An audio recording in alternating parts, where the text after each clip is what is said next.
How are we doing? It is a fantastic Monday morning. It is the first day of the week. It is a new week. How are we doing? Hopefully you are all good. Hopefully you are all coming in and saying good morning this morning. Let me just bring chat up. Yes, you are. You are all coming in saying good morning this morning. So how are we all doing? Apologies, the lighting is a little bad today.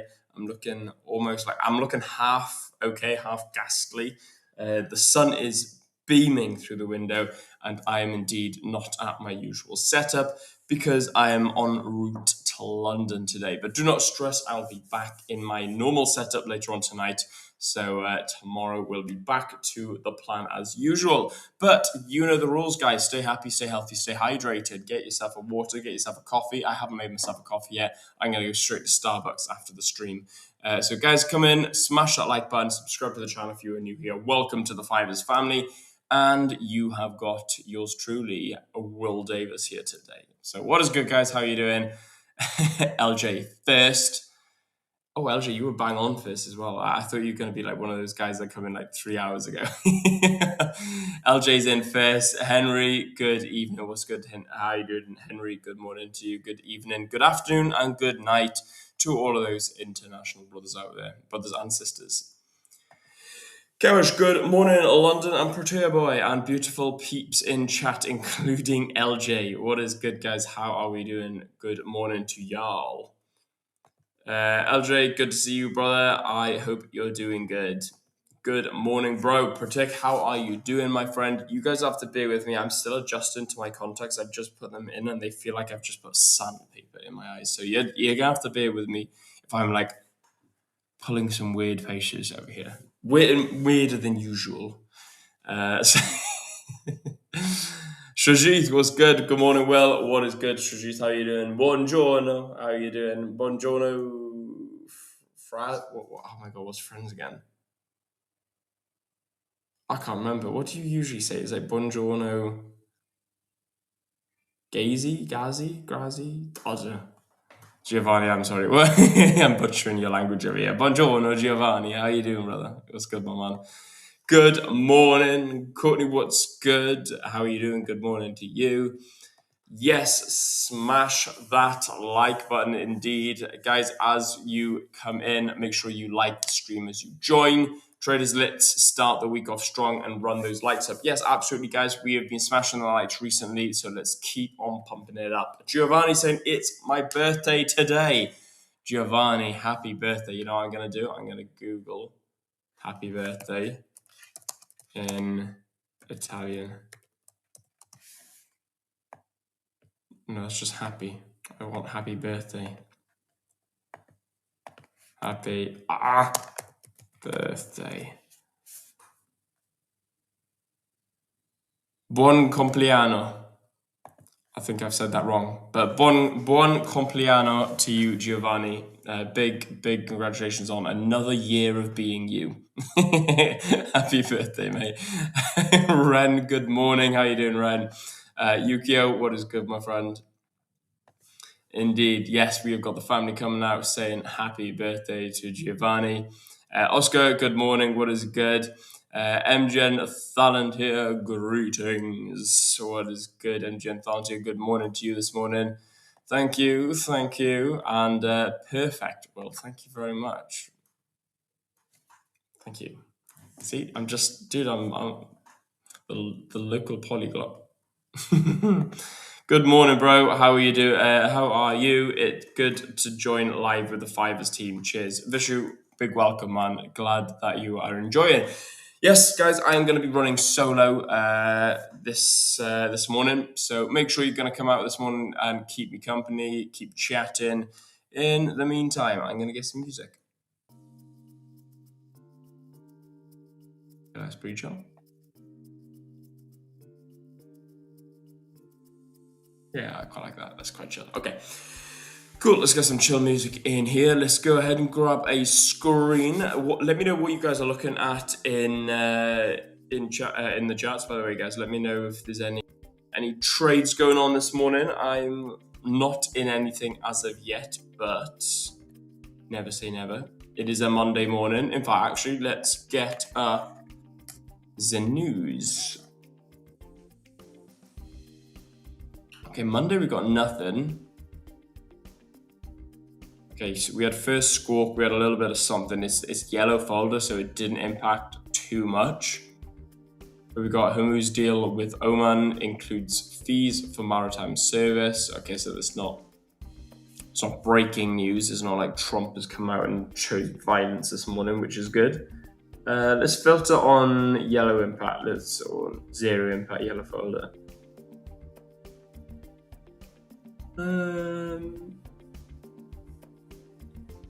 Okay, we got a little bit of something out. Got Eurocentrics investors confidence. That's at 9:30 for the euro, so that's in about half an hour's time. Cleveland Fed inflation expectations for the dollars tentative. 8 p.m. tonight, we got FOMC member Hammock speaks. But other than that, we had the yen out throughout last night. Other than that, we got nothing. So that's not too bad. It's filtered back. There we go. So let's check out the news for the week ahead. So tomorrow we got Japanese, or tonight, depending where you are in the world. Tonight, tomorrow, we have got a Japan bank holiday. So not going to be much movement in the yen. We've got Australian dollar cash rate. So that's coming out at 5:30 a.m., 6:30 a.m. RBA press conference. That is all for Tuesday. Wednesday, we've got 1:30 p.m., so lunchtime for the US dollar. We've got core CPI month-on-month and year-on-year. We've also got, that's all for Wednesday. Wow, not a lot of news this week. Thursday, then, we have got 4 a.m. inflation expectations quarter-on-quarter.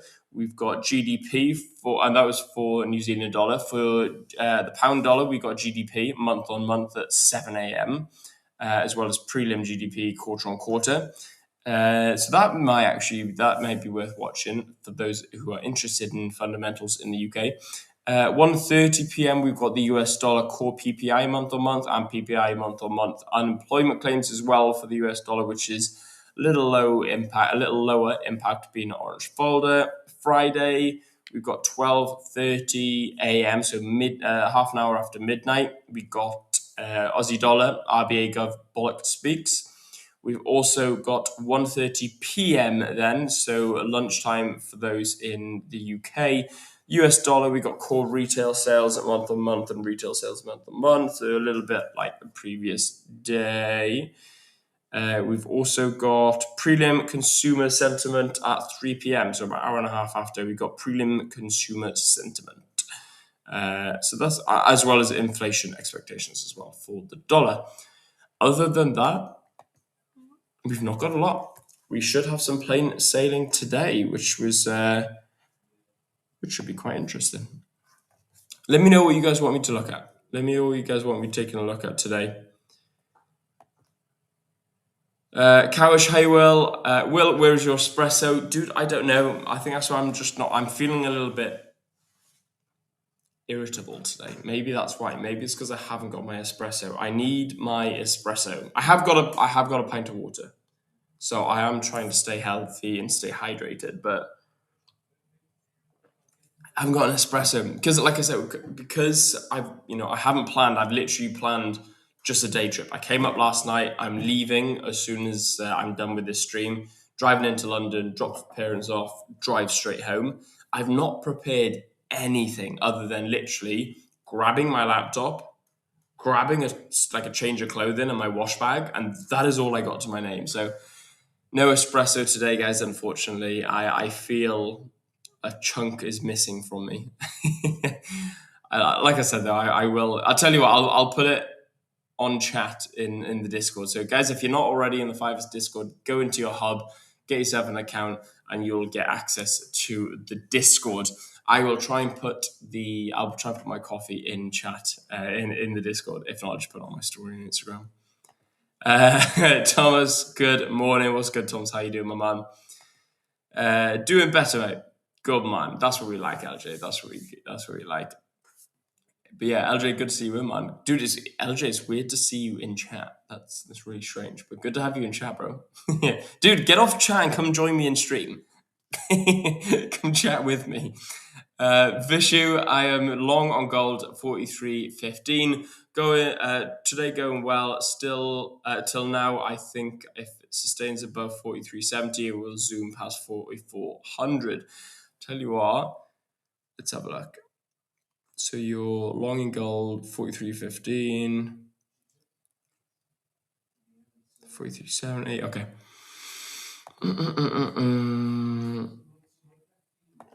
43.15, which is here.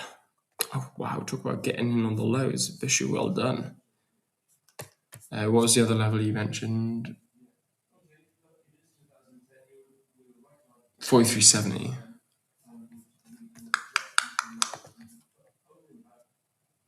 43.70. Oh, bang on. 43.70. You reckon 4400? 44 flat. Boom. There we go. Also, where's my music on? I can hear my thoughts again. I don't like it. The voices in my head are coming back. There we go. Suppress those voices. Shajithan, LJ, morning brother, missed you last week. Yes, mine was active in NASDAQ, 29,800, VWAP direction plus 50 EMA tap pin bar. Dude, that sounded like a different language. But awesome stuff, man. I'll take up NASDAQ in just a little second. I'm just going to keep on catching up with chat, and then I will take a look at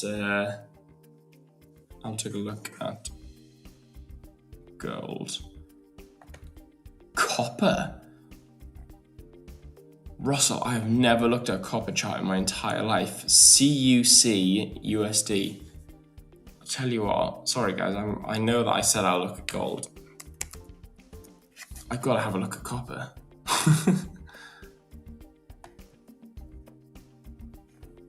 Oh yeah, that's quite nice and bullish, isn't it? Go away.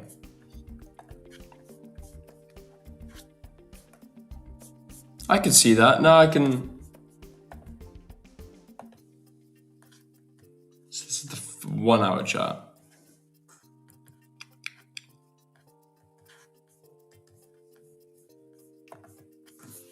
Ah, yeah, dude, 100%. This looks this looks lush for swing trade longs. Oh yeah, definitely long on this.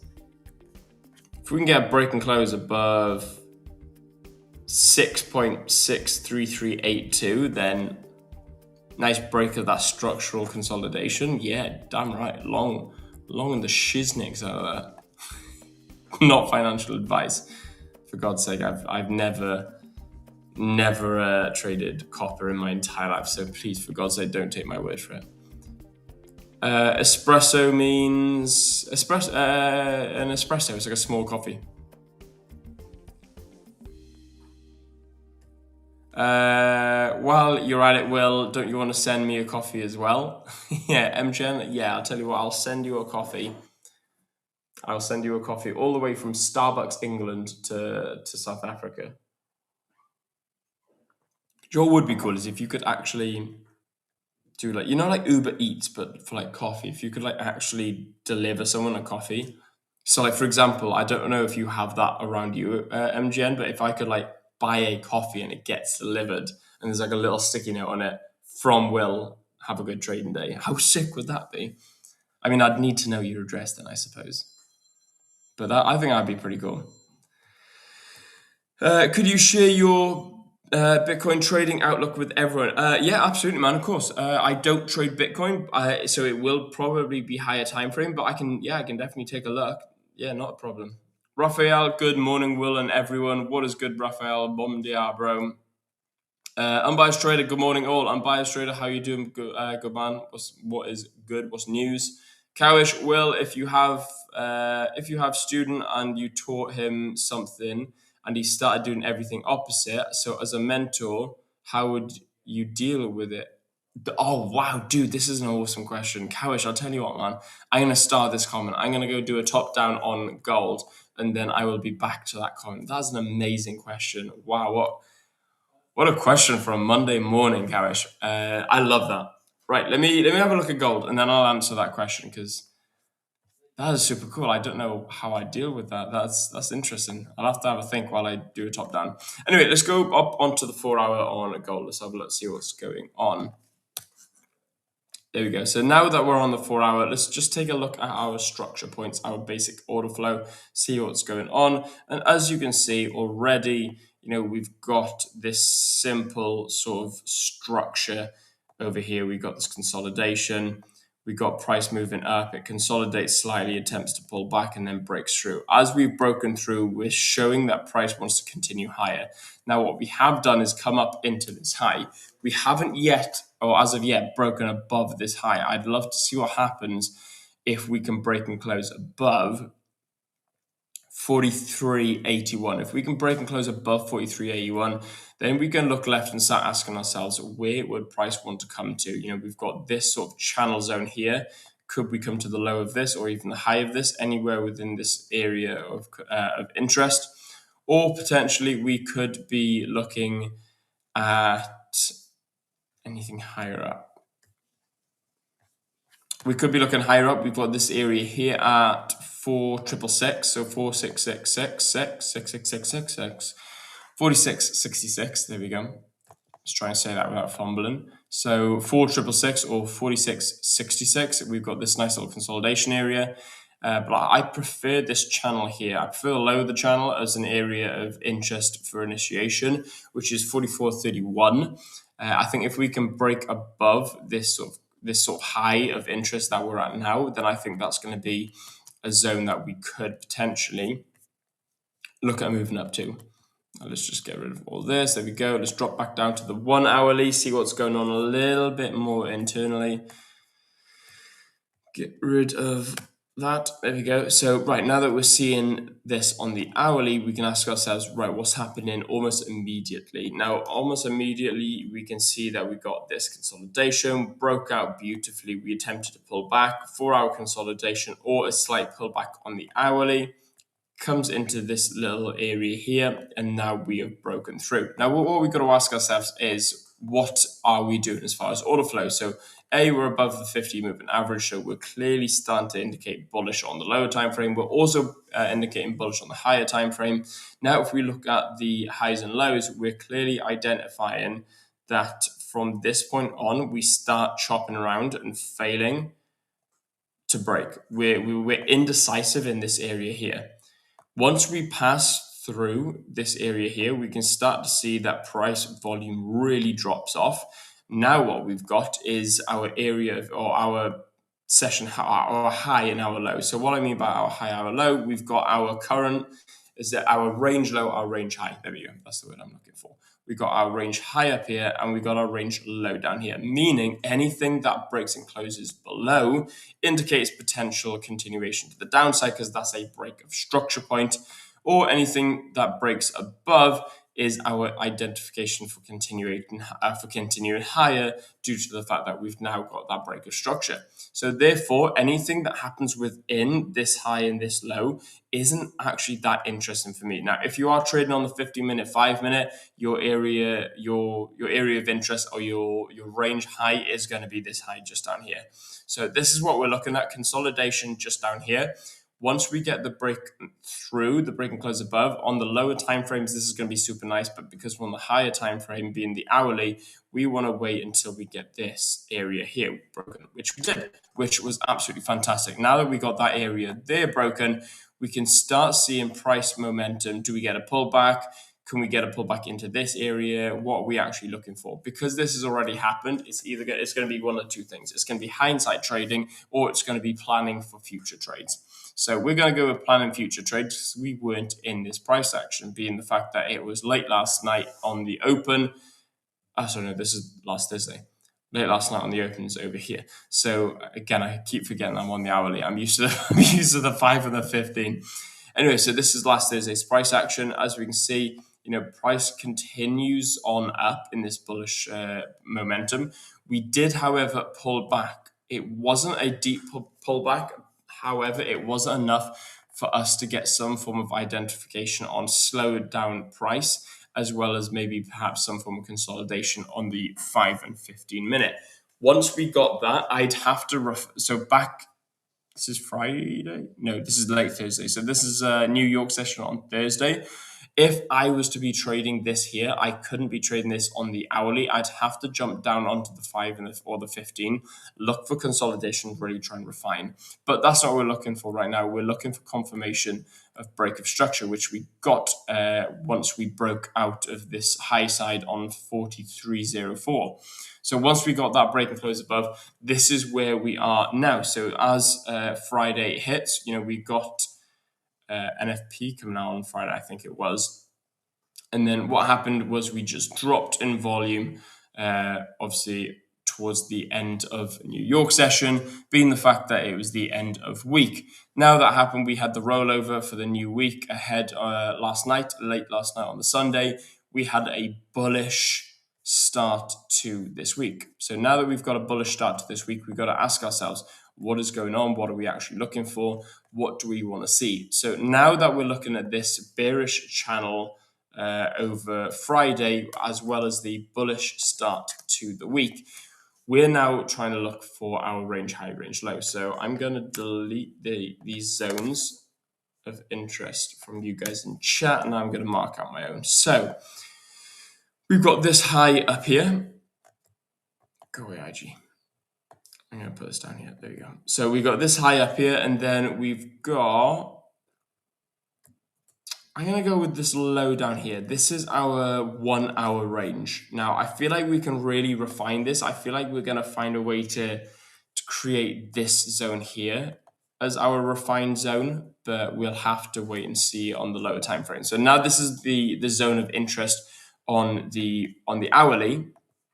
We got to ask ourselves, what do we want to see? What do we need to see? Are we going to see price pull all the way back to here? Do we want to see a breaking continuation above? What's going to allow us to get into a trade, and what's going to show us continuation to the bullish side? Now that we've got this area, there we go. Let's move in. Yeah, there we go. So already on the 15 minute, we can refine this a lot nicer, and we can have our range low just down here, which is our Monday Asia low. There we go. So we got our Asia low just down here. We've got Friday highs as well as, okay, Asia highs just up here. So Asia highs have been taken. What we're looking for now is we've got yesterday's highs and we've got Asia lows. We are above the 50 moving average, which is quite nice. We have got, or did have, some form of pause. It wasn't quite consolidation, but we did have some form of pause. We've broken, closed above.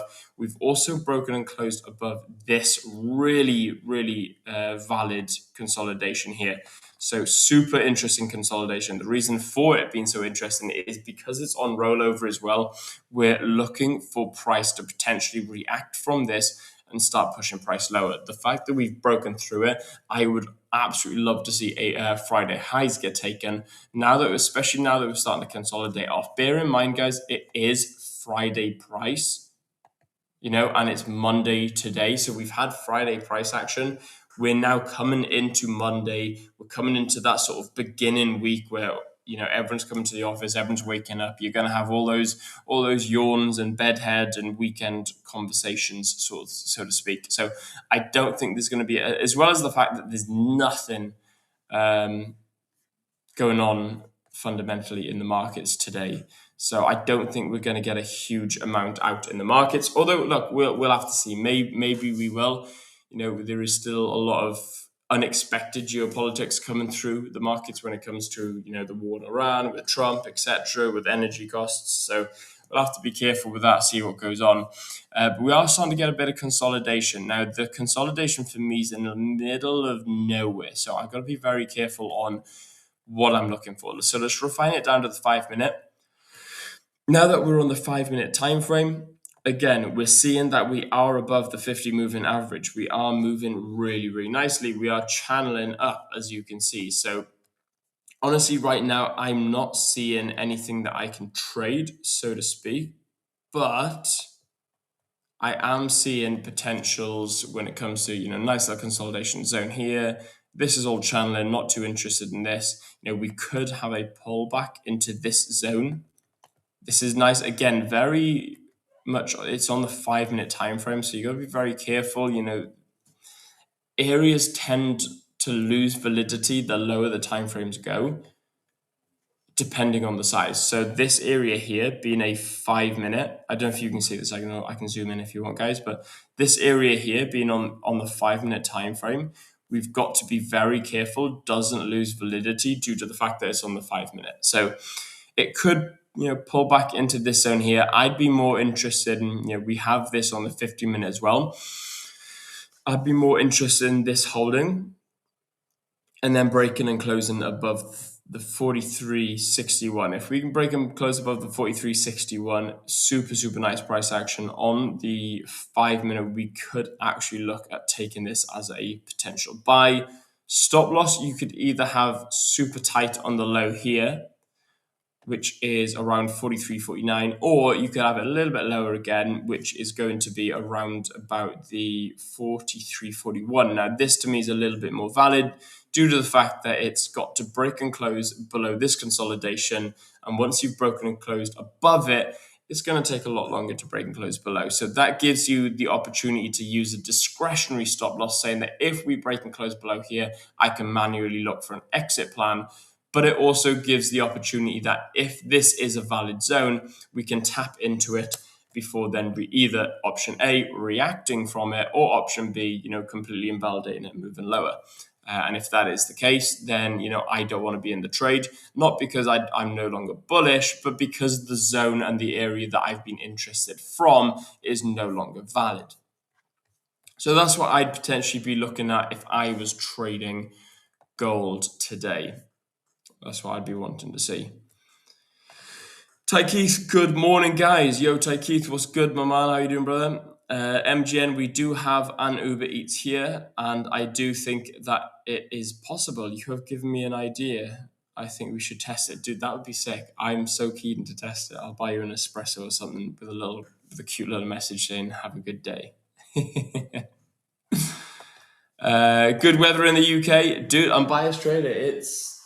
Dude, aren't you in London? Oh, no. Oh, bro, you're on holiday. Yeah, you're living it up, aren't you? You're living life at the moment. Yeah, no, dude, it is stunning here. Like, I don't know if you see it. Like, I'm really pale at the moment because the sun is just beaming through the patio doors here today. It is so sunny. I got my lady attractors, Lock up your mothers and girlfriends and sisters and daughters of inappropriate age. Lock up all the women, guys, because they're only going to be attracted to me in these. I'm joking, guys. Okay, let's sound less creepy. Let's move straight on from that. I have got my glasses. It is that sunny. I'm enjoying mangoes. Yes, my friend. I'm more into the bananas, but the mangoes is good.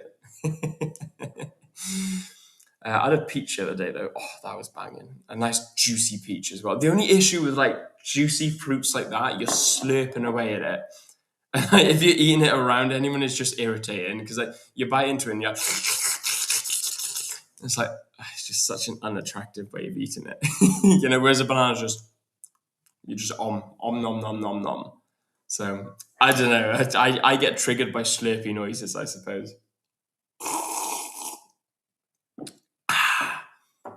Irony. Good boy. Good morning, Will. What is good? Lazio, how are you doing? Have we got another Italian with Lazio? That feels like a very Italian name, Lazio. Am I going to be like Buongiorno, Lazio? Ciao.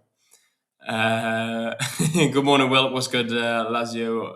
Barnett, how you doing, my man? Enjoy the morning session. Smash that like button. Absolutely, guys. Please smash that like button. Subscribe to the channel, and if you're watching it off X, then make sure that you repost the live. Are the lady attractors because they hide half your face? They are indeed. They're lady attractors because I'm beautiful from the neck down. not the head up or not the neck up. So therefore, because these aviators are so bloody massive, that it hides half my face. And therefore, women are like, "Oh my god, he's so handsome." I take my glasses off. They're like, "Ugh." T Fox, morning. What's good, brother? How you doing? Lazio, yes, it's Italian, but I'm not Italian. Dude, what a tease. Awesome stuff. Well, Lazio, let us know where you're from, my friend. Let us know where you're watching from. Let us know where you're trading from. Let us know where you are from. Because we have got, I say let us know where you are from and trading from is because I am from Wales, but I'm in England at the moment. We've got a couple of people throughout here. Some are from South Africa, currently in England. Some are Portuguese, Brazilian in England. Unbiased trader, I know that he's from London, but currently in mango territory at the moment. So he's living life up on the beach right now. Anyway, you guys asked me to take a swift look at NASDAQ, and then I'll take a look at Bitcoin. Yeah, dun. There we go. Let's go up into the hourly.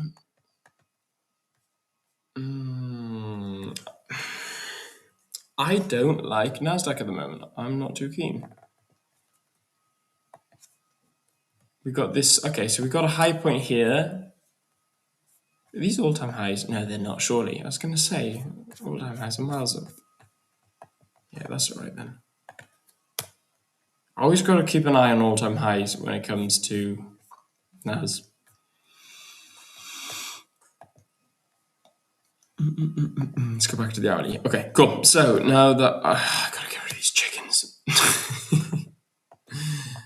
Go away, chickens, eggs, and fried eggs, and there we go. Bugger off. Oh, that'll do. Screw it. Right. Okay. So looking at the NASDAQ, we clearly got a lot of bullish momentum. Right. Am I back? What on earth happened then? Okay, I'm back. Sweet. That was pretty weird. Right. Okay. There we go. There we go. So yeah, consolidation here. We got this nice little dip, which was super interesting. This was Thursday, just before the New York Open. Got this nice little dip here. This may have been news, to be honest. Consolidation, super interesting, above the 50 EMA as well. Got this lovely little price action. Price pulls up, pulls back as well, back into this zone. This may be really interesting on the 15 and the 5. On the hourly, it's not too... Even on the hourly, I suppose you could have potentially looked at this as quite a nice area to be watching from. However, as we come through, Sunday rollover onto the weekly rollover onto Monday, Monday price action, we're super slow, super sort of like low volume bullish. We are channeling to the upside. However, we've not got much. I don't think we're going to see much anyway on the NASDAQ until New York Open on a Monday. I tend not to trade. I tend not to trade NAS on a Monday at all. But if you was to force my arm on NAS, I'd probably wait until New York session. Dropping down to the 15. Again, we're channeling to the upside. Oh, we got a little I'll tell you what, we got a little consolidation there. Consolidation break, which is quite nice. And then you could have traded this to the upside. Something like that. But yeah, no, I don't like that. The price isn't the nicest for me. We have got consolidation. We have got a break and close above. We have got bullish momentum. We are above the 50 EMA. We have got an area to target as well, which is the high of Wednesday, which is quite interesting. So we have got an area that we could target for what looks like it could be a 1 to 3. No, it's a 1 to 2.5. 1 to 2.65. There we go. So 1 to 2.65. That's quite interesting. I think that we could hit this, but again, I don't want to be seeing NAS anything before New York session. It doesn't look that nice to me. We are consolidating quite a bit as well, just over here. But NAS for me, daily, or I say daily, sessionally, right now I am bullish. However, I think we could see some nice bullish price action over London. I just think that the volatility is going to be low. I don't think that we're going to get the volume we want to be seeing unless you're trading 5-minute and 1-minute price action. Again, a little bit nicer on the 5-minute, I will admit. This area here is a little bit nicer on the 5-minute time frame. I can't lie. Nice break and close above, pullback, continuation higher, pullback, complete break-even bounce here. I tell you what, if you're a late bloomer when it comes to getting in on the charts, if you like to wait for extra validity, should we say, then yeah, this nice little entry point here. I must admit, and it would have been a 1 to 2. It wouldn't have taken long for you to hit a 1 to 2. I must admit that is actually quite a nice trade. I do like that. Yeah, I do say so myself, and that is on a Monday London Open. So fair. I don't hate that trade at all. However, moving on back to current price, yeah, I'm not keen. Maybe if we get a nice break and close above 29,871, but a little bit of consolidation. I think we can go up and take 29,953. Can we take it today? I reckon. I think we'll come close. I think we'll take it tomorrow. I don't know if we'll take it today. I think we're going to have super low volume throughout London, and then we'll see what New York has to say. I'm based in Lazio. I'm based in South Africa. Another Safa. What's good, my friend? A lot of South Africans coming out. What is good, guys? Big shout out to all the South Africans out there. Divine Favored saying, good morning, Will. Always making my day with your accent. Well, thank you very much. I'm glad that you enjoy I haven't really got much of an accent, I don't think. Divine, where are you from? Let me know. I don't really think I got much of that. I certainly haven't got a Welsh accent. It's not like a proper Welsh accent, you know. I can put on a bit of a Welsh accent, but it's not too strong, you know. It's not too strong of Welsh. But I'm not English. I'm like that sort of hybrid mix. I mean, I'm Welsh through and through, but I haven't really got that strong Welsh accent. Justin, morning, guys. What is good, Justin? How are you doing? Good morning to you, my friend. Nice. Let's see the where'd I go? Nice. Let's see your analysis on NQ, Bitcoin, DAX, Ethereum when possible. Missing them. Unbiased traders getting withdrawal symptoms from from his assets. I'll take a look at Bitcoin now. Just taking a quick look at NQ. I'll take a quick look at Bitcoin.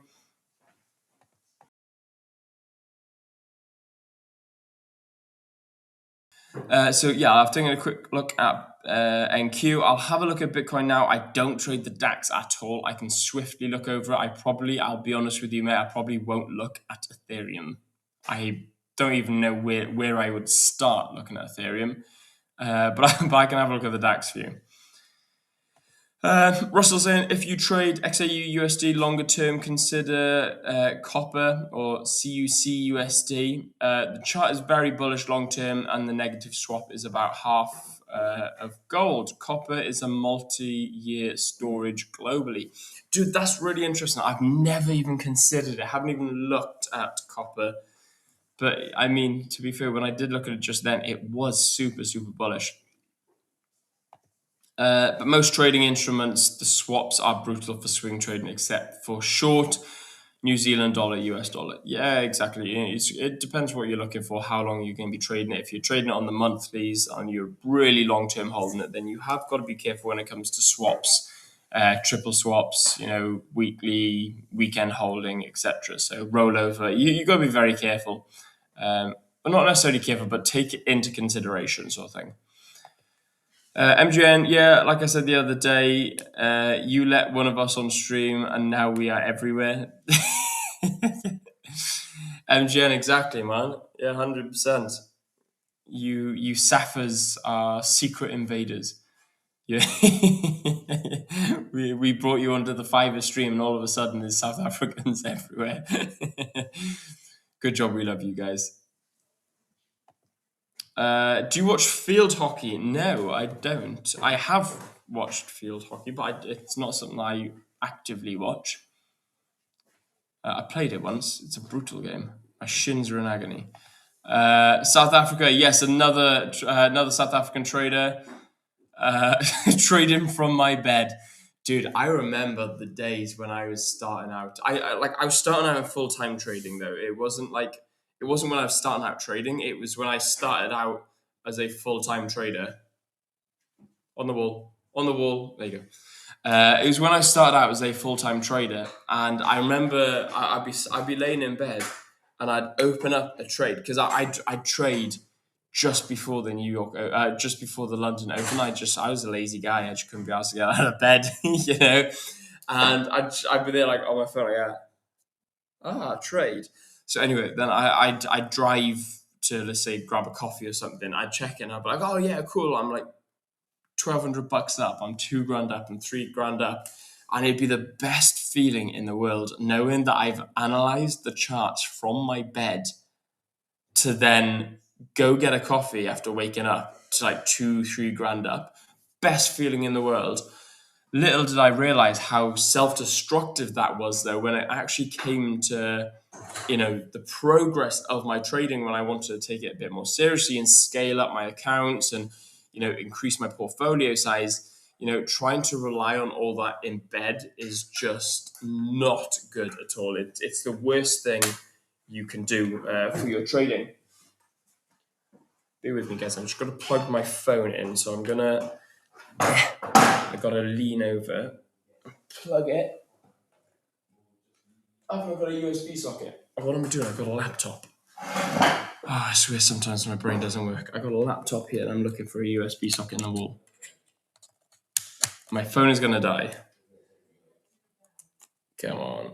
Yes. Cool. Okay, we're back. So it was the best feeling in the world, but it's not long-term sustainable. It's a really tough thing to do, trading from your bed, because you've got to differentiate the psychology. And like once you start understanding the psychology between work and sleep, I found myself really struggling to switch off in bed, because that is where my brain started understanding that that's where my work was being done.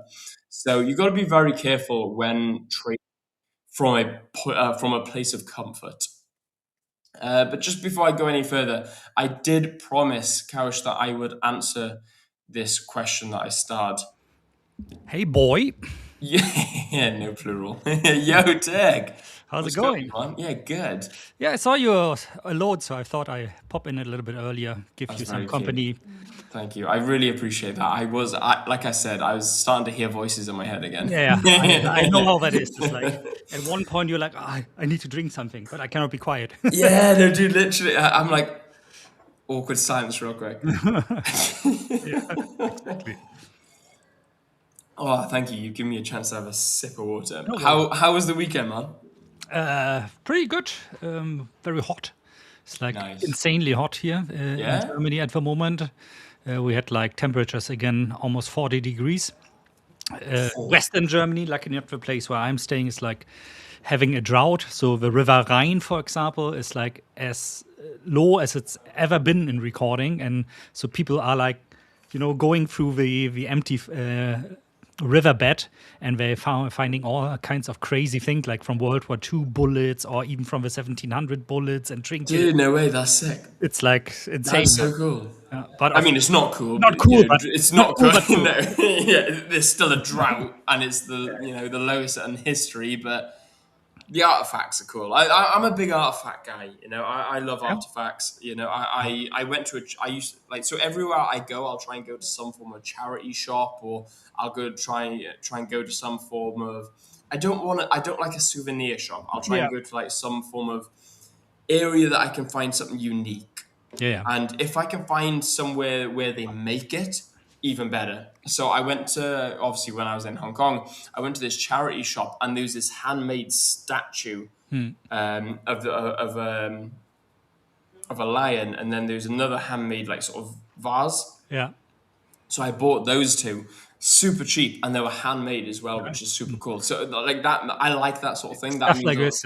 Last yeah, time we went in Taiwan, also we bought like this nice handmade teapot set, yeah, which we're exactly. also almost using every day. Exactly. Yeah. So I love stuff like that. I'm like a low key wannabe Indiana Jones sort of thing, you know? So every location I go to, I'll try and bring a souvenir back. Yeah. And then when I'm at home, I don't know if you've noticed on my wall when I'm at Yeah. home, I try and bring something back. So, you know, obviously Paris, I brought back a miniature Eiffel Tower. You know, Of there's course. not Yeah. much I can bring back from Paris. The same goes in Rome. I brought back a hand carved Colosseum. I got this. Yeah, dude, sick. Exactly. Yeah. So like I try and get like little artifacts and then just like build up my portfolio of Yeah. artifacts. Anyway, Kaush, I'm gonna answer Kaush's question. Yeah, sure. Actually, what I want to do as well, Dirk, I'm gonna give you the question as well. Okay. What was the question? I'm not sure if you have taught people. I'm not sure if you've been a mentor. Me personally, like I do mentor. I don't, but I do. You know, it's if I'm close to them, I know them, I can vet them. I don't like mentoring because, you know, when it comes to mentoring, I just don't like wasting my time. You know, my time's worth something. But if I know this person is super committed, then yeah, I do, you know, mentor a small you know, group of people. So this is a really interesting question, and it kind of got me thinking. You know, Will, if you have a student and you've taught them something, and they start, he or she starts doing everything opposite, as a mentor, how will you deal with it? Honestly, I'll take it. I'd take it personally. I would take it personally initially, and it would piss me off royally. Like it would really really frustrate me on a personal level. But you got to ask yourself, like, at what point are they in their learning? Like, if I'm mentoring someone and it's the first couple of weeks and they're doing everything that I've told them not to, then fair enough. It's like, come on, man, you're supposed to learn. So if it's at the very beginning and they just are showing they're clearly not listening to me, I'll drop them. You know, I'll just say, look, I'm sorry, you're not for me. You know, I'm Yeah. I'm not the mentor for you. You're not the mentee for me. I'm not interested in teaching you. You're not willing to learn. However, if they're learning and they're doing well and boom, boom, boom, boom, boom, they get so far, they start getting profitable. And then all of a sudden they go through a little bit of a losing streak and they start doing everything I've told them not to, then you've got a different situation on your hands. You know, it's not necessarily they're doing everything you told them not to. It's actually a psychological issue. Perhaps you haven't been working with them yet. So, you know, as a mentor, you know, it's difficult because 2 seconds, guys. Where's my sandwich? I told you to make me sandwich. Where is it? No, this someone at the door. Right, yeah, like I was saying, so it depends where they are with their psychology, you know. So it could be a case of, you know, you've taught them, they've learned everything, they've become profitable, and then all of a sudden, you know, they're losing profitability because they're going through a bit of a drawdown streak. What you need to do then is actually guide them and help them with their psychology, not necessarily with their, you know, with their actual technical progress. So all depends on where they are, but honestly, I would take it very personally initially, and then I'd start to try and dive into why they're feeling like that. If they're going through something, you know, because this is what I have an issue with as being a mentor, because you're you know, there's more than teaching someone. You're a mentor, you become their friend, you become a real, you almost become their therapist, you become a real close part of their life, where they open up a huge amount to you. Because, you know, when it comes to the financial industry, it's not just financial industry. There's so much background which you've got to get to know about the person, to actually help guide and become a good mentor. I don't really believe in mentoring when it comes to trading, honestly speaking, due to a couple of reasons. So I need to differentiate between mentoring and coaching, by the way. Okay, fair. Yeah, okay, yeah, I fair. used to be a coach when I was working for a bank and did this for 2 years. And coaching is more of looking what this person does well and then trying that this person empathizes on what they are already doing well, not so much on working on weaknesses but like enhancing strengths. Whereas mentoring is really for me something like you either start like at the very foundations, which I would never do with a trader, like because the foundations, like getting the vocabulary, what is long, what is short, how do the markets work, why do forex trades have two sides, for example, and so on and so forth, or every trade has two sides when you're trading asset versus asset.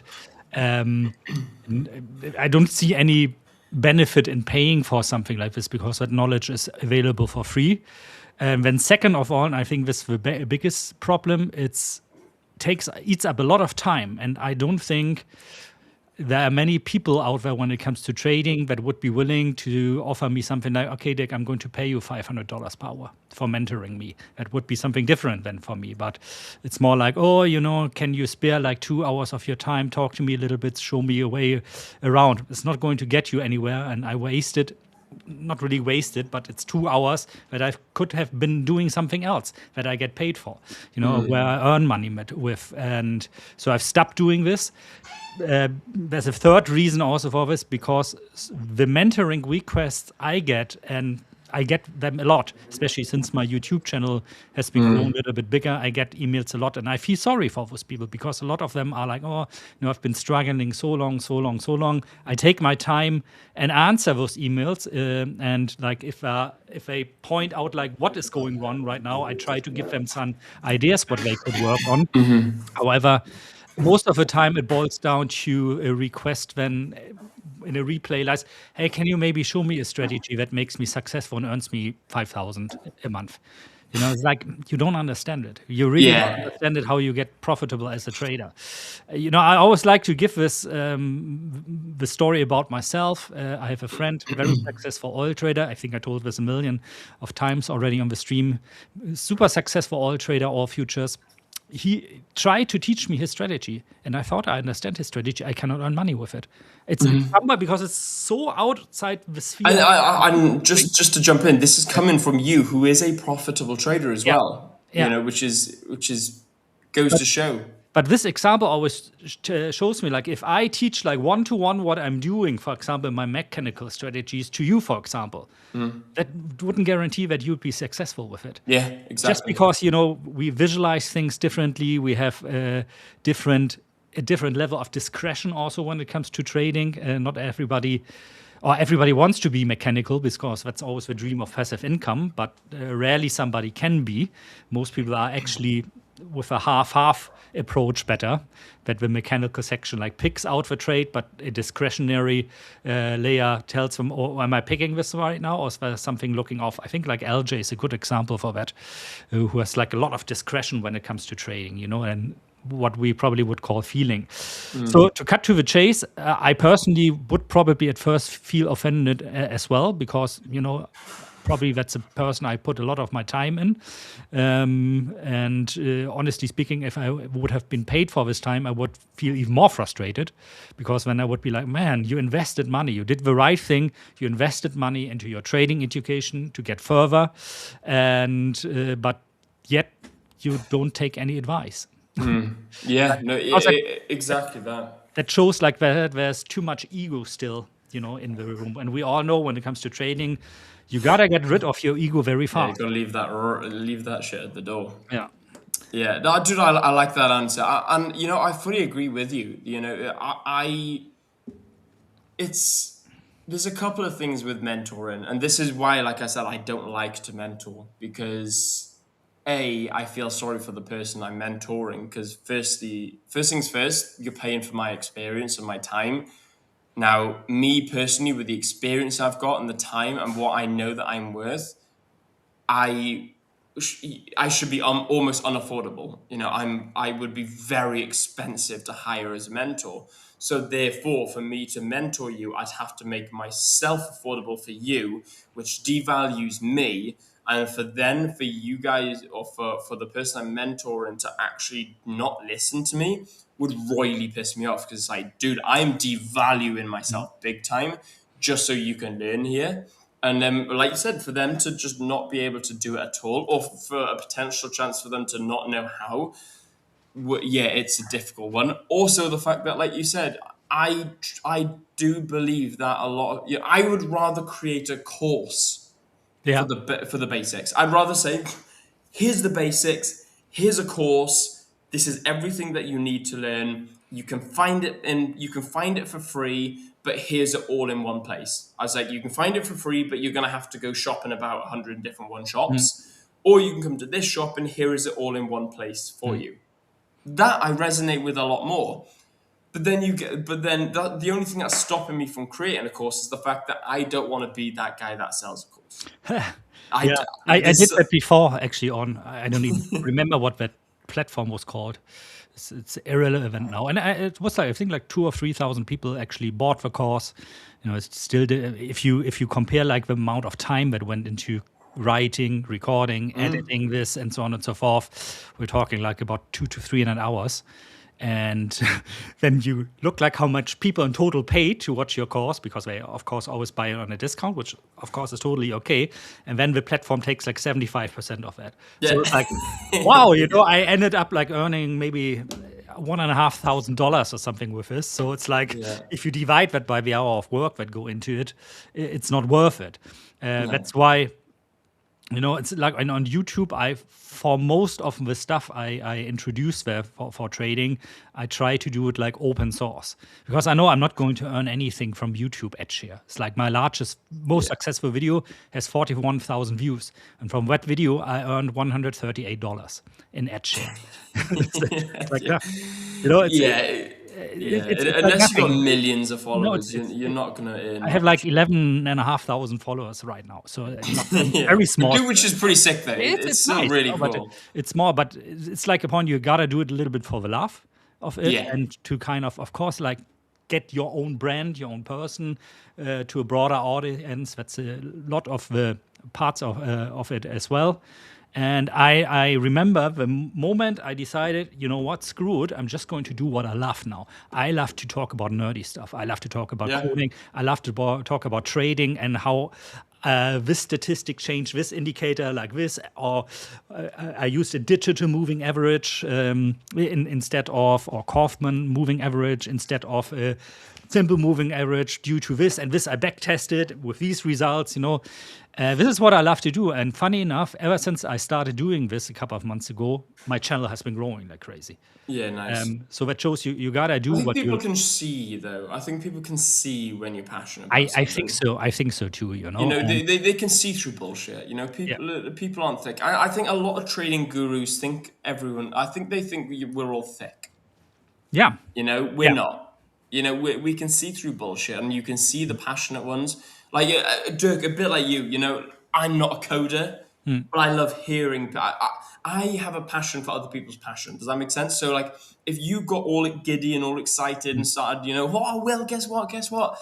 I'd get excited on your behalf, mm. because I like to see someone passionate about something. There's nothing more depressing for me than watching someone with no ambition, no passion, no excitement in life. That's the thing. That's exactly, you're bringing it to the point, in my opinion. If you guys out there, you start trading, yeah, there are times where you will, a lot of times actually, where you will be very frustrated because things are not going like you want. When was that, Friday, for example, I was like in one of those lows again, because one of the strategies I've been working a long time on and I was about to deploy live, I discovered like that I made a tiny mistake that I assumed that good orders are getting entered more. So my limit fill, so to say, was done in a wrong way in my back test, which put me into a profit factor of 1.8 in out of sample, when in reality this profit factor is only 1.05. So not really worth deploying that much. And Yeah. that was for me like a moment I said, oh God, the hours you've put into this, it's like, how come you didn't notice this earlier? But then it's like maybe for 2 or 3 hours that I'm down, and then my brain already starts working. Okay, what can we do about this now? What are the next steps? And then I'm all motivated again. But guys out there, if you're watching this and you find yourself permanently in a situation that trading is like stressful in a very negative way to you. So I know, for example, one trader that I got a personal relationship with when I was still working for a broker, because he liked to call me very often, and when we talked about, he was always, as soon as I enter a trade, I get so anxious that on the first little bit of profit I jump out of a trade, and when the trade goes against me I just turn off all my monitors. I don't want to see that. It stresses me so out. And for him, eventually, after he lost a lot of money, sadly, the conclusion was trading is not for him. Trading is not for him. Like, for example, if you put me somewhere in an auditing company where I have to like check like bookkeeping and stuff like this, I would totally suck at that, because I can guarantee you after 50 minutes my mind would wander somewhere else and I would make a lot of mistakes. I would not be able, and you have to accept that. Sometimes you have to accept that what you thought you can be passionate about and good at is not what you're good about. I agree. And like you said as well, you can want to be passionate about something. Doesn't mean you're going to be passionate about something. You can be passionate about the idea of something, find out it's not for you, and that's completely okay. Like the thing is, with a lot of people, they're too afraid to try, and a lot of people will struggle to actually start something because they're too afraid to say, "What if this doesn't work?" Too Yeah. many people go through life not finding a passion because perhaps they tried something once and it didn't work out. Or perhaps they got really excited about something. Like you said, really excited about coding, really excited. They're about to release it. They made a mistake and then they just mothballed the whole thing. Yeah. That caused them to be so drained of excitement they didn't want to try anything ever again. Whereas that's that is what makes us good traders, is that we understand, okay, that we got a mothball. Let's look at another approach. Let's look at something Yeah. else. Let's look at something different. Like, trading is probably my 4th or 5th side hustle attempt. Yeah, totally normal. I've tried selling clothes. I've tried marketing. I've tried drop shipping. I've tried social media stuff. I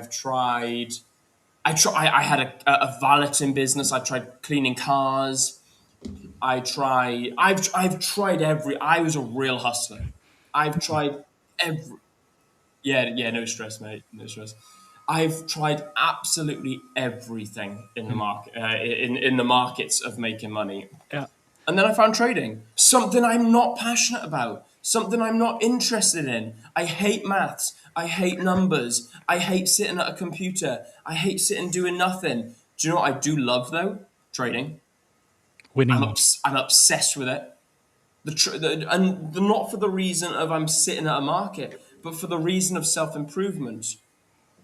For the sake of understanding that I can look at the markets and improve myself. I can look at the markets and understand psychology, data analysis, just everything in general. How the relationship between my health, my fitness, my consumption of food and alcohol and drink and absolutely everything can affect my trading. How my trading can affect my mood, how my mood can affect my eating, how it's all just one big cycle. That's something that I'm very passionate about. And therefore, hence why I speak all over the world about trading psychology and how to be a better version of yourself and how being a better, happier, healthier. And that's why I say, my motto, stay happy, stay healthy, stay hydrated. That's why my whole ethos in trading starts with when you wake up, not necessarily when you open the computer, because by giving yourself the best start in your whole health and body and fitness and mindset and psychology and discipline, how all that running aligned with complete alignment in your trading, you set yourself up for a real good chance of becoming profitable. True. It's I would like what you just said. For me, I think it translates into energy. It's like for quite a long time in my banking career, I was always in sales related roles, up to being a sales director at a broker who had a team of like 60, 70 people, that I was leading. And I always romanticized that in my head a little bit, being like a sales director, or a CSO. And then one day I had to admit, like, I'm doing something that's against my nature. I'm very extroverted to some extent, but at the same time, I like to be isolated. So I cannot talk like for people like 10 or 12 hours in a stretch, and especially in a selling environment. And I noticed, like, when at one expo, that I don't mind like standing in front of 500 or 1,000 people and talking to an audience. On the contrary, I love doing that. But when it comes to the bling after this, I need to polish my relationship with this client. I need to sell this to this client. I was good at that. I am good at that still, but I hate doing it. And I noticed it draws more energy from me than I can regain with any sport I do, with any amount of sleep I do, with any amount of healthy food I eat. So from week to week, my energy level would get lower. And when I'm on holiday, then I just need that holiday to get to a somewhat sane state again. Like get back to some form of mental equilibrium. I was in that cycle that I see a lot of my friends being, that on a Sunday I was like, oh God, tomorrow the grind is starting again. I don't want to do this anymore. Until I told myself, and that was in 2019, why am I doing this? I'm a good trader. I'm a profitable trader. I think I'm just afraid to call it quits and say, like, I'm stopping to earn money for other people. I'm going to focus only on myself 100%. now.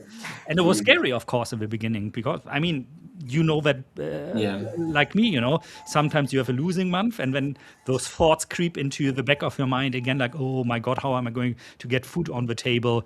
Even if it's not reality, because I had a good amount of saving back then already. But 100%. like, not having this steady income, like, it's scary, isn't it? The highs are very high, the lows are very low. Yeah, it is scary. Welcome, Another LJ. person who knows all about this. LJ, what's good, my man? How are you doing? Doing well. Good, yeah, how are you doing? Happy Monday. Are you back to full speed again, man? Just about. My throat's a bit rough at the moment still. So when I read that, what you texted me, the first thing I thought about was Final Destination. I know. Fair. Yeah, fair. Guys, I'm going to be leaving this place pretty soon. Yeah, there's so many stuff going, flooding. Yeah, dude, I was going to say, I'm not going to lie, it sounds like your apartment is trying to kill you. Yeah.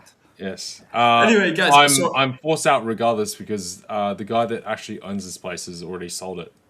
So he's got like a 28-day non-conditional, and then it's gone. So, but yeah, my throat is a bit sore, so I've been smashing the anesthetic. I live on them when I get like for you guys. So yeah, do forgive me if my throat's a bit sore, or if I have to jump up Dirk for a bit just to get some water or something.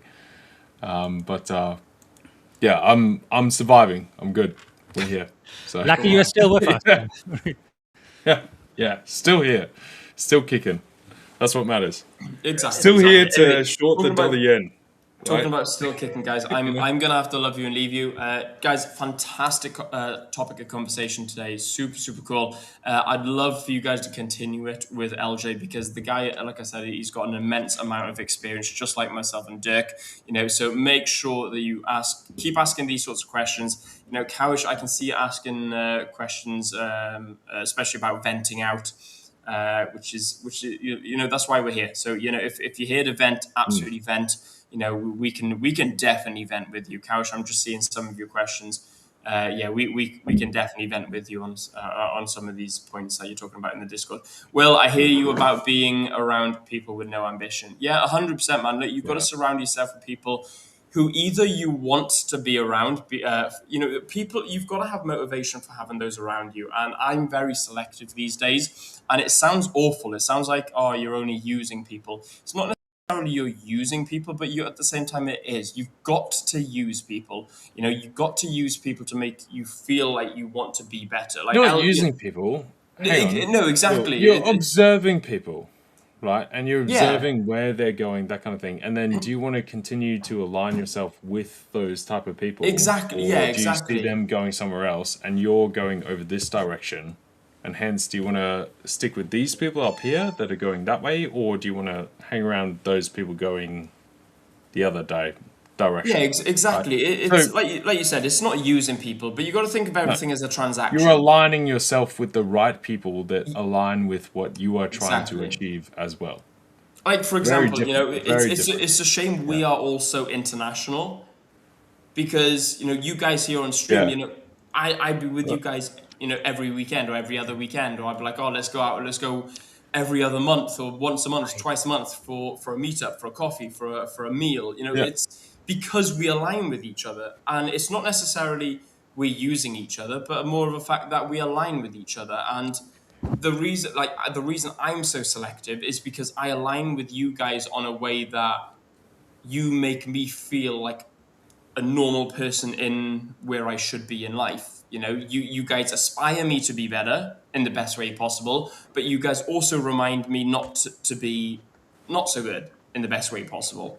You know, whereas, you know, certain people around me, because I come from a very small village, people around me, I look at and I'm like, look, they don't necessarily drag me down, but it's like, there's no way that you're bringing me up or aspiring me to be better, so I don't want you in my space. Whereas you guys here on stream, it's like, this is what I love about coming on stream, is that every single day is different. We spend 4 days a week with each other for hours as well. You know, not just like 10 minutes at a time, hours we spend together, like in a week. And it's always different. It's always a way that we can be inspirational to each other, or a way that we can inspire you guys in chat, or a way that you guys in chat can inspire us, or we can help you, you can help us. So you can show and you can see the passion in us here behind the stream. But yeah, I don't know. I like going back to what I was saying to Dirk. I think you can tell when someone's just there to cash cow. I think you can tell when someone's there for the bullshit, and when someone's there because they genuinely just love what they do. And you know, that's why I love coming here at the 5ers, because Monday morning doesn't feel like Monday morning. It feels like Friday evening. Exactly. It's utilization. I like that. Right? There you go. Utilization. Utilization is the thing where it's like a collaborative type thing. It's more symbiotic, right? Yeah. Where we're all working together, that kind of thing. Not like some usury type thing, like you're saying. Yeah. I like this as well. It's a collaborative effort. Like, yeah, 100%. Different ideas, different views. We all contribute something, that kind of stuff. Same with you guys in the chat. You guys bring up stuff. We bring up that into the stream, that kind of thing, and combine it all together and see where people are at. So I think that's the best way to do it, because that's once again, the entire thing that makes a market, right? Yeah, which is what we're doing every single day, right? And if you didn't have that, you wouldn't have a market in general. Yeah, overall. Dude, 100%. Yeah, 100%. And what's nice as well, we're friends like off stream as well, you know, which I think it goes to show. I think you can see that we're all friends off stream as on stream, which, you know, it shows in the dynamic when on stream. Anyway, guys, I'm going to leave you on this point here. You cannot change. Will, you got to go. Yeah, I've got to go. You cannot change the people around you, but you can change the people around you. I'm going to leave you on that thinker. But guys, thank you very much. Please smash that like button, subscribe to the channel if you are here, keep the conversation rolling, and ask these fantastic gentlemen all sorts of questions, especially when it goes into fundamentals and macro data. Anyway, thank you very much, guys. I shall see you all tomorrow. Peace. See you tomorrow. There will. Regarding physically seeing each other, you know, I still have this idea of this house of trading, like for 2 weeks or month. I do as well. I really want to do that. I feel like that sounds like a really, really good idea. That would be really cool. So I think we gotta talk to the 5ers to sponsor this. I think we could put some actual plans together to do this. That would be amazing. I definitely. think really would be very nosy about the dynamics, and also when it comes to that. Yeah, and that, like, as a maybe last remark on what did you call it, utilization of people. I quite like this because, you know, the opposite of that, I think everybody has a friend or an ex-colleague or colleague like this, where, you know, when your phone rings and you see the name, Do you think that this guy or this person calls because he wants something again from me? Because that person only always calls when he or she wants something. I think everybody has people like this in their life, you know? Yeah. And you gotta cut those out, obviously. And it's fair if they have something, they want something, but they always offer something back. Yeah, but usually they don't. No? They understand what they're side. doing, but it's very rare that they understand that they're doing that and they have to give back at the same time. Exactly. All right, trading wise, so far today in 2 trades. I got up very early this morning because I couldn't sleep anymore because it was so hot, and thought like, might as well turn on the laptop, work on some stuff, have a coffee. And when I saw gold trading around this demand level down here, got a little bit late into that trade. This on the gold future. And then, I mean, look at the audacity of the market. It goes like really, I think it's like $0.1 to my take profit, and then turns around again, bounce it off it. But so still in that trade, I don't want to do any shenanigans with adjusting take profit, because this is a discretionary strategy I'm trying out right now. Works very well, but I need to get the data without, doing stunts like, on this trade, I'm going to adjust my stop loss now, or I'm going to early take profit or stuff like this, because I need the raw data. Otherwise, I cannot tell by the end of the day, am I just having somehow a magical moment where I can read the market better, or is like there really edge in those nice colorful bars out there. Then second trade I'm in, not dollar yen. I didn't re-enter anything sadly for that, but I'm still in the now 2 weeks old, dollar longer term trade. So I talked about this a lot last week on Wednesday, especially, and said, well, I would like to see us really closing above what now is the bear market support band. So those 2 moving average with a yellow color in the middle. If that happens, I'm pretty confident that my take profit eventually is going to get reached. What I'm going to do actually with this trade now, I'm going to do the opposite of what I just told you for my day trading, scalping in gold. This one, I'm going to put the stop loss now a little bit into the profit zone already. Why? Because this trade is already sitting at 2.12R, and this is something, I don't want to lose money anymore on. Of course. We can always discuss the profit here or here. Maybe I'm going to trail it or do something like this, but it doesn't make sense to lose money on this trade anymore. So this trade actually looks like this now. Actually, I put it a little bit into profit because I want to, have an interest rate effect, even if it gets stopped out at stop loss. Then what is a stop loss that is in profit actually called? A stop profit? I don't know. I don't think there's a word for that actually. I guess it'd be like a inverse limit order. I don't know. It's like essentially I feel like you should know this. We should both. I don't think there's a term for that. There's not an exact term. You just apply the opposite order. A stop losing profit order. I don't think that stop profit really take loss exists. Because it's the other set of orders, which there's no okay. Yeah. But anyway, I think you guys know what I mean. So on this one, because this was more of a long-term swing, like swing position, eventually either a longer position. But I think in general, what we are seeing right now, if I look at gold, if I look Bitcoin to some extent, again, trading at 65,000 again. Of course, if we look at the likes of NASDAQ and so on and so forth, guys, remember also live stream back when I said if we reach these levels here, which we did, this is a good chance of buying. LJ and I both agreed on this. And if you would have listened to us, which you probably didn't, you already would be sitting on absolute ripper. On unleveraged 6.7% of profit. What a banger. No, I'm just, of course, just kidding, guys. Do not listen to what we are doing here. You know, we do it because we try to be as transparent as possible, of course, about the trades we take live here or the setups that we do live. But that does not mean we are always right. You know, the market could have continued down this, and we don't want that you are in a situation later on where you can, so to say, offset the fault of your loss, which is very easy to do. You could always say, oh, I listened to Dirk. It's Dirk's fault that I took a loss. No, it's your own fault. It's always your own fault. That's why, like we said many, many times before, we are here to inspire you, to give you new ideas, how to modify your trading strategy, how to create maybe new trading strategies.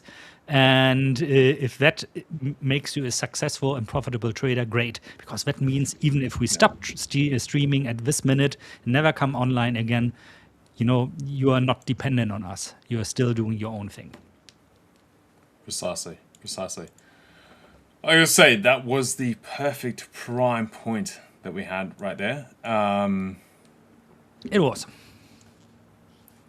Of course, with the whole, because I missed the entire last week, essentially. Yeah, it's a bit of a bummer. Which is very annoying because it was not intentional. I was very keen for last week because we had so much stuff that we were dollar yen crazy angling up towards. Yeah, with the dollar yen, the Fed, that kind of stuff, the next payroll number, all that kind of stuff.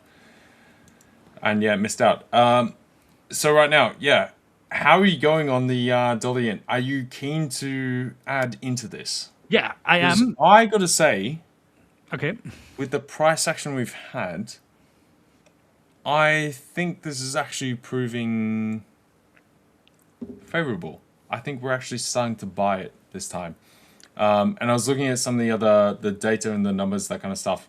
The volatility is obviously massively increased for the dollar yen in general. You would hope so.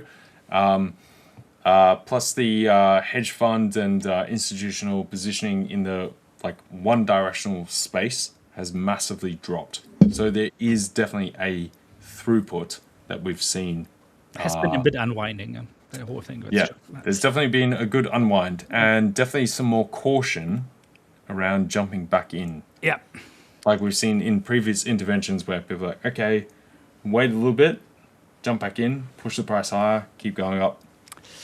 It might be like this again. I think that's their main goal, not necessarily achieving a certain price for the yen, more so just curtailing the speculative aspect of the carry trade, obviously. Yeah. The thing is, it's like, what makes a difference from all the interventions we saw in the past for the yen is that it's a combined effort this time. Plus the fact that the US that they sold euro to buy yen actually, which is quite amazing in my opinion. But that's on a different sheet of paper. Yeah, that's another thing I got. But stuff on. I mean, they did this on purpose, not the euro selling part. Yes. Maybe as a side quest, so to say, but to show like, hey, we are the central bank of Japan and America, we stand side by side. You know, if you want a weaker yen, you have to go through us. This is either it's a huge bluff, then it would be the biggest bluff in history when it comes to central bank intervention coordination. But you know the saying, never go against the central bank. So my assumption right now is that when we latest hit something like 160 again, I would be very, very willing to go short there again. I think just below 160, maybe a little bit low 80 or so. Yeah, that's like the sweet point. If we see that specifically, I would be. I don't want to long dollar yen right now because you're always in the danger of that they do it again. Maybe not for the amount last time, but even for half amount or quarter of the amount. But it's still going to very quick drive gap fill your stop loss, so to say. And you're easily going to get executed like 50 or 100 pips lower where your stop loss is sitting. So this right now, of course, it looks like a retracement, and I read this. Henry, for example, said long dollar yen retracement at the moment. Good trade, quite metal balls to take that trade, honestly speaking. Yeah, But, Henry, dude, respect to where respect is deserved. I mean, mate, but I think I saw Henry say before, like LJ saying, do you want to go odds on for a rate hike tomorrow for the RBA? Back me up, Henry. I'm pretty sure I saw you say that in the comments just before I jumped on before. oh my God. Because, God no, dude, I'm out. I'm completely no rate hike, no chance No, at it's all. not going to be. So. We could get like a generally hawkish tone from the rhetoric because they still want to keep up that that tone as far as inflation, that kind of stuff. But hiking rates, not a chance under the sun at all. Yeah. Sayonara. I don't think so too. Yeah. Yeah, that's tomorrow morning. It's the same thing with the Fed, right? Like, dude, we're not going to hike rates. Especially after People numbers, still the going on NFP. about this. Yeah. The NFP. The NFP is exactly, the job reports are exactly following the trajectory that you lined out in June. Correctly. Yeah, exactly. That's what we're seeing. And then the same thing from the inflation component. If you strap out like education, healthcare, insurance, there's no inflation. Insurance is obviously very much tied to inflation because of how the business works. And then you also do have a bunch through the core PCE from the MBS mortgage-backed securities flow from COVID, which is like a hangover type effect from them buying too many securities long after COVID ended, right?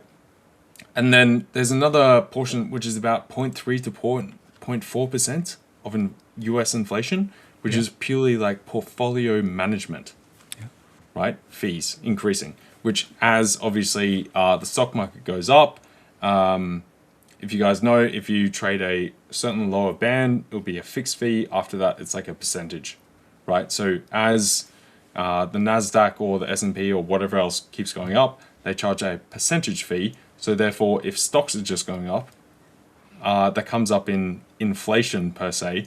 Yeah. What does raising rates do to that? Nothing. Especially with healthcare, the other standpoints, like it's not doing anything. Healthcare, education, like you're not getting naught. Insurance have much different like time frame outputs with like bonds and everything they do. There's no reason for anyone, frankly, to raise rates, whether it be the US, the ECB, Bank of England, Australia, whatever. Australia is definitely over the cuff, and they need to come right back. They're not going to acknowledge that immediately. I think the only component of inflation that's going to hit us a bit probably next year is going to be food prices. Because of not so much because of the Strait of Hormuz, but we have not only in Europe, we have a massive drought going on here. We have that already in the USA. We have what is it called? El Nino, I don't know. El Nino. As strong as it was for the entire history of recording, which will lead to, from what I understood, to weather in winter in the USA that is going to lead to another massive drought probably next year. So that's going to put strain on the food prices. Supposedly, it's actually why I'm looking at now for the first time in my life at something like wheat futures. Yes. Funny thing, same deal. Looking at the same thing. Same with like coffee, like Arabica beans, that kind of stuff. Like it's all gone right up. Yeah. Whereas the other stuff that was meant to go up hasn't gone. Yeah, exactly. Up, it's gone down. End up in some cases lower than where it was before the war. And then other pieces are now going up because of other tangential things in the future, not because of the war, right? Yeah. So you're 100% correct, 100%.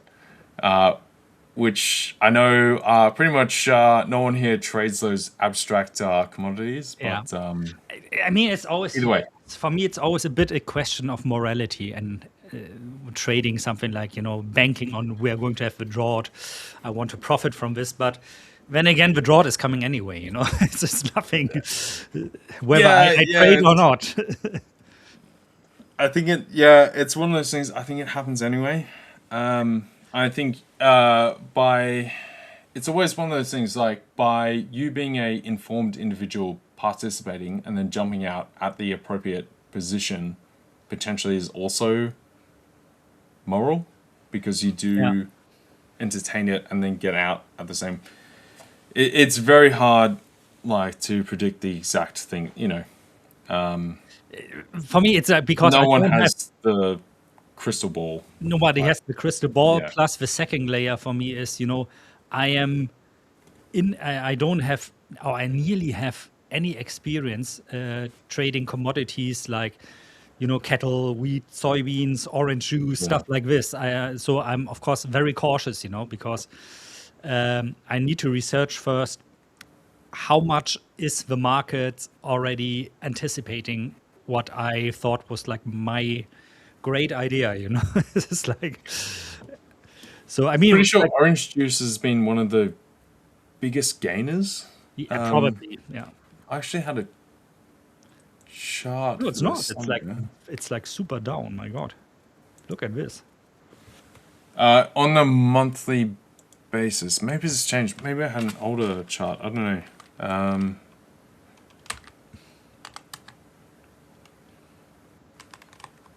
And I couldn't even tell you why. Could I be wrong? I could be wrong. I am fallible. I mean, guys, something like orange juice or wheat, I think is actually available. No, it's like you don't want to trade with this as a CFD. You're going to die the death of 1,000 cuts, because probably the overnight financing is very, very high on stuff like this. Yeah. So this is typically either directly through future. You could do an option. If some brokers out there offer options, the thing is always the pricing for these, of course. And I actually, this is something. The Black Arrow account maybe could be something for this. I don't know. Yeah, if they have commodities on there. I think they do. As far as orange juice, yeah, it might have been a older pinpoint. I think potentially from those I was looking at, because this is definitely degraded. Yeah, overall. Like, that is down, dude. Why has that come? Like I was saying, I was looking on the month-on-month stuff, so it might have had a pinpoint from somewhere just around here, end of month, like, so hence 29th of June, and then we had this peak, this sort of gap higher to that. I haven't checked it recently. Just like you're saying, I don't trade. That's the thing. But honestly, I might as well. There are for sure ETFs out there which have like a basket of these assets. I think that would be the more appropriate vehicle for me to trade this, because I would probably hold on to this for like, I don't know, 1.5 to 2 years. Yeah, I'm pretty sure I collated like a basket of some of the majority commodities with like gold, silver, that kind of stuff, FX, and then like tangentials as well. So stuff like random things like cattle, feedstock, orange juice, coffee beans, that kind of thing. Regarding I think it was right on that point. So, and then obviously we've had a massive dip since. So regarding cattle, this chart is probably worth nothing. Sorry, what's that? I mean, regarding cattle, you come from a beef country. You like to do barbecue. You have a lot of good beef that we enjoy here, also in Germany, for exorbitant prices. It's true. The price of beef is crazy at the moment in Europe. Is it the same in Australia? I don't know. I think it's pretty moderate. Like chicken's definitely the cheapest overall. Yeah, that's the same here. But beef is like up there. It's like tripled in price for the last 2 years. 2 years? Beef is not too bad. I think beef, like standard beef, is still reasonable. It's definitely more expensive. It's probably like 150% of chicken for like standard beef, and so that's like the full fat type beef. If you want to get the lean beef, it's probably closer to 190, 200% of the equivalent of chicken. And then obviously chicken by standard is going to have better protein fat ratio. Not to mention, I mean, I'm not a big steak eater anyway. Just like every now and then, when my wife says, "Hey, I want to make a nice stir fry for us, a Chinese one. Can you get some beef?" I was like, "Wow, how come this is like so much more expensive than pork and chicken right now?" Welcome, Bob. Yeah. Good to see you. Yeah. How are you doing, Bob? Hey, yeah. Good morning. All Yeah, issues a little resolved. bit. Not yet, not yet.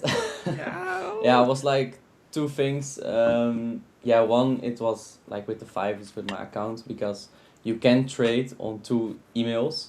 So that's just the rule. So only one person just have one account and email. But I got like two for also for like work and making content. So it was Yeah. blocked and now I got it back again and my payout approved and anything.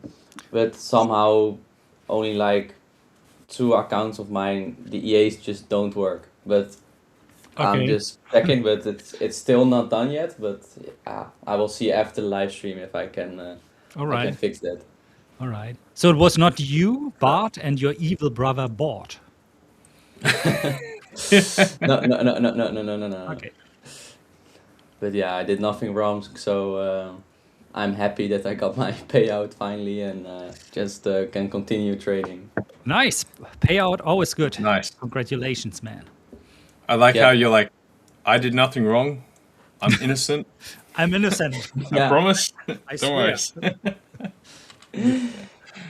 Politician. I am innocent. Yeah, Dak. Yeah, I literally was doing that so to my manager, so I did nothing. Hey, But nothing yeah, wrong. It no, wasn't me. It everything's wasn't normal. me. But Yeah, I know exactly. what you mean. I have the I had the same issue with a crypto exchange where I had like one account, which was like my main account, and then I had a different account because I wanted to test some automated trading strategies with this. And on this account, I still have 10,000 US dollar TIFA. And this is Bitmart. Bitmart is winding down now. And now they're, going for them the comfortable way, and they're just saying, we're not giving you back your 10K because you had two accounts. So in their logic, it's like you had two accounts, your 10K are ours now. Yeah, it's really annoying. It's a different example, of course, from what you. You're like- guys don't misunderstand me. This is not what the 5ers are doing. But Sorry, hang on. it's like. Anyway, But yeah, Sorry, do you guys are in trades now Yeah. this morning? I am in a gold trade right now. I'll screen cap mine first of all before we jump into yours, Dirk. Yeah, I am sure. in this NASDAQ short. You are short in NASDAQ. You are insane. Bold. Yes, Bold. bold. But I think we've come up high enough. So we did crack this sort of long-term trend line that we had. If I can zoom out a bit. Let's go to 4 hour. That's probably good enough. Oh my god. There's too much stuff here. Let's hide all of that. Yikes. Yikes. Hang on, guys. Okay. Let's we'll hide this. And we'll hide that and hide this.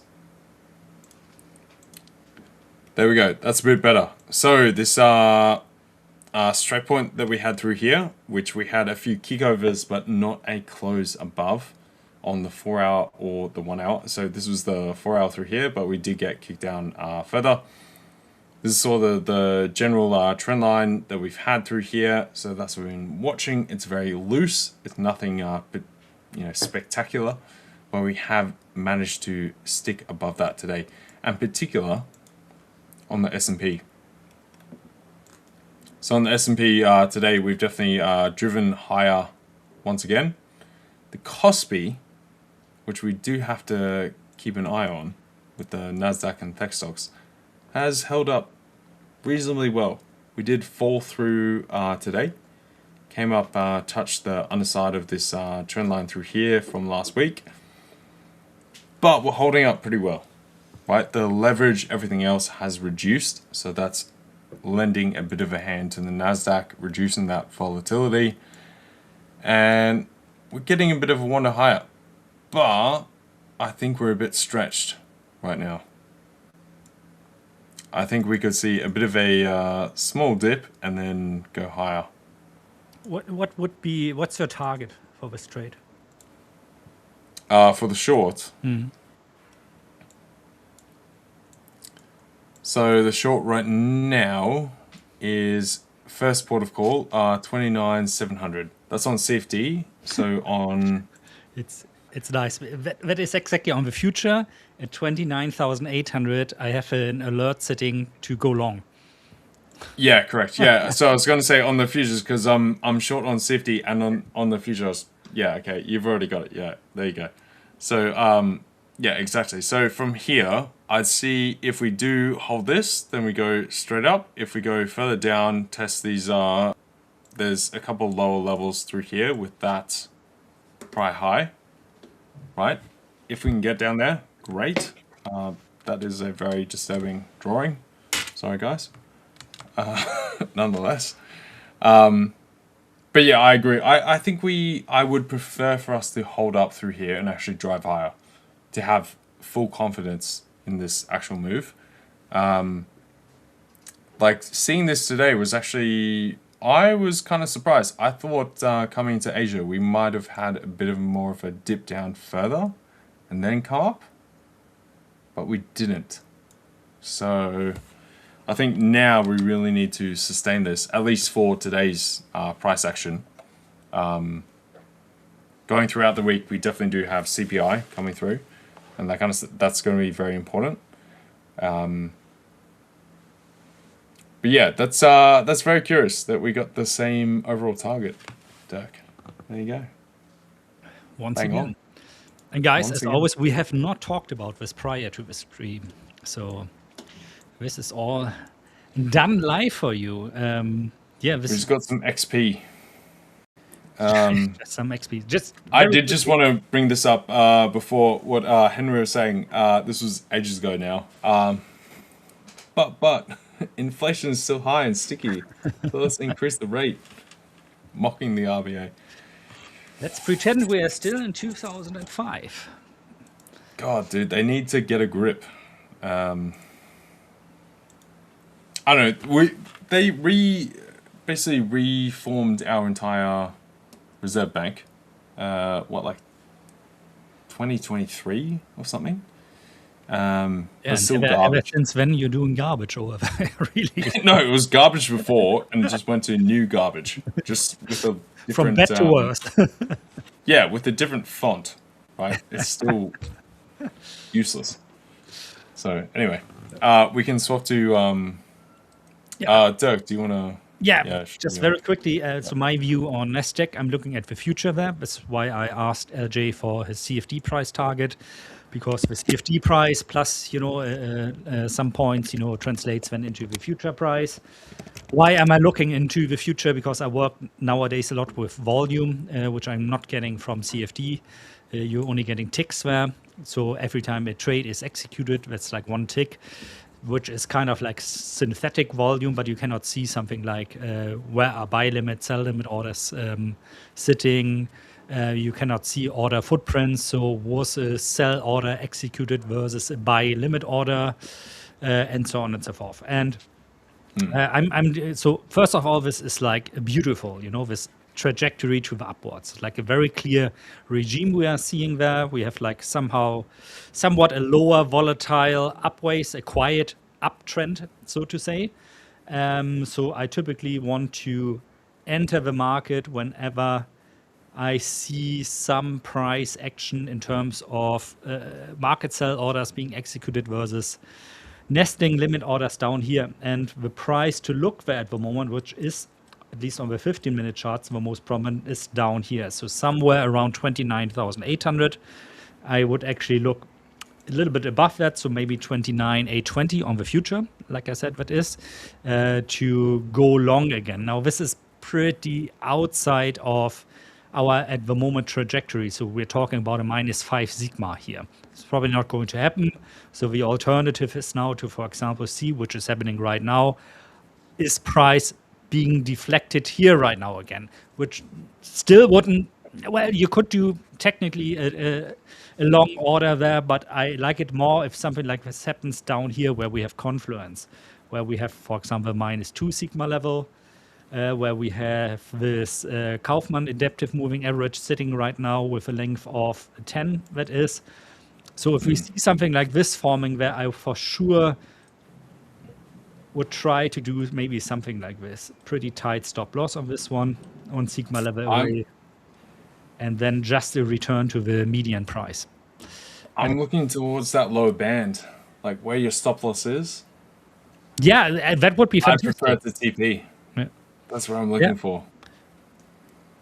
That is as long, and I don't think this is very much going to change today. Maybe it's going to slow down now until, you know, New York comes in again. But if you are looking into trends, this is, you know, as good as it gets.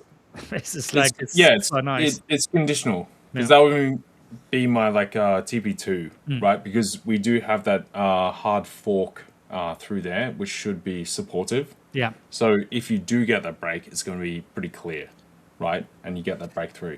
Yeah. So I do agree with that. Like where your entry is pretty much where my TP1 is, and then your stop would be my TP2, and probably my peak point for today. Fair enough. You're doing the reversal trade. You know, I'm looking for entries with a trend in this case. Yeah. But that's again, right. What do you reckon, Bart? Where would you run this? I haven't got a trade. Be brutally honest. Yeah, on the NASDAQ, but guys, I'm going to be back. Sorry to interrupt you, Bart, in about a minute. Yeah, no problem. That's right. Yeah, about the trade of Dirk. Yeah, I don't know. For me, it's like a very short trade, and it is in a trend, but it's not like you are going in a short or long at the bottom or the top. So for me, it's like a little bit in the middle, and it's too much of a risk. Too much because risk. I think it's I think it's just going a little bit sidewards, upwards until like the markets open in New York. But I think he can get like a TP or SL, I think, before the volatility gets there, and I think then the markets will be different than now. So I don't know what's gonna happen with this trade. And no. Okay, that's fine. But if you had to pick one, you know, gun to your head, which one do you pick? Right? We need to know this. It's got to be either mine or Dirk's trade. I will say mine's already in profit. So his has to come down and then pick up later on. So yes, and Dirk is not here, so I don't want to say his no, trade you definitely is a can. little bit You bad. definitely can. You definitely can. But yeah, I think like on the NASDAQ you are all these highs that it just bounces away, and we're still again at this stop. So I think the chance is higher that we first get like a bounce back to like some moving averages. So I would say your trade I will take then if I need to take one. So yes, winner, chicken dinner. All right, nice. Yeah, nice. if he's back. And for the same reason, I think we eventually do go higher, but it's just this is very much an intraday trade, which obviously is not what you're typically doing day to day, right? You know, so it's very different. Yeah. Yeah, not much. But I want to enter a trade if we are breaking the last high. So if we're breaking this, then I want to go in a trade. Then I know for sure, we're breaking the last high, and now I want to get into a trade and see if we can make a really big move up. Like also on the last few days here. So I think it was here that we broke the high, and then I got this whole trend up. So that was nice. But now I'm like the trends.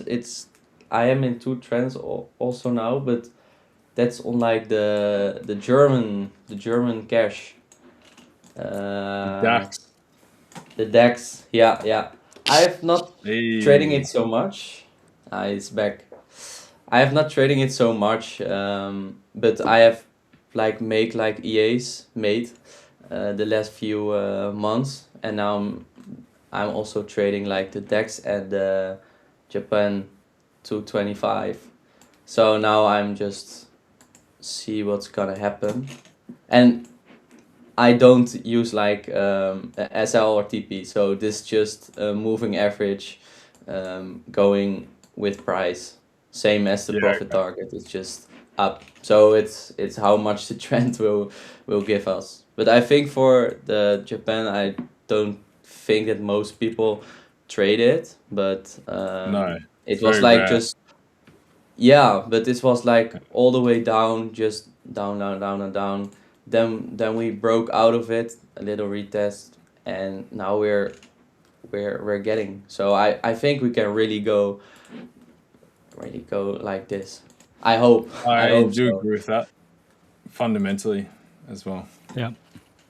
At this Yeah. point, So I think it could be a very good one, but we will never we will never know. But I think I like this more trading than the NASDAQ now. So for the NASDAQ, sorry, I was away just now. You are probably looking for the breakout again, no? Yeah, that's true. short. No, that's short. He said, I said the short. He was on my side, right? No, but Sorry, it's Doug. nice. We have one contrarian, one breakout, and one trend-following trader today from NASDAQ. So Bart was on my side, all right. So, but if we see that breakout, he's very much long, all right. But it was like, okay, looking at everything, fair. Probabilistically, we could get a bit more of a dip before actually coming up. And so I also reiterated your position that I agree going up, but I think we need a bit more of a dip first. That's why eventually we are all going to land a profit. Eventually, we're all correct. Yeah. I hope. You're the only one being in a trade right now. Yeah, well, it's just me. But it is in profit. That's good. Good call. Fair enough. Yeah, and he gave me like the choice. In the game. Is LJ trade better or yours, Dirk? So no, I'm not in a trade right now. I'm waiting for the trade to go long. The only trade I'm in is the gold trade, which came $0.1 to my take profit, and then decided to reverse on me again. I gotta say the gold trade overall, Dirk, from that lower point that we were calling, and I know you said a number of times I jumped out, being scared of something. I gotta teach you somehow, no? You do, of course. I did jump out earlier on that, but I was trading like NASDAQ and that kind of thing at the same time. So, but man, this has been a banger. It is. Right? It's like just like we called same deal. How looking at the entire gold picture has been correlated to rates. Obviously, we got the inflation numbers. We then got the follow up with the employment data, that kind of stuff. Forward interest rate hikes down. Therefore, gold up. Right, this has been really good. The only component for us to make a hat trick this year is that we see a rate cut.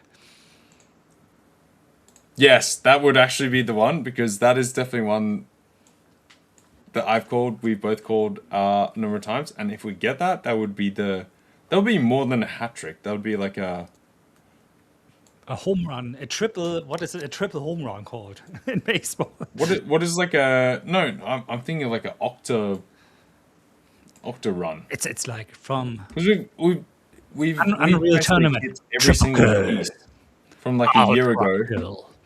Yeah, from like a year ago, from mid last year. Yeah.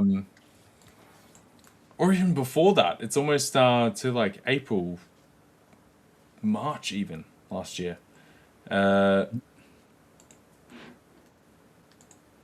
Yeah, oh God.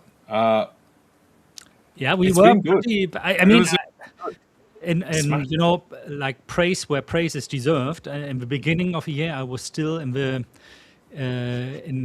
mode that probably was going to be difficult here for stocks, and I was flat on stocks. I just started buying again back then, a couple of months ago, when you showed me this valuation chart for tech stocks. Remember that they like actually are trading, if we take earnings into the equation again, at quite reasonable prices, low prices.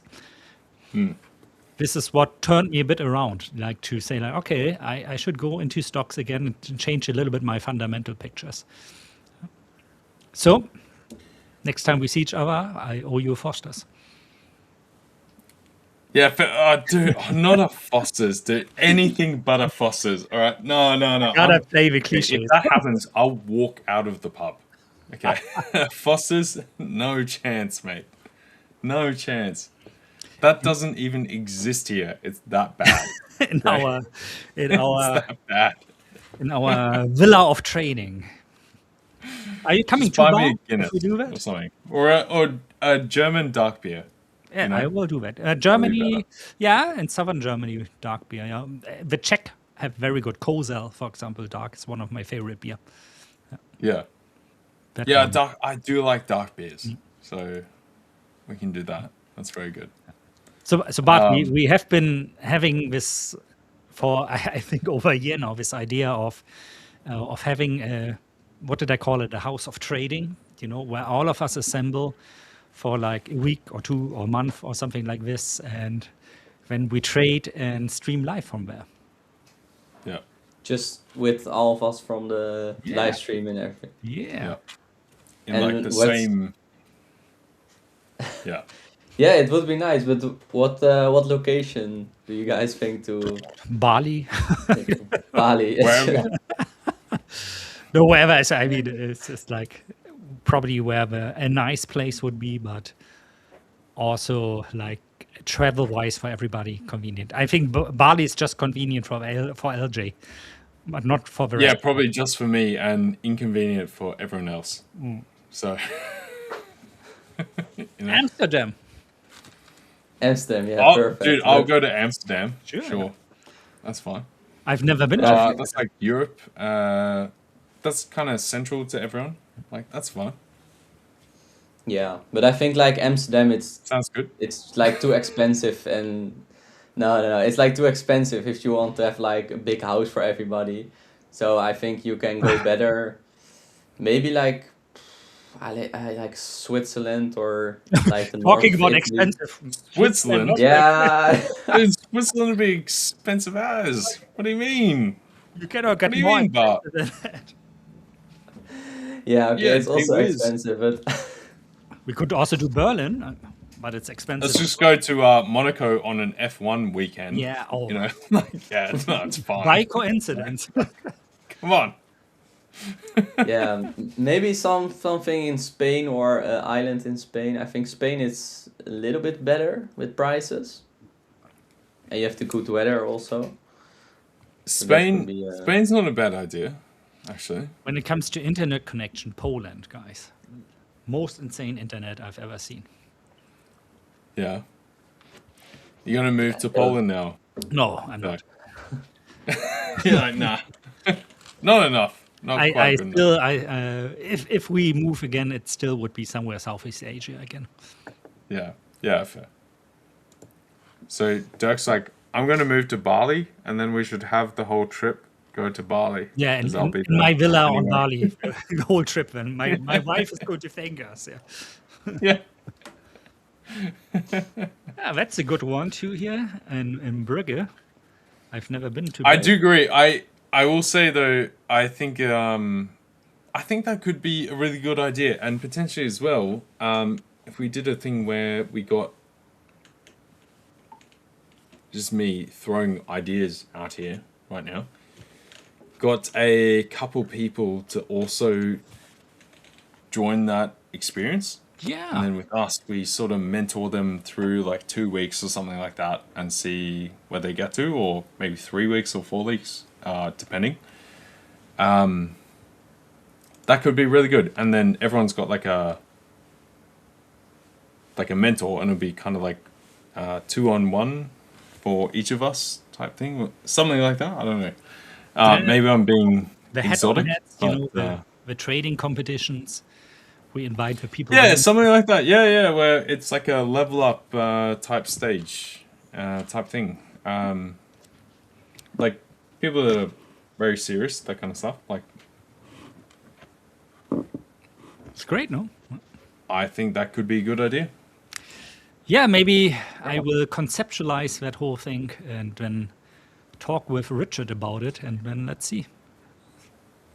Yeah, and I think it's a expansive content point as well. It is, yeah. It's all right. Yeah.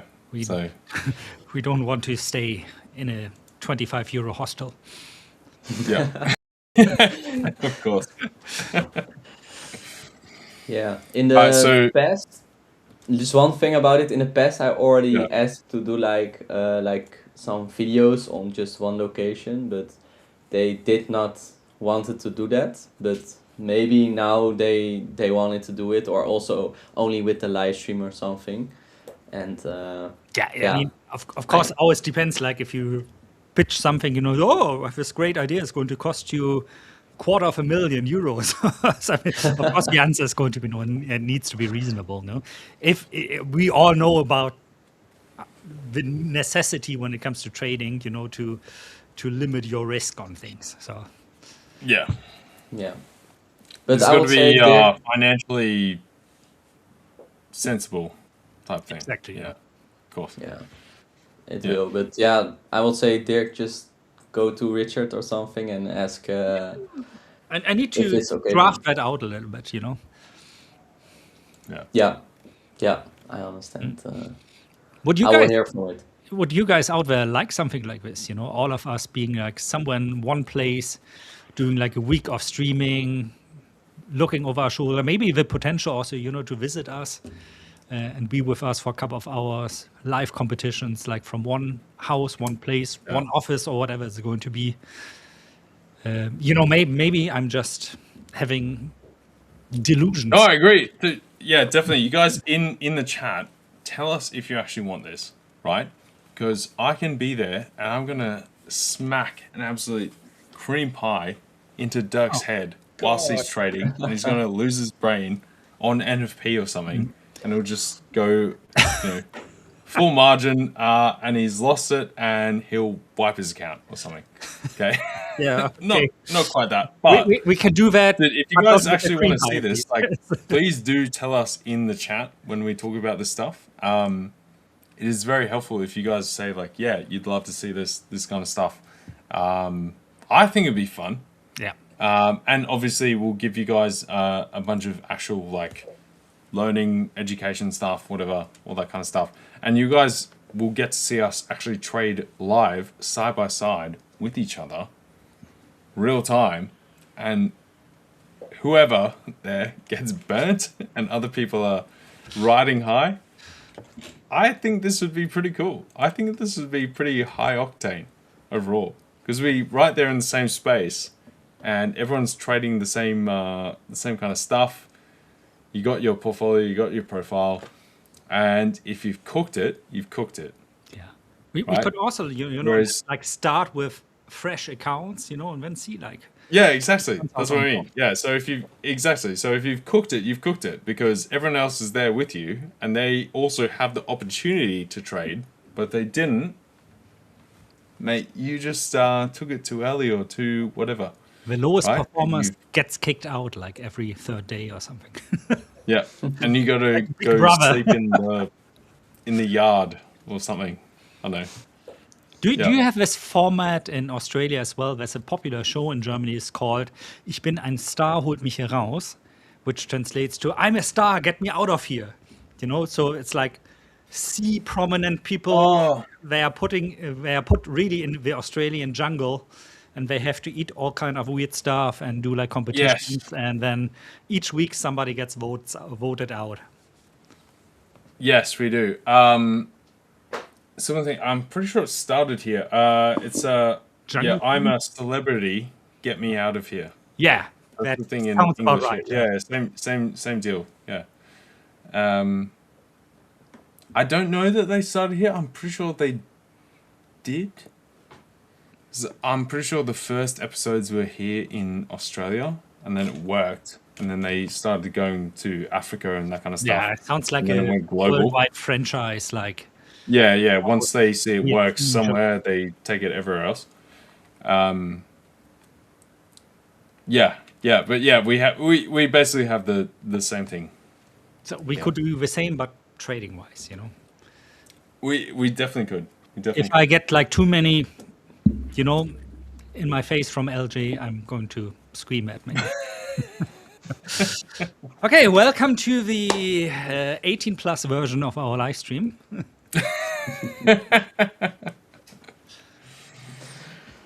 Oh, guys, the market is sleeping a little bit. I think NASDAQ is like recovering a bit now, LJ. It is. We're kind of raging. Same with the the euro. We're just in this spectrum from Asia. Not too much to say. I can't really see anything discriminant.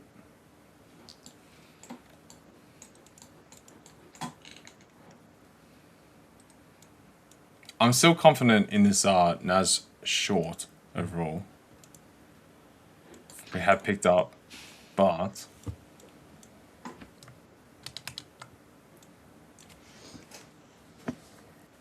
Yeah, I think it's now just waiting before like the market's gonna open. It's like so boring, sideways, a little bit up, down. So I think we can really trade when I think for me it's like 3 o'clock, 3, something like that. Then we'll begin. It's so funny. I I never thought I would see like that the Asian session becomes more exciting than the European session. It hasn't been for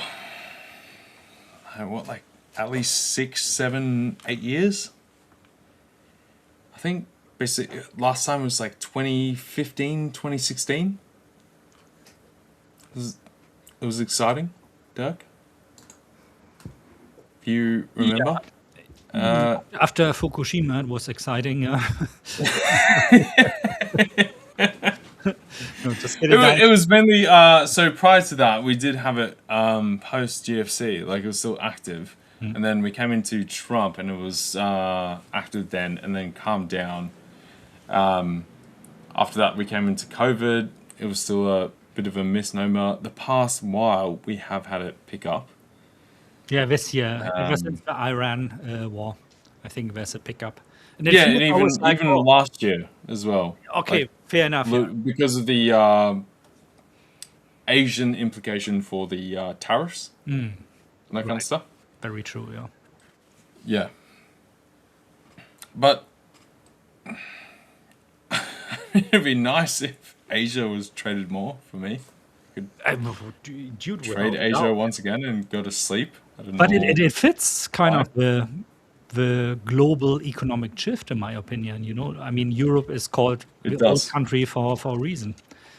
Yeah. For a reason of being the old country, but and for a reason of money moving away from here, either to China or Southeast Asia or to America. Yeah, no, 100%.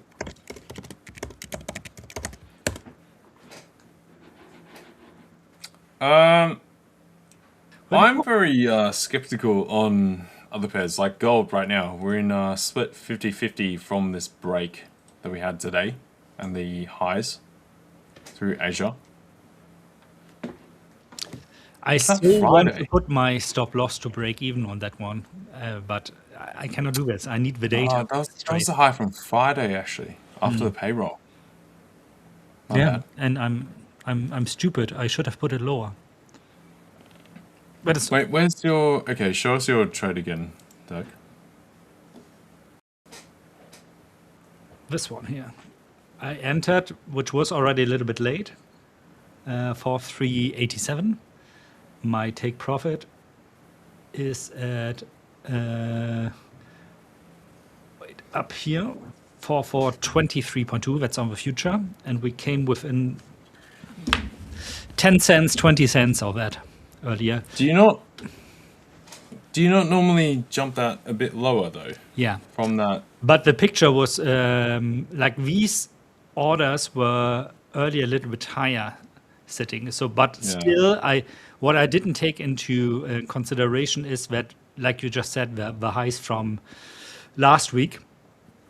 Yeah. And so I should have kept my distance from those more. But I mean, we're talking about 10 cents or 20 cents. That's what happens sometimes. Very small, yeah. And you just miss it by a margin. Yeah, and you know, under normal circumstances, I would have put my stop loss to break even or whatever, or would have a take profit letter. Like I said, I'm collecting data on this right now, you know. So this is not on a real account traded right now. This is on a demo account.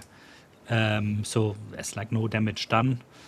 But I want to highlight this because I think a lot of you guys out there know this feeling, you know, where your take profit comes within really a tiny reach and then the market reverse. And a lot of times when I was still a beginner, these were exactly the times where I thought like, oh, I need to like modify my strategy. I need to account for something like this. When in reality, if you look like at 150, 200, 300 trades, probably is something like that happens once, if at all.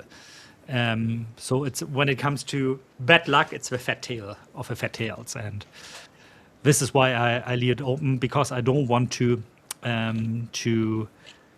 screw up my data. That's fair. That's fair. So yeah, especially with gold, obviously, you can get those wick highs as well. Same deal. So that's fair. That's fair. That's fair. That's fair. Oh, wow, LJ. Good one. Good call. You know, NASDAQ, really. Nice one. I hope so. If it keeps keeping on. It looks good right now. You know, it's going right now.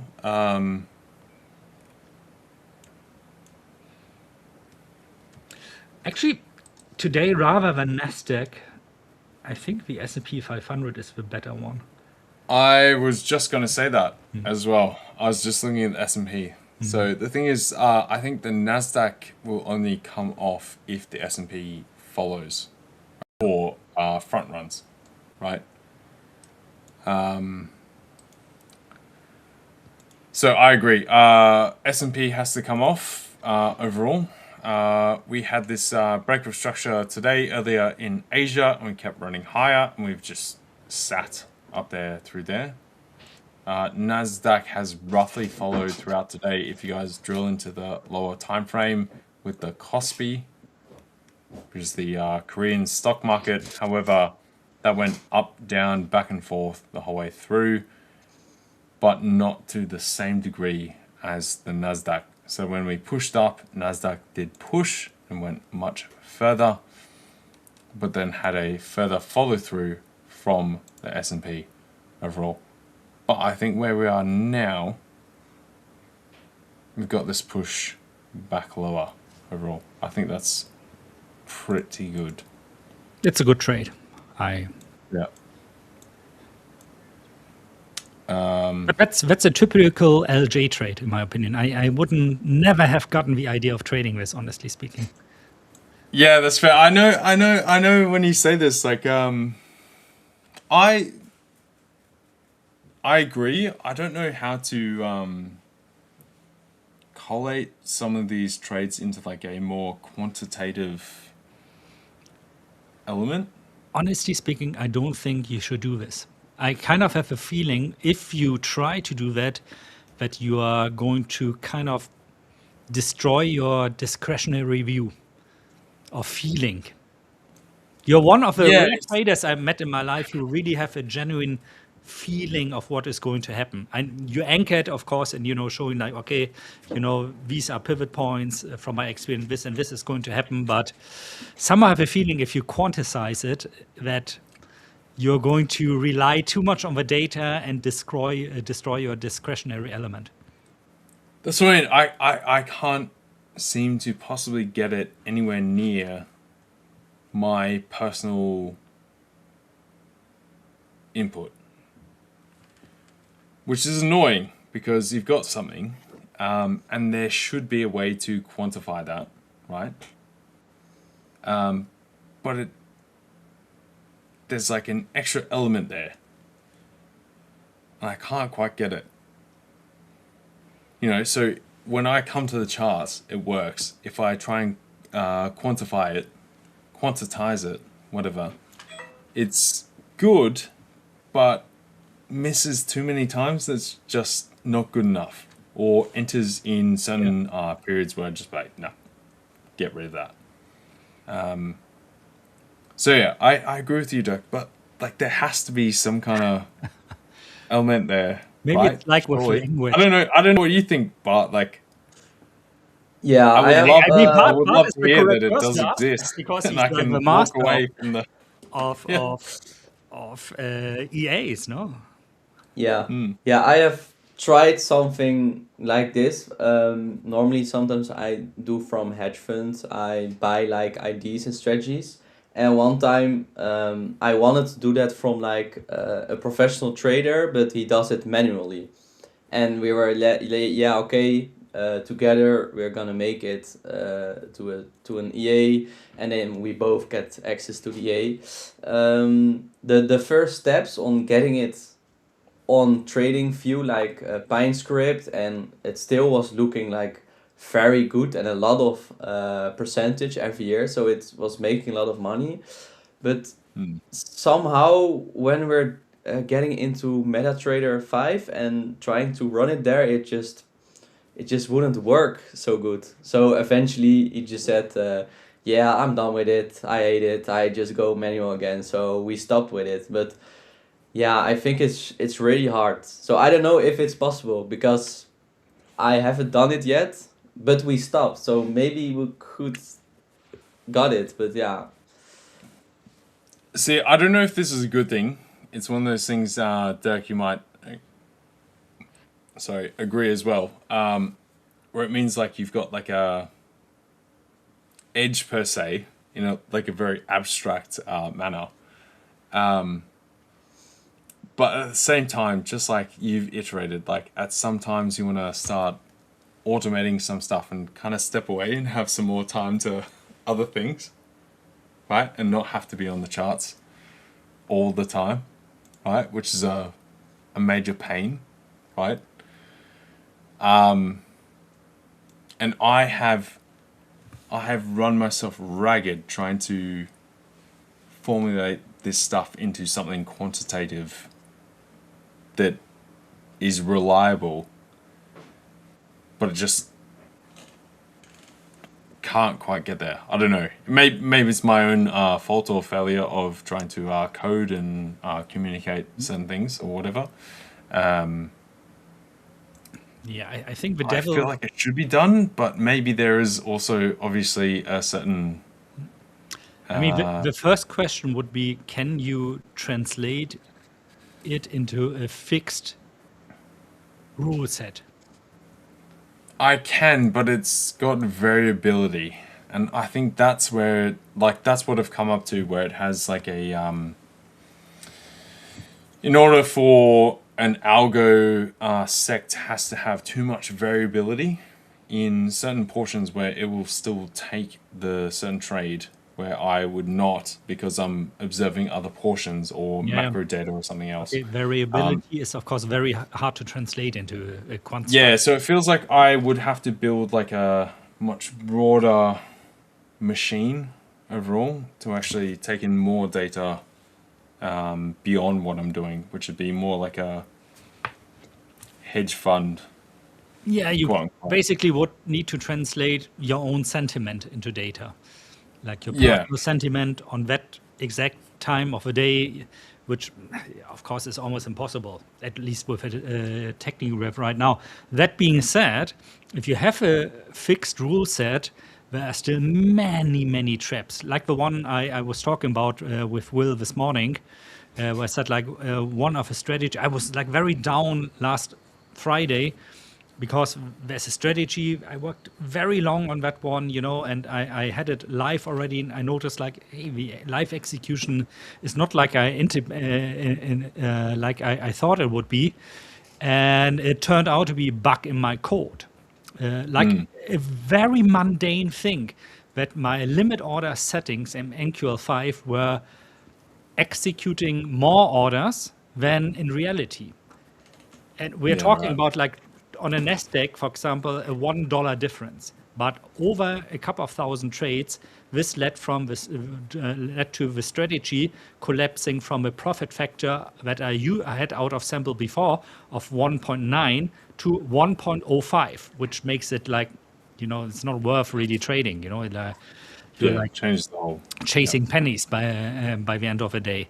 And I was like, it's like, my God, so much time in there. I was so confident about this. It's like slow. And these are really in back testing and then translating it into live trades, like traps that only you can overcome with experience. I did this a couple of times, and after a couple of hours being down on this and going through the cycle of why do this? I want to retire. It's such a pain in the ass, the whole thing. To like, okay, I could change this and this maybe again, or test this or that. The cycle, luckily nowadays, is very short when it comes to this in my mind. And but it's not easy to automate things. It's like a lot of trial and error, and then you still need to take a huge discount on the live performance. It's amazing. You would think like that it's very binary. Oh, it works out of sample on backtest. It can automatically translate to real life. It doesn't do like this. So don't be like sad because you cannot do this, or don't be unmotivated. Because it's hard to translate. From my experience, really, it's like from having an initial idea to automate something until it works, it's a cycle of 6 to 8 months. Even with all the modern tech we have right now. Before it was like 2 to 3 years as a single coder. Yeah.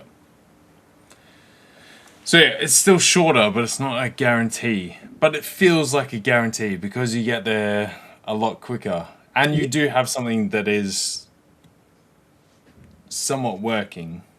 And then people get fooled by that, right? I think a lot of this is like, learning a language. In the beginning, you're like struggling, translating in your head. And then at one point, where you know a lot of vocabulary, where you have practice with native speakers or with your teacher, a lot of times you kind of get to this level where it feels natural, where you don't need to constantly in your head think about words, how do I pronounce this, what's the right grammar on it, and so on and so forth. Doesn't mean you are still making mistakes, like you can hear from my English, for example, but you can speak it almost like your native language. And I think it's the same with trading. I think you've looked at so many charts and you've taken so many trades that on a subconscious level, you don't need to think about it anymore when a trade is triggered or when something looks right or wrong to you. And it's like for language, of course, I mean, actually AI or like Google Translate has struggled a long time, to translate something that you say in one language into something that sounds correct at a native level in a different language. It's terrible. It's nowadays, with something like ChatGPT or Claude, it's at a good level, I think, in my opinion. But the way there was long. So who says it's not the same for the markets? 100%. That makes sense. If you guys can give me like 5 minutes. I'll be back. Of course. Just got to get another thing for my throat, and I'll. Of course. That's fine. Of course. Yeah, I don't know if LJ is still listening, but I can help with making some automation with his strategy. But then he need to get it written with rules, and then I can put it into cloud and can make like a Pine script first. But that, I think that's the most difficult part for him, to write it down in like text and with less sentence as possible. So how shorter it is, how better it works. So I think that was also the problem, because it's just sometimes too long, because about his feeling and something. That's why it makes so That's why I difficult. said that's the point, you know, having to translate feelings in some kind of sentiment score. Because like for example, this gold long trade I did this morning, you know, I did it because I thought it's like a rule set there. We had like a nice demand zone where we had buy limit orders that were absorbing sell limit orders. We were somewhat sitting at a level that, in my opinion, made sense, that I can put in a very tight stop loss. And then I put in a 2R for this trade, for example. Well, I put in 2.07 because I thought it didn't matter. If I put in 2.00, actually my take profit would have triggered already, but different story. But how do you translate all of these, you know, feeling like, oh, yeah, there's a certain rule set to it. I'm looking for a long trade for these demand zones, which are nested buy limit orders being executed against market sell orders. But how do I define when this looks right or wrong? That's not possible. Impossible, you know. It's For that, I need probably like a CPU on my mind, which kind of extracts like my emotional state when I'm making this decision. Yeah, that's right. And also when I trade like manual, I do it different than my EAs, and I know I can't do that with EAs. But yeah, it's disappointing, but on the other side, it's also good. And I think trading is like beautiful with not only automation, because then it will be not so nice. And for me, I think it's like beautiful if people also like trade manual and not only with bots, because then you have like a trading community with only bots and everything. I think that's less nice, but yeah, but I think it always will be this. Yeah. So also in trading bots manual. always promise like this. They always promise this dream of, oh, you know, I just apply this to the chart, the EA, then I'm going to have passive income. When in reality, it's not like this. You know, it's not like fire. You always need to amend things, do things, you know, reevaluate things. What's up, LG?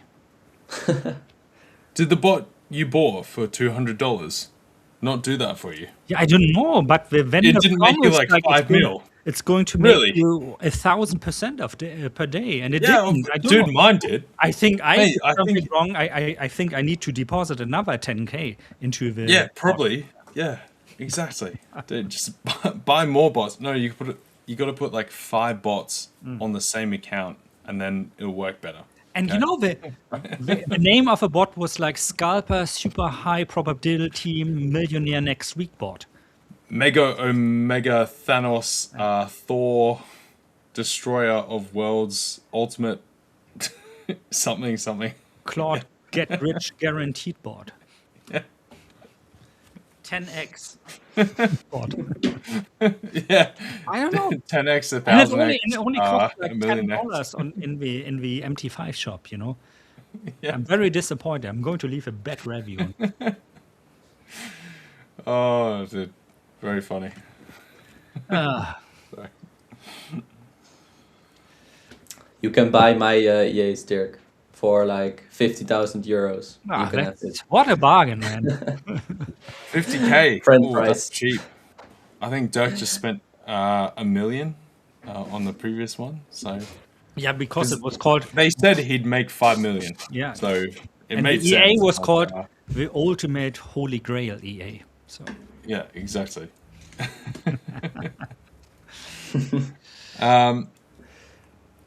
what's this question? If automation was sold to Cal Golden Key, everyone would make money. Don't know about that sentence, but yep, sure.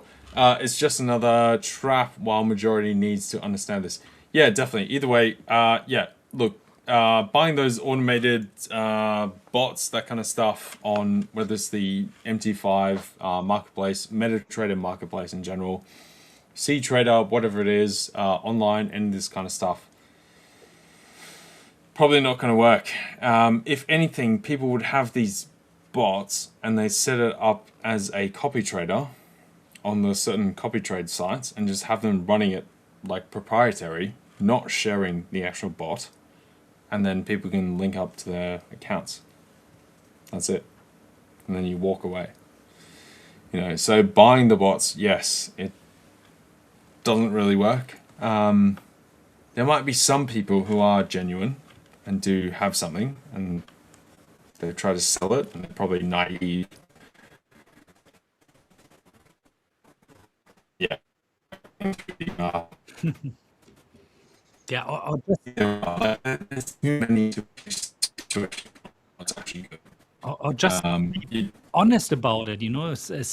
Yeah. It's okay to sell it if you have like something solid there, you know, but be honest, say something. This is one part of Confluence, you know. I think this could be something if you incorporate this into your strategy as another layer of Confluence, you know, when my bot says like green, you know, and your whatever you use as a strategy entry or exit says the same, well, then fire, you know. This Or, yeah, like you're a massive momentum trader, swing trader, and then this bot will enter inverse trades when that flips and try to hedge out or curb some of your drawdown per your own momentum and swing trades or something like that. Which is very different to what people do out there. So, yeah. You long, man, or what? What is this? Inversed fair value gap entry 4837. 4837? Wait, GC, what are we talking about? Like gold? Because we're a long way from there. 4837? Long trade. Yeah, long. I think you mean 4337, but we've not been trading there as well. That looks like a Or, I mean, 337. at the CFD where we were. Where we were?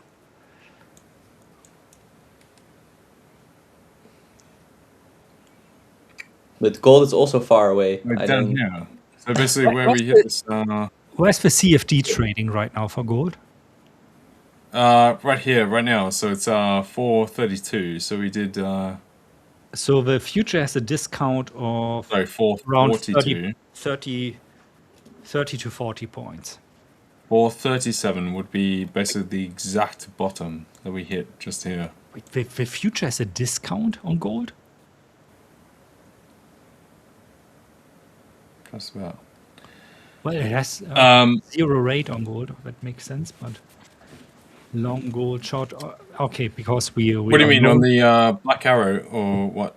No, I'm looking at the CME price now, the COMEX price for the gold future, which is right now sitting at 4,400.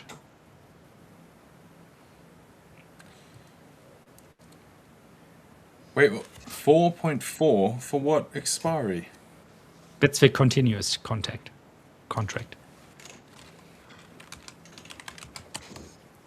And guys, I'm leaving. I was like 30 minutes late, and now I made it up. Oh, good. So, yeah, that's a good one. Take care, man. Nice seeing you guys, and I will see you guys next time. See you Monday again, Bart. Take care. See you, brother. Appreciate you. Ciao.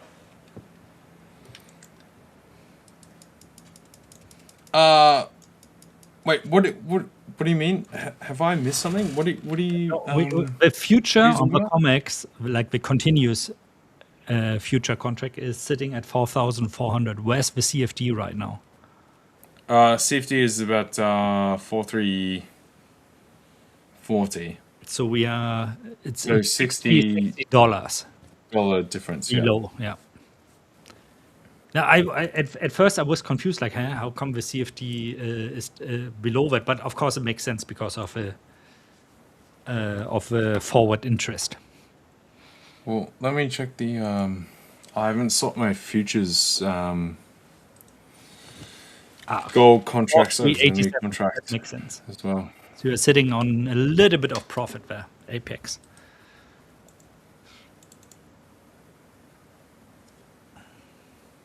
$4,399 4K. Yeah, 4.4.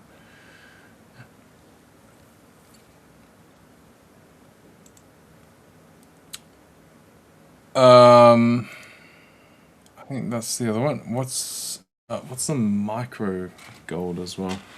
That is GC1 hyphen. Sorry. Bless you.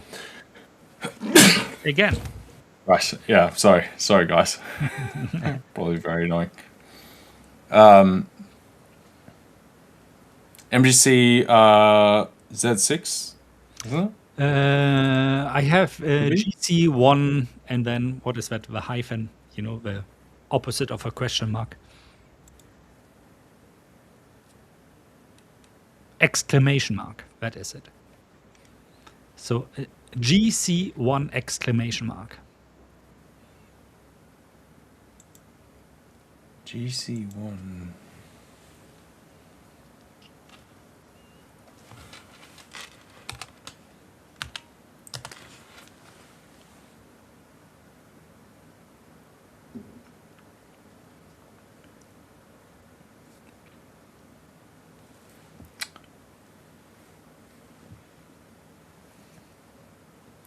Is this on Black Arrow or no? This is on TradingView. Okay.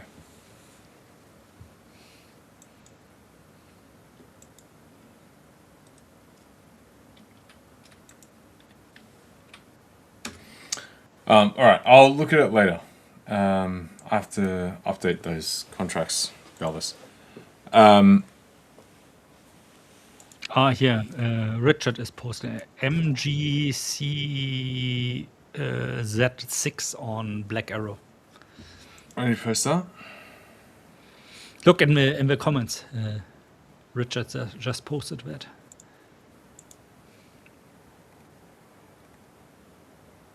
Oh, in the comments right there. MGC Butler to the rescue. Hans Gunther. Oh, yeah, okay. Yeah, cool. I've got that. That's an updated contract.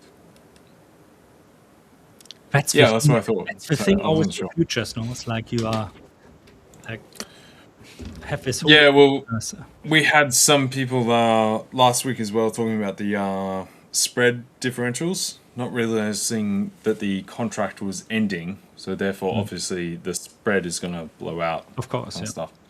So I was just making sure that was the actual one.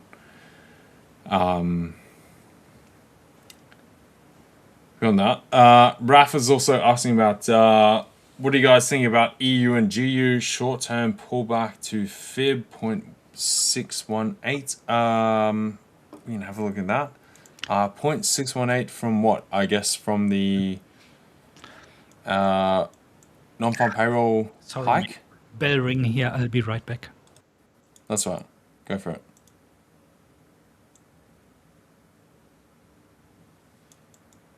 Are you talking about point-to-point for the non-farm payroll peak low with that knee-jerk pull lower up to the highs, or what? And it depends if we're talking about the extension or the inverse. Because you could say 61.8 would be up here, or depending if you inverse this, of course, 61.8 is going to be down towards here. But I gotta say, we're going higher. So you'd want a fib extension running higher, not lower. And even if we go back down to that base point just before the NFP, run this up to tops of NFP, we have come down very nicely, hit the 50% point retracement. Okay, so last Friday's candle. So we're looking at up here. From the impulse candle, I assume, when you say that, not just the Friday low, of course. Reverse and go higher. Then I think we've already done that. To be honest, I think through here, this is the next point for us to go higher. I personally will tell you that through here, I took longs on a personal account for us to run up through here. And then eventually to this top point. Take that as you will.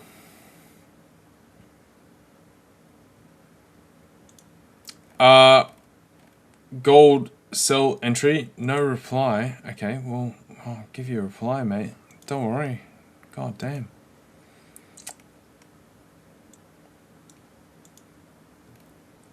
What are we looking for? Gold buys today, specifically for today. We can do that.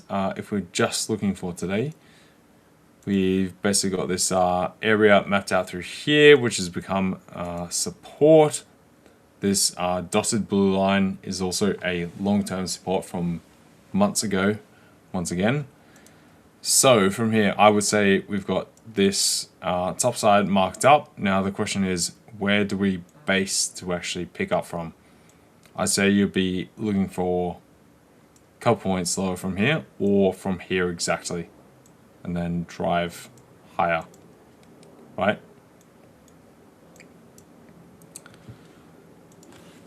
So if we want to line that out more crucially,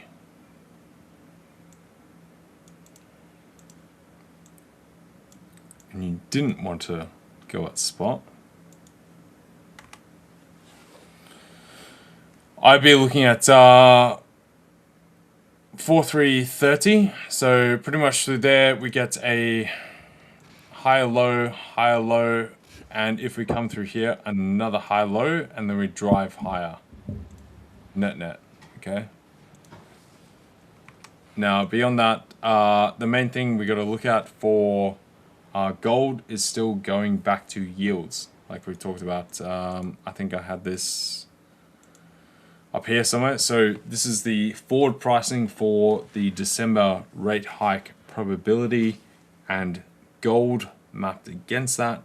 Right now, gold has been mapping that perfectly. So if you want to know where gold is going, go look at the forward pricing for rate hikes in December from the Fed, and then you'll see where gold is going overall. That is overall the directory that is driving everything right now.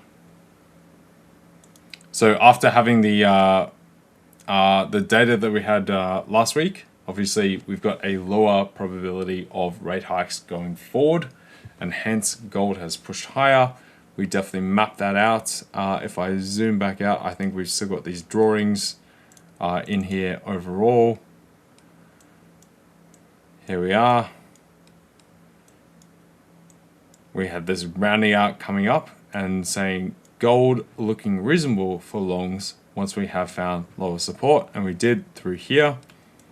That was this key point that we held, and then we drove higher, broke that structure, bang on, bang on. So for today, you can see that we've already pushed a great deal higher. So maybe there's a slight squeeze beyond that, but you'd be pretty greedy. I'd be looking for a bit of a drop overall, and then look to get long after that, intraday.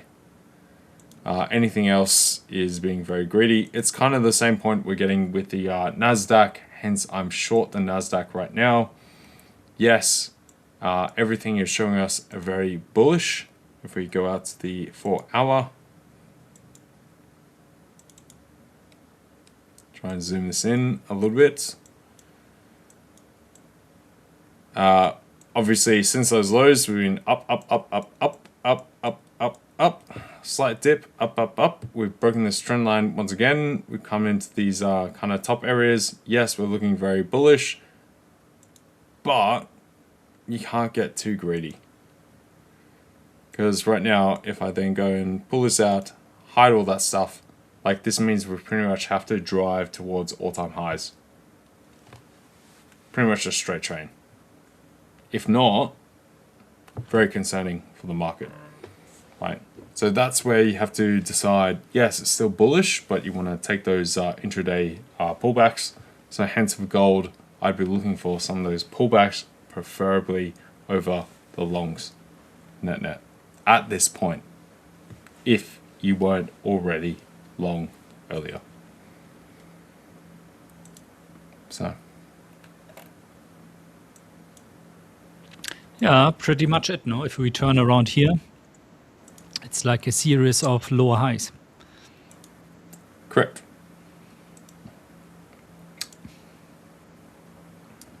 Should I jump to your screen, Dirk? Yeah. I don't have anything to say anymore.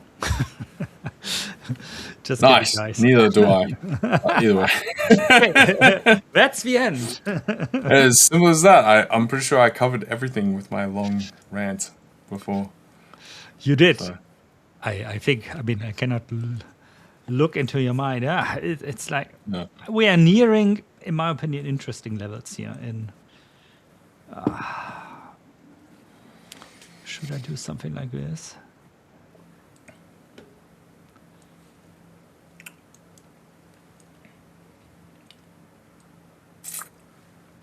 I don't think so. You don't, but I do. And I'm the better trader. Mate, go short from here.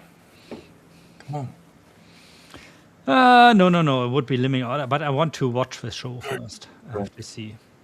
Go short, Dirk. Come on.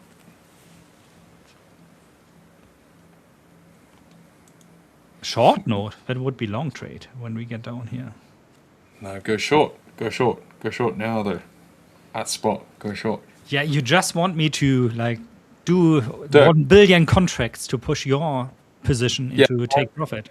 Yeah, call up your prior family office and just full margin. The entire family office doesn't exist anymore because oh, well. sadly the client died. Yeah.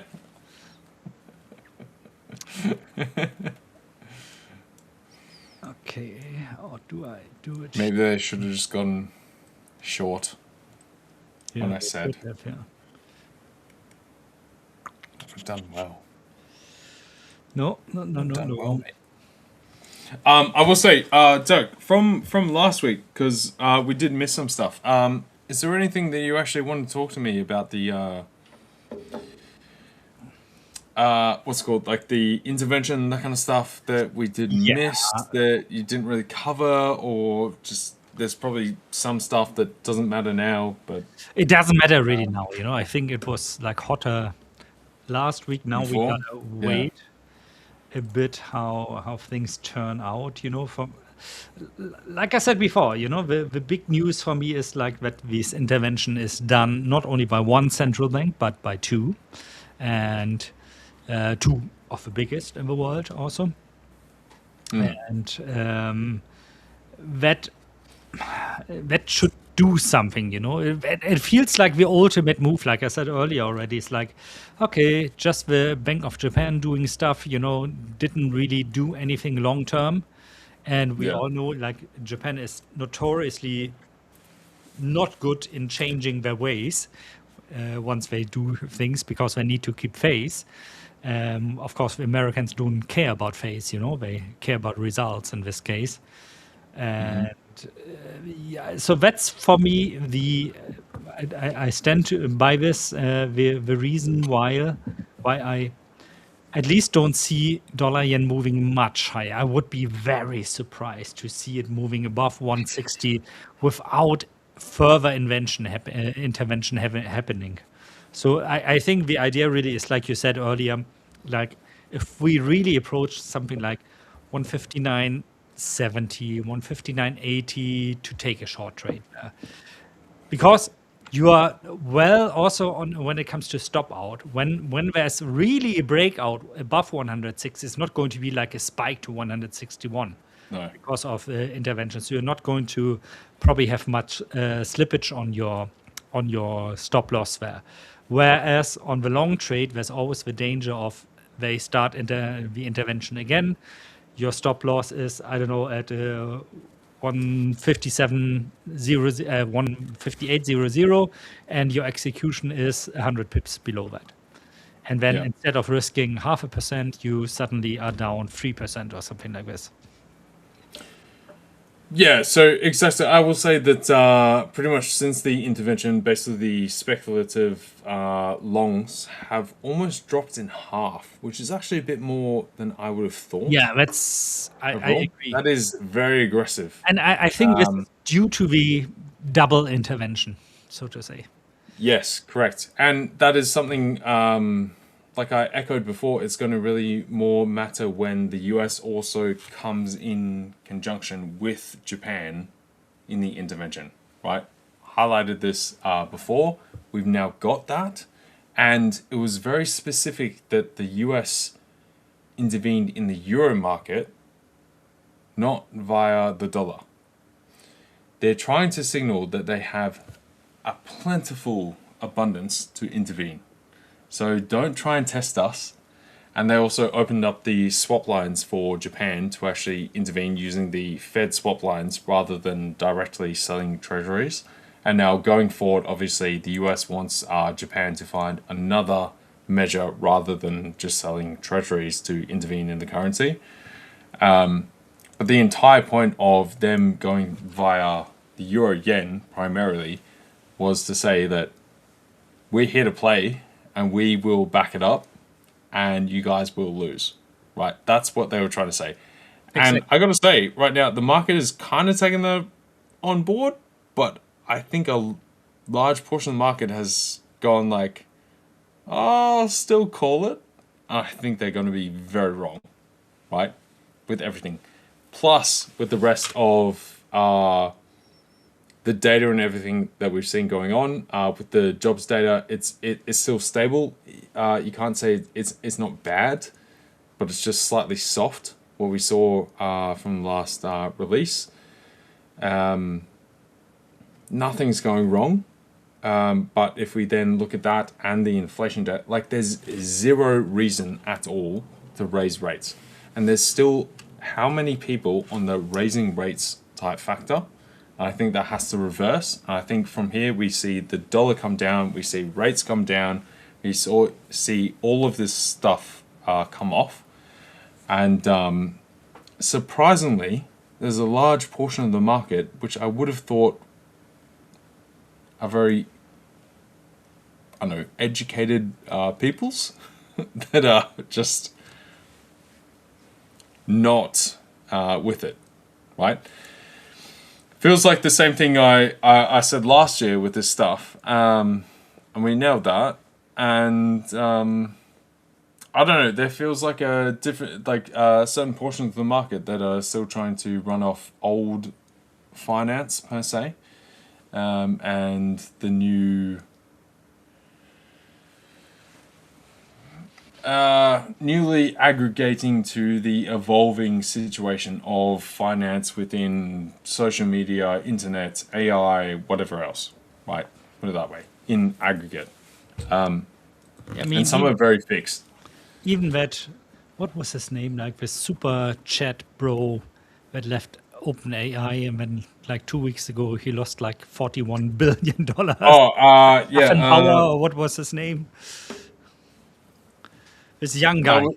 That was the low of the Aschenbrenner.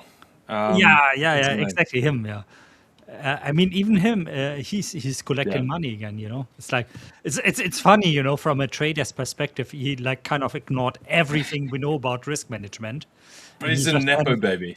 Yeah, so, He went like double and triple all in leverage. What could go wrong? And, well, now you see it, but it doesn't fundamentally. And he's like bashed, of course, on media right now. Like, a week before his marriage, he basically burned $40 billion. But in January, he's right about what's to come. He's just wasn't executing his plan very well. And he still seems to be worth money, It's like people are like he wrote to his investors, and people are just, okay, here's your second chance, so to say. Do it better this time, maybe. Well, I'm sure you know of some people that got long in like 2003, 2004, just before GFC, right? And then they went to the moon, right? And they made 500, 600, 700%, and they were the gods. Yeah. Right. And then some cashed out just at the right time, and some kept holding it, and then they went into the ground and just got deleted. Right. Similar deal with him. Like, obviously bought in very early with this whole rebound, and that kind of stuff. And hence, despite the collapse that he had, he still got money on the end. He just didn't take profits at 2,200% profit, etc., which is stupid. And they mishandled the options trades for the hedging of the downside. So at some point, you got to be like, what is a hedge? Dude, Why do I need it? It's just more upside. Sorry, you forgot the hedge in the hedge fund, right? You just got the fund and forgot the hedge part. Oh. If I just want a long equity, long AI spiel, I jump into that. But it shows you also like the different world people like this are in. No, it's like if I'm in trouble, I'm going to go to my buddy. Can you give me a quick loan of $250 billion or something like the same with Citadel back when they had this GameStop thing going against them. It's also like, they just need to talk to their friends. Yeah, everybody's having each other's backs, which is nice in general, but it's, of course, not nice if you are the retail trader sitting in your position. You want to sell it because you are up 100x, and it's like, it's currently, you cannot do that until prices have normalized again. Until exactly, and then you're like, well, dude.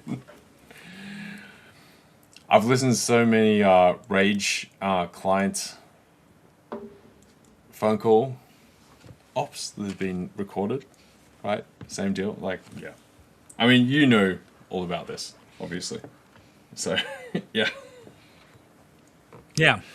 On time. Depending on what end you're on. Bitcoin bottom, Dirk. I don't think so, to be honest, guys. I do not as well. Do have a chart actually here. I mean, guys, it's like Bitcoin is very simple. It seems to be very complicated, but it's always from top to bottom around 360 to 370 days. That was true for the last 3 cycles.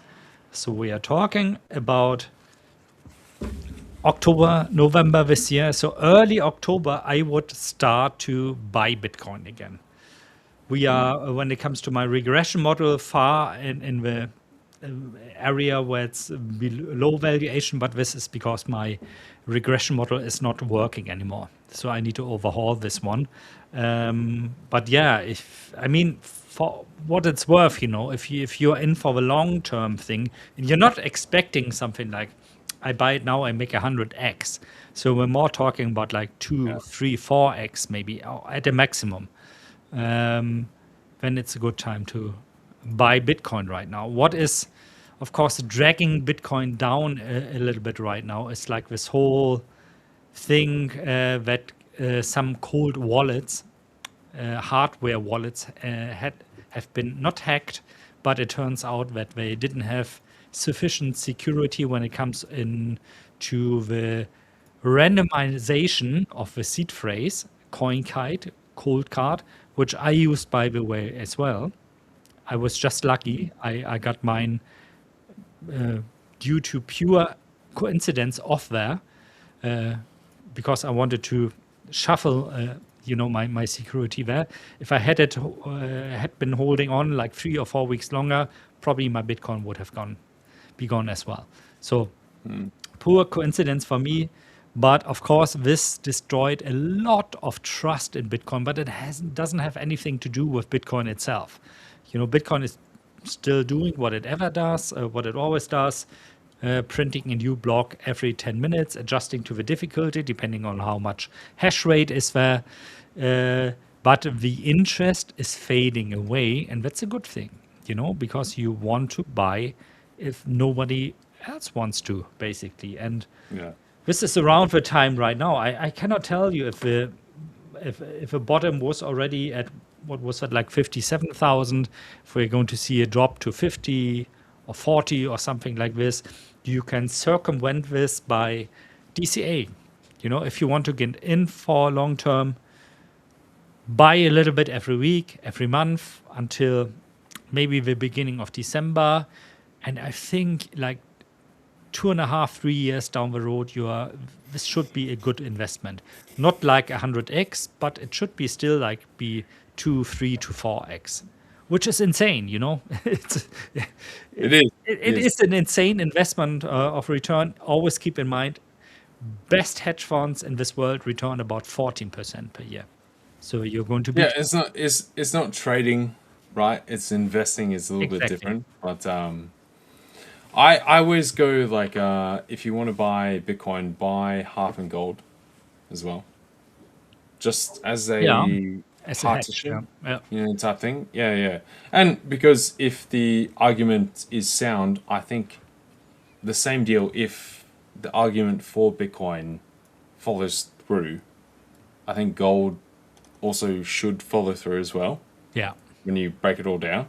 So I think they, like, even if one outpaces the other, vice versa, whatever, they should still both be safe. And if somehow Bitcoin overall, which has the major failure point, I don't think gold will fail, right? Then you're still protected on the other side. But you still capture the upside of something like Bitcoin. True. Right? So that's my opinion overall. But Dirk is the crypto god. I'm not. Yeah, you are. I'm just an the good, the bad, and the Bitcoin himself. The good, the bad, and the profit factor. Dirk has changed his name. It's no longer Bitcoin. It's now Profit Factor. Yeah. Welcome back, Richard Butler, the one and only. Welcome, Rich. Hello. How are you guys? Not too How you shabby. doing, man? Not too shabby. Not too shabby. I'm in a NAS cell, so I don't know what you guys are in, but I'm doing a little bit of a NAS cell right now. You're doing that on purpose, I think, you guys. I mean, I'm seeing a little bit on the lower time frame, a bit of downward momentum.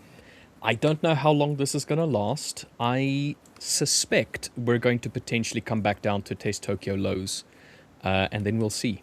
Because we failed to push above, what is this, 29,870. Sounds very on familiar, what Richard just told.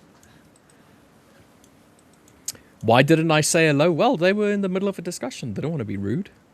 Hello, everybody. It's exactly what we were talking about. And I think, actually, I'm going into a long right now for the NASDAQ. Now? Yeah, now. I mean, I can see why. But obviously, this is going to be lower time frame view for me. 15 minutes.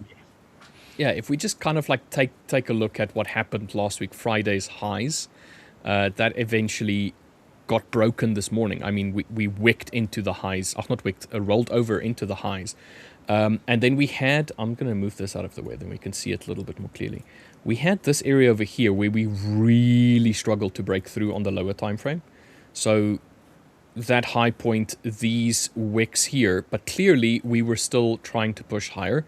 Eventually we broke, retested, and then created a new high off of that. Strong reaction, so quite a bit of sellers there trying to take profit, maybe, or buyers take profit, and then some sellers kicked in. But then we had this failure here to break lower than that point, and then we started picking up. But I honestly thought that we were going to then just absolutely run off. But every single time we tried to come a little bit higher, we had a nice strong sell reaction. And then this point over here was the first time that we actually had follow-up. So instead of a sell, we take most of that sell back and then maybe a small little sell again, we actually had follow through. So to me, the momentum on the lower time frame is starting to shift. We had these low swings over here that eventually got broken by this candle over here. These high swings here on this downward leg that didn't get tested once. So yeah, I can see us push lower for now. How deep? I want us to get back to Friday's highs. I want us to get back down to this zone here, or a little bit lower into Tokyo low. That's what I'm looking for. But right now in a sell, I'm on 1 to 2. I mentioned this last week. I had to change my strategy, at least how I take profits for the time being, because my previous one has been flagged as bulk trading. So unfortunately, I have to now find I'll explain it to you now, Dirk. I have to find an alternative means to have my take profit points be placed, so that I can take TP 1, 2, 3, and 4 still. But for now, drop down to a 1 to 2, flat out one entry, just 1 to 2, and see what happens there. So, Dirk, were you here when I mentioned it? No.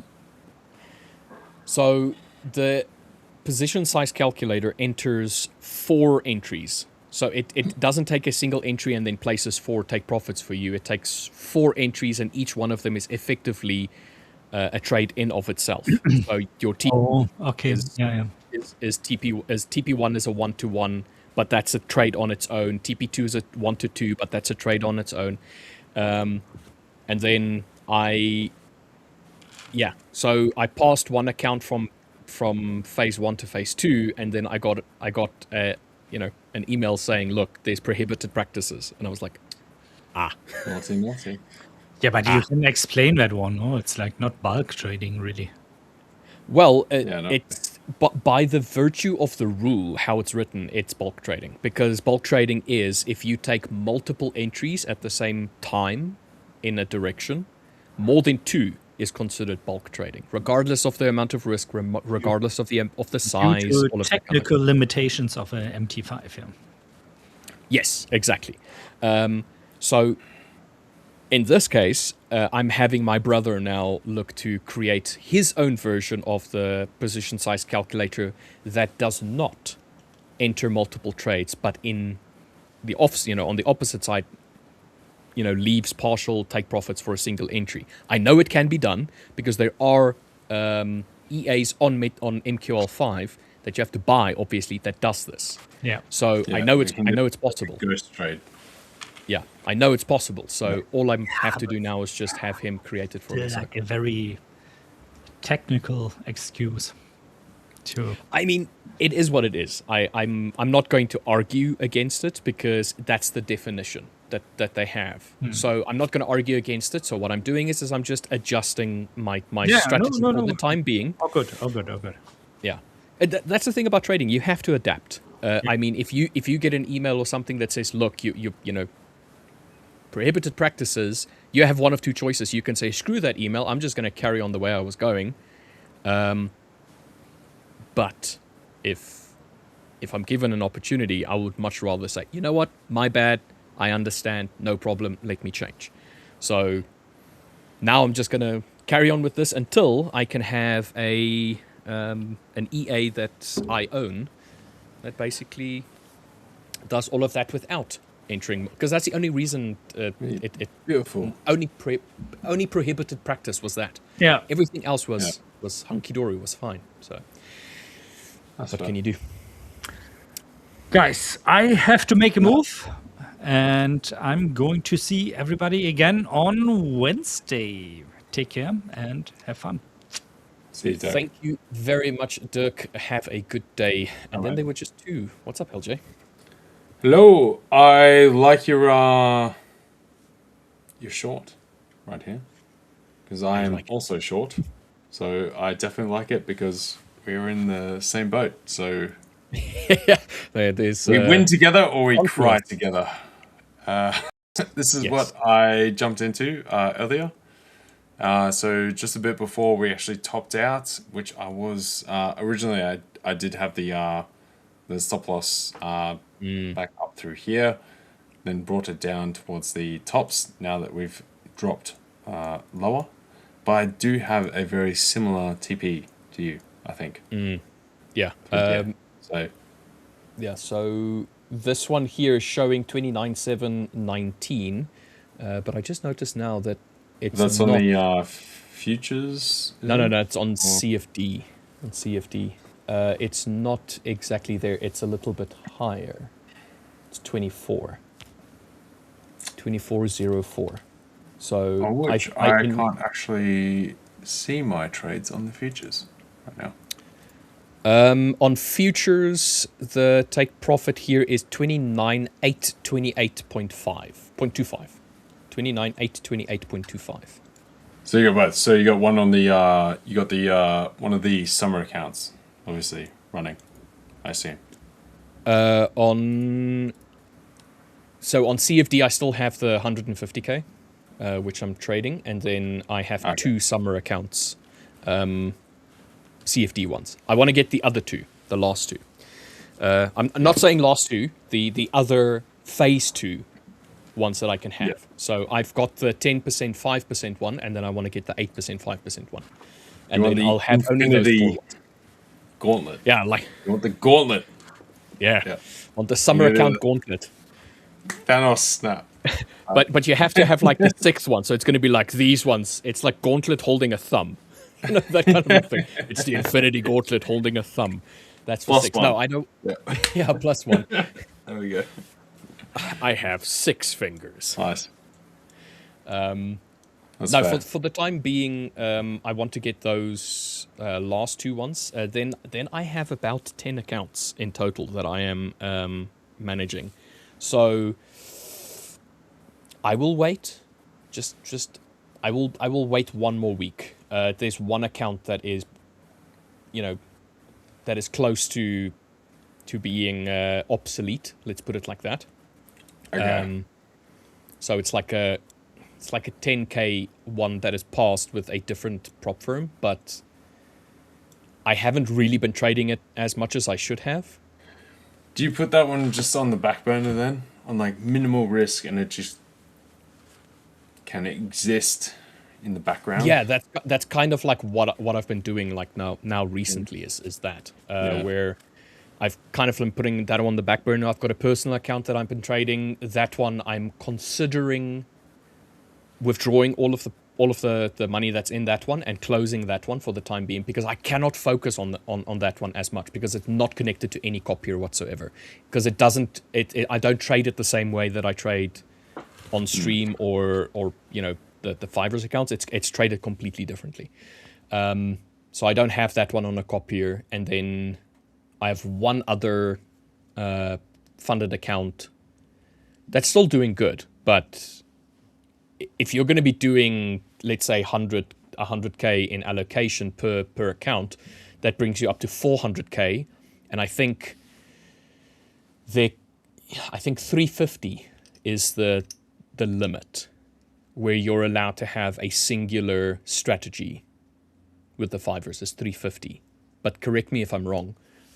So in that case, I might have to alternate the way that I trade the 4 accounts, the 400k accounts. So I have 200, 200, and when they're bumped up, it's 125, 125. Then you're at 500, and then you can pick it all the way up to 175. 2 accounts then equals 350. So you can have those 2 max allocated with one strategy, and then you can have the other 2 at 350 max allocated one strategy. That's kind of like the way that I've been like looking at it.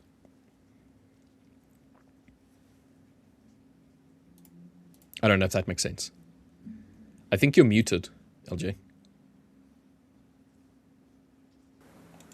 So I was. Yeah. Yeah, I think it depends on the leverage and exposure and that kind of stuff per section. I think it's still a 1 to 100 leverage. So it's going to be the same as the high stakes then. Yeah. But obviously, like, there's certain people that utilize the entire 1 to 100 and other people that are more... it's there, but you don't have to exploit the entire band, you know. Yeah, fair. That kind of thing. So, yeah. But, dude, that's good. You're rocking it right through, mate. I will tell you exactly how I plan on managing it. Like I will tell you exactly how I plan on managing the 100Ks when they're in funded phase. So, because you have a payout cap of 2K, which is like across the board, it doesn't matter if you scale the account or not, it's going to stick. It's going to stick to 2K. So to me, there isn't really an incentive to over risk. Or when I'm saying over risk, to try and make 10K in profit. I don't see the point. Because every 2 weeks, you can have a 2K payout per account. So in my mind, that just, I don't know, to me it's just like there's no incentive. So if there's no incentive to risk that much, it means that I can risk less. Because I just need to make, in this case, 2.5K, so that you can have the 80-20 split, which is going to bring it down to 2K, which then becomes your maximum payout. So I just need to make 2.5K every 2 weeks per account, effectively. So in that case, you have 10 trading days in which to make 2.5K, which brings down to an average of $250 per day. Now, obviously, you're going to have to, that you don't incorporate like losses or anything like that. You're just saying, look, on average, if I can make $250 a day, by the end of the 2 weeks, I would have reached my goal. So, my intention is to risk 0.25% across the board for every single one of those 100K summer accounts. That leaves me, and I'll be trading the 1 to 2 unless I can do the 1 to 4 with a different. So this is now with the assumption of just doing 1 to 2s. 1 to 2s means I will be risking $250 per trade to try and make $500 a 1 to 2 RR. That's fine. That is the intention. And I will trade until I reach $2,500 within those 10 days, and then I stop trading that account. And what I will do is I'll have 2 accounts together on one strategy, and then the other 2 accounts together on one strategy, and have the same risk parameters for both of them, sticking to 0.25%, and just keep it there. There's no incentive whatsoever to change that. Just manage it at 0.25% risk. You're left with 10% of drawdown available to you. So 0.25% risk is 40 trades. Obviously, as you start scaling the account, that 40 trades becomes 50, becomes 60, becomes 70. So by the time that you have $175,000 of account balance, let's put it like that, it leaves you with $17,500 of drawdown that's available to you. At $250 risk, because remember, or the way that I view these accounts, it's not the upside, it's the drawdown that becomes better every time that you scale the account. So every time it's scaled, you gain that extra $2,500 that you can play around with. That buffer, So that's how I intend, my apologies, that's how I intend on managing that one in its entirety. And I will see how long I can keep them running until I screw up gloriously or until the end of time. I don't know, whichever. End of time. I mean, if That I reminds were me to of like pass away, like that would be the end of time 2000s for like me. dinosaur movie, End of Time. Oh yeah, I think yeah. that was the. There's got to be someone that remembers that. Was it that animated one? Yeah. The End of Time. I think it was the end of time. Yeah. Yeah, That's a great movie. Animated one. Yeah, animated. I don't dinosaur remember movie. exactly what happened. Oh, it ends how you think it ends, mate. But I know it was very heartfelt, and then everyone died at the end. Yeah, exactly. There you go. That's all I need to know. It was the end. It was the end. Yes. So for them, it was the end of time for them. That's why I say until the end of time. Yeah.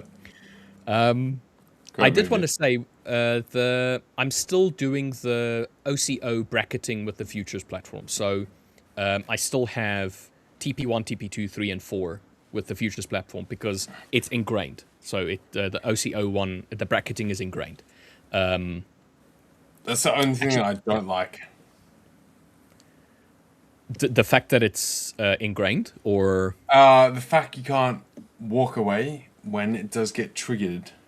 The other orders that you have also get removed, deleted. What do you mean? Like, if you've... So if you hit an OCO, it clears all orders altogether.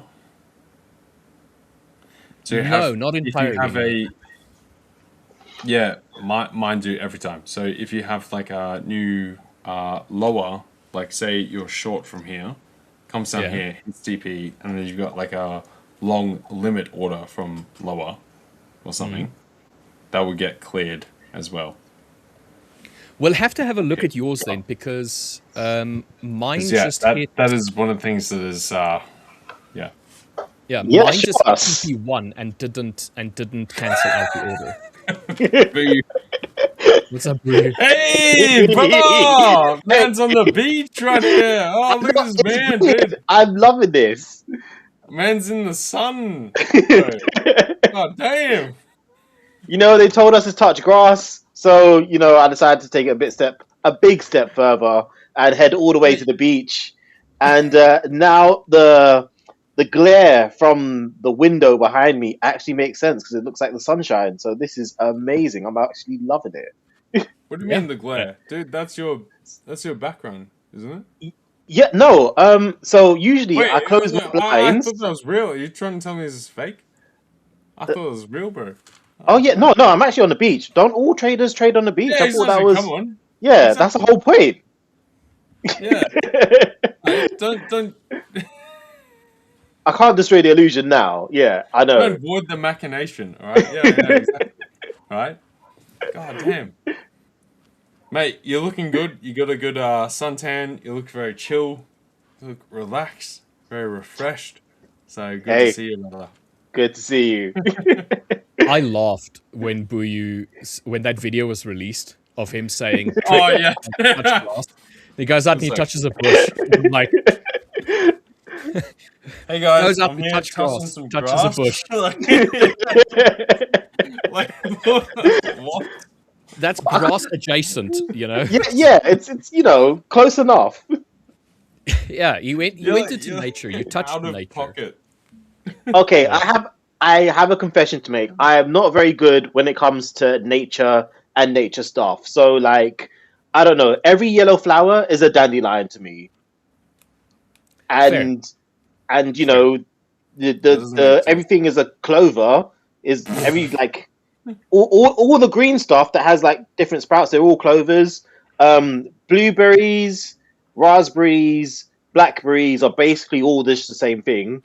They're all just mulberries. Yeah, mulberries. Yeah. Okay, fair. So a grass and the tree with berries on it is potato. Or potato tomato. It's grass adjacent. It's like there's grass. It's close. It's good enough. It's good enough. Yeah, exactly. Yeah. LJ, I wanted to get back to what you just said now about the futures platform with the OCO. We'll have to have a look at yours because Mine does not do that at all. So the way that mine is set up, obviously, it has the one take profit point. So I'll walk you through. So 4 micro contracts is the entry, which equates to $400 in stop loss amount in drawdown that I can lose. Okay.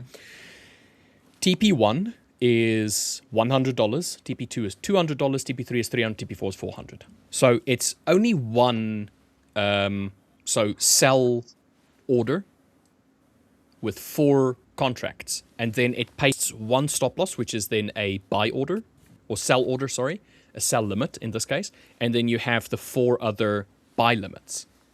So if buy limit number 1 gets hit, it removes just that one and one contract, because it's set to remove 0.25% at each one of them within the OCO bracket, instead of 100% of it. So we'll have to check yours. I don't know why yours is doing that, because I've never had an issue with the bracketing, or the OCO bracket, let's put it like that, doing what you just said now, where it closes the whole order and then it leaves the other ones in place. So, but strange. Yeah. So we'll have to check that. Yeah, regardless, it doesn't matter for now. Yeah. We can continue. But, yeah, just annoying. Have you started trading wheat? Yes, I have. Wheat. Dude, I'm big up on wheat right now. Oh, yeah? See, these are things that CFD traders never heard of. No, I mean, like, I trade wheat all the time. Really? Yeah, CFD wheat. Like, dude. Okay. Who traders? I'm going to draw this out on the 1 hour time frame, and I didn't even know you could trade CFD wheat. Where I took this on my personal account. Right. Okay. Like, which brokerage would that be through? Yeah. Dude, I've been holding this for a long ass time. What do you mean, which brokerage? It's any brokerage that is truthful or reputable. I don't think you can have it on all brokerages, to be dead honest. Mate, I'm definitely not long wheat right now. Okay. I can trade that on my current brokerage. But I'm not long wheat right now. Right. What's the name of the 5ers brokerage? Is it TCG or TSG? TSG. Yeah. Trade, set, go. One volatile alternative. Are you saying weed? No, we're saying wheat. No. What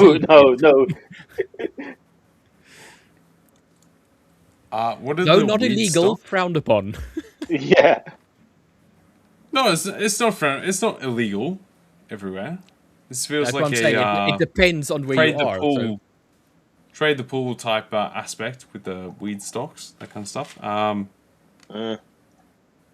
can't remember what they're called, so we're gonna go wheat either way, and that's it. Yeah, we're gonna trade wheat. We're not trading the other one, the paraphernalia. We're not trading that one. Yeah. All right, guys. So if you guys want to go long wheat, I'd say wait for this pullback, and then we're gonna drive higher. Right here, this looks pretty good. Get long there.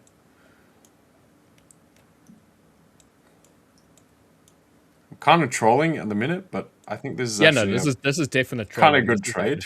Like, to be honest, like this is actually a good trade, dude. Right now, like that's actually good. To be fair, I'd actually take that trade. If this was like a naked chart, I didn't know what the asset was, I would take that trade. Take that trade every day.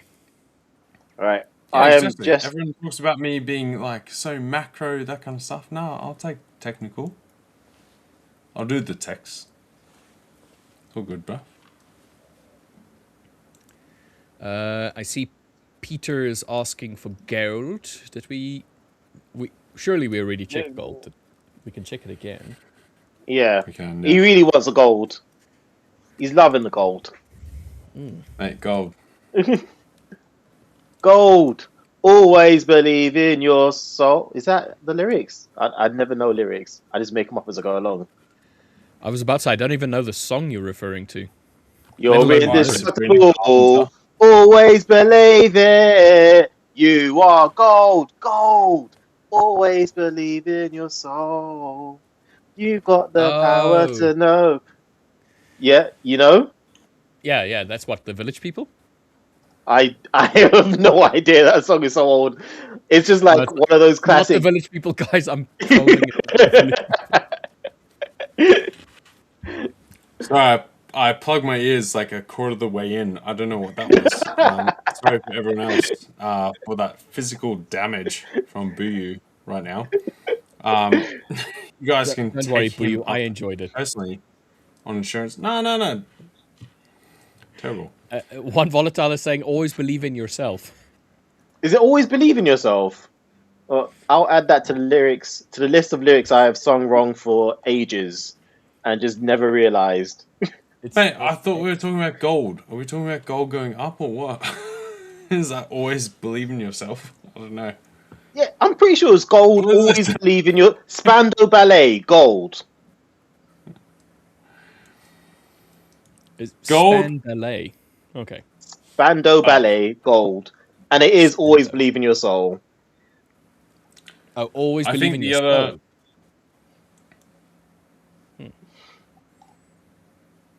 I think the other thing is if you tell anyone that gold is not going up,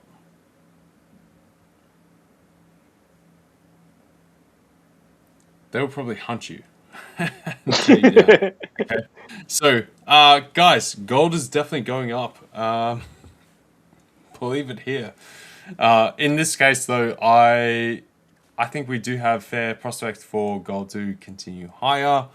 I must say, this was the intraday prospect. Overall, if I was actually betting on this and I wanted to take a position, I'll be looking for more of a drawdown from here, to be honest, to actually pick up from a safer position and then see that upside. But you guys are crazy, dude. You guys want to just go along now, so good luck. Not me. I'm not convinced just yet. No, if you look at right now, it looks like, yeah, sure, like higher low, that kind of thing. Yeah, we'll pick up. This is just waiting to break higher, that kind of thing. But we've already had such a stretch, guys. This was the break that I told you about. We got that break higher. I think we have to pull back and then go higher after. This is a bit much. So I would wait for your longs overall. I'd prefer to buy some kind of lower support point from there, and then you've got a safe entry, that kind of thing, and you're trading responsibly, etc. That's what's going to keep you in the game. Like, you're trying to be here for a long time, actually trying to trade for a profit, that kind of thing. Not just pick up some random stuff up to here, over leverage because it's a small distribution, and then you see we go down here, which is roughly the same size as that, plus 1.5. You get blown out, you don't have an account, you're too scared to jump into here when we do actually have the reversal and go higher. Not good. So be smart. Yeah, I've actually got the same bias on gold on a higher time frame, although we are bouncing off of equal high. We're kind of trapped between one equal high and one equal low, so it's a bit of a no man's land. In terms of, so you can see we went off this equal high, which was reached back on Friday morning, so 10 o'clock, well, the 10 o'clock 4-hour bar my time. And we've got the equal low here, which was set at Monday in the early hours of the morning. For me personally, I'd need to see a big breakout upwards before I'm interested. If I were to take this trade from scratch, looking to get into a long position, I'd probably be looking for it to break through those highs. This is more on the cautious side. and invalidate both the equal high and the fair value gap. So you can see the fair value gap here. And then I'd be targeting these levels up here. And on the contrary, if we were to break out to the lower side, I'd be waiting for a breakout beneath this level, and then kind of seeing if it could target perhaps these equal lows here, or go all the way back down, although that I think is unlikely to happen. So I'm currently in a long position. I've moved my stop loss up to here. And I'm not advocating for you to jump into a fresh long, but if you want, I'd say wait until either one of these levels are broken, and then trade in that direction. Yeah. So, for me, that's where I'm at with gold. Wait for either it to go strongly past that upside and then jump in, or break down below this level at 4,300, and then you can go short. Right now, we're in no man's land on gold. Gold. Yep. Beautiful gold. How much gold you got over there, Bew? Pardon? How much gold you got over there, Bew? How much gold do I have over there? I've never physically bought gold. Start digging up the... I have never actually physically bought gold. The closest I've been to buying gold before is to invest in a gold miner. Completely off topic. I'm currently invested in a company called Kefi, which is setting up a gold mine in Ethiopia. They're a small cap stock, so it's definitely a riskier play. Financial advice, guys. Not financial advice. Entertainment purposes only. Incentivizing anyone to invest in this company. Yeah. Just talking about personal stock holdings right now. But quite excited about that one, although it's had like a lot of delays with where it is in the world. Setting up miners in how do I put it? Riskier jurisdictions. That's a nice politically correct way of saying it. Yeah. Yeah. But it looks like it's overcome all the hurdles so far, or now, and it's finally moving. Yeah, that is the closest I've been to owning physical gold, and I reckon this share Kefi will turn into actual gold, but not financial advice.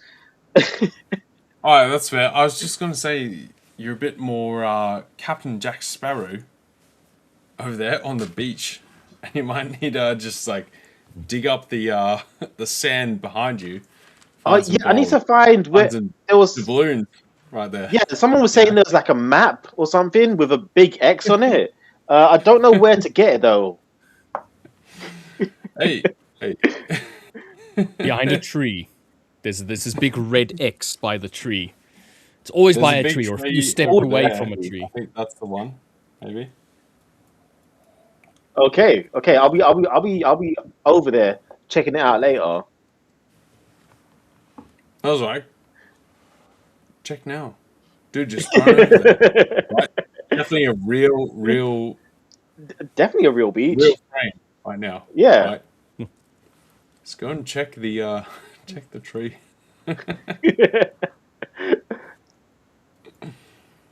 And I saw we had a request for NAS 100. I know we've been talking about that. I know you guys are short. I am still long.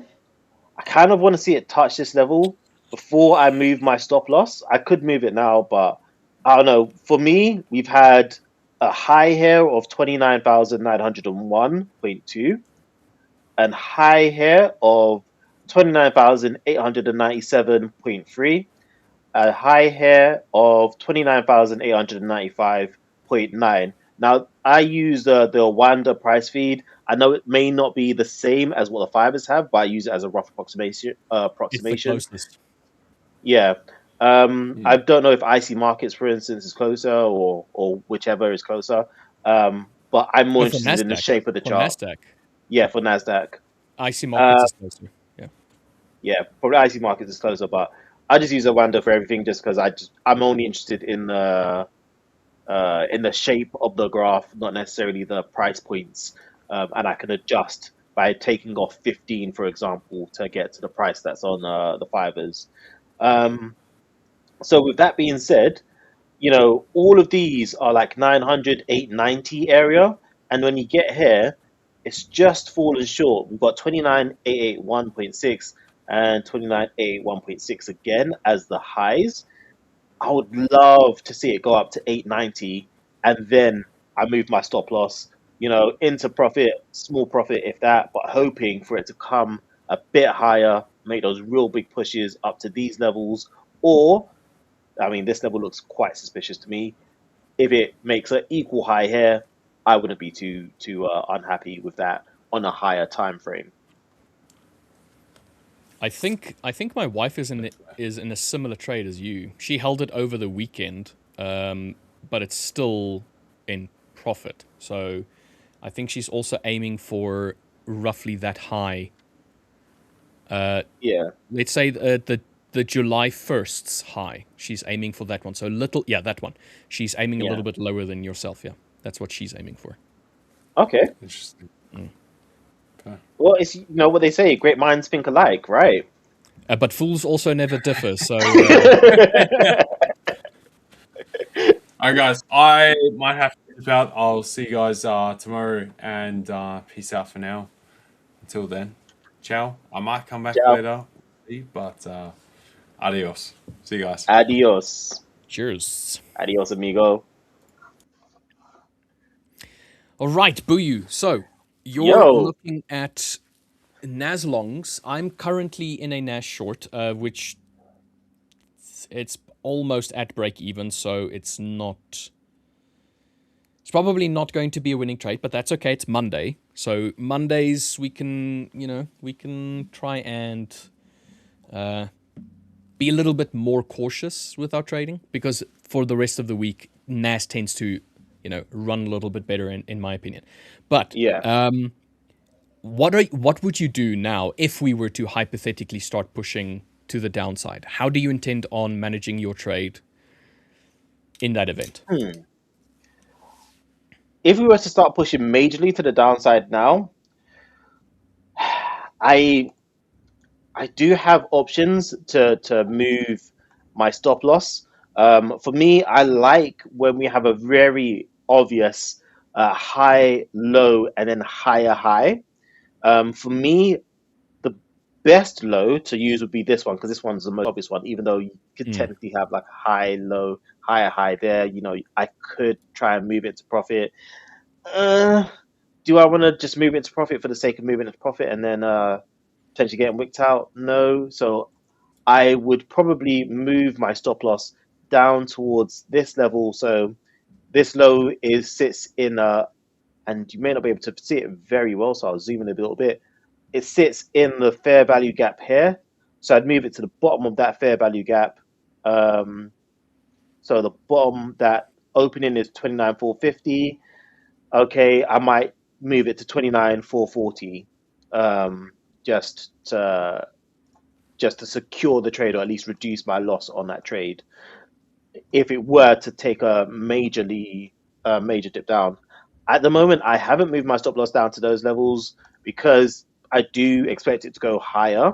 For one, and two, I'm being a little bit lazy. I'm not gonna lie. I've got a few trades on. I don't want to move all of them.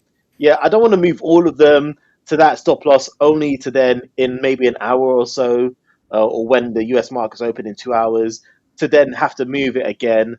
I'm like, I don't think it's going anywhere. If it does come down to that level, I'll close it or I'll move the stop loss. But for now, I'm just chilling. I'm leaving my stop loss where it is and hoping that it goes to my target. If it does threaten to go lower down to this level, yeah, okay, I'll take action. Nice. The reason why I was asking all of this is because obviously I'm busy teaching my wife how to trade, and I'm not a swing trader. So having yourself as a swing trader, a person that specializes in this, it's for me. Whoa. Okay, we've got a bit of a storm going. So if my power goes out, guys, I'll come back as quick as I can. But we have some weather. Anyway. So the reason for that being that yourself being a swing trader, I want to see your thought patterns around how you manage your trade. Obviously, we know about the check the amount of commission that you'll be paying versus the swap rate, and see the ratio there, and see if you need to hold overnight or decide to open up another trade, that kind of like stuff. That's one thing you've already discussed, but I don't think you've discussed all that much how you would actually trade or manage your trade in profits or in drawdown swings and stuff like that. So just kind of like wanted to have that that information out there, so I can always go back to it and be like, okay, so Buyu says this.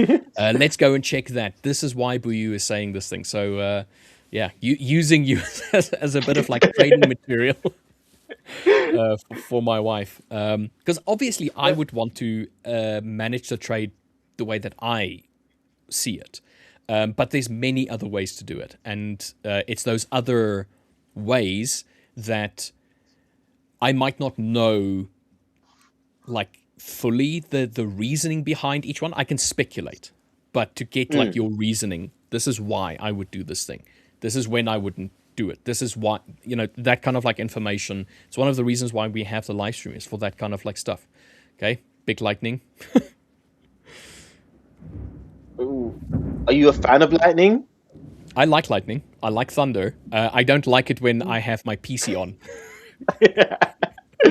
Fair. Because then it's one of those, if it hits the house, it's going to trip everything. But there's, you have safeguards, but there's always that potential that it can fry a power supply. And then it's just like, ugh, have to go and get another power supply, that, or hopefully it doesn't fry out like a transformer of anything. Yeah, anything in your PC. It's always a risk. But yeah. Do you like lightning? Yeah. Do you like thunder? I like so oftentimes, like, you'll have on YouTube these like lightning and thunder ambient noises. Yeah. I like sometimes like just chilling out listening to those. If I don't feel it's calming. It's calming when it's not shaking the windows. That's when I'm like, our lightning and thunder shakes windows. Yeah. It's like, that is not so calming. When it's like, light and not too windy and not, threatening to destroy your house, then it's like, okay, this is cool. This is like nice, a bit of a light show outside, light rain. There's levels to it, Yeah. There's like just a little thunderstorm with a bit of rain. That's great. But monsoon level rain with like thunder that like destroys your tree in your yard. It's just like, okay. Chill, nature, chill, bro. By the way, Gaming India, US 100. We have just kind of gone over what we were looking at. I just said I'm looking for a little bit more of a push upwards, and then I will move my stop loss into profit. If it comes down below here, I'm currently in a long, then I'm getting out of the trade, basically. So on a long basis, I'm still looking for longs. I'm still at a very minimum looking for it to go above today's highs. My ultimate goal is up here. Rich was looking at shorts.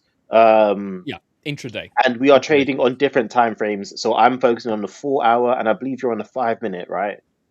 Yeah, I'm on the 5 minute right now. Yeah. I'll bring my chart up, then you can see where my entry is relative to yours. So mine, I entered here on this short little failure, let's rather say. So struggling to push higher, and then we started picking up a little bit more downward momentum. I ended up climbing in, supposed to be on the close of that candle, but the spread was a little bit higher, so it entered me a little bit higher at 28,804. And I'm trying to only looking for 80 points in NASDAQ. So I'm not looking to hold it past this point in any way. It looks like it might come down and hit my take profit now. Nice. If I'm lucky. And the reasoning why I took a sell was because of the fact that we've already had quite a run up, and we started slowing this ascent. So even during the Tokyo session, during the end of Tokyo, we started getting a little bit more volumetric candles trying to push price lower. If you compare it to the previous time that we had an attempt to push price lower, an attempt to push price lower. Here already it was very weak, like it's ascending, but a weak ascension in this case. After the Tokyo session, we started gaining a little bit more momentum after a little bit of consolidation. But the break above the Tokyo high was weak. We had a very big wick and a strong bearish candle when we reached above this section over here, which then promptly made me think, okay, maybe I can try and take a sell from a buy from here. But then I decided to wait because this here was a little bit scary, and then this here was quite scary as well. So I thought, okay, this is probably going to be a consolidative day. I'll wait for some sort of break and continuation. In this case, that's what we had. We struggled to break the highs of London, and then we started getting this momentum here. Just a little bit more volumetric candles when compared to the last time that we had them. As you know, I like comparing the candles to each other to kind of like dictate momentum. And in this case, momentum shifted. No longer to the upside. We were printing effectively if this was a low over here and this was the high. We failed to break the high, first and foremost. Secondly, we swept and then closed below the low. So if this was the low, this becomes a new low. Now I'm looking for price to start retracing, push up again. This becomes a high. So this becomes a lower high. So lower high when compared to this high over here. And then this one here was on its, well, not that one. This one here looked like it wanted to continue pushing lower. This wick on this candle over here kind of like solidified the idea that we're potentially going to continue pushing lower. And then this volumetric candle, the closure of that one, solidified the potential of lower time frame sells for me, which is my style. So reversals, pretty much. So we had this slight upward channel, went into consolidation, which to me is a sign of weakening momentum. The momentum itself is dying off, and then the pickup of momentum on these candles over here, making it just a no-brainer for my style. We're reversing ever so slightly on the lower time frame. So yeah, that's the reasoning for my entry as of right now.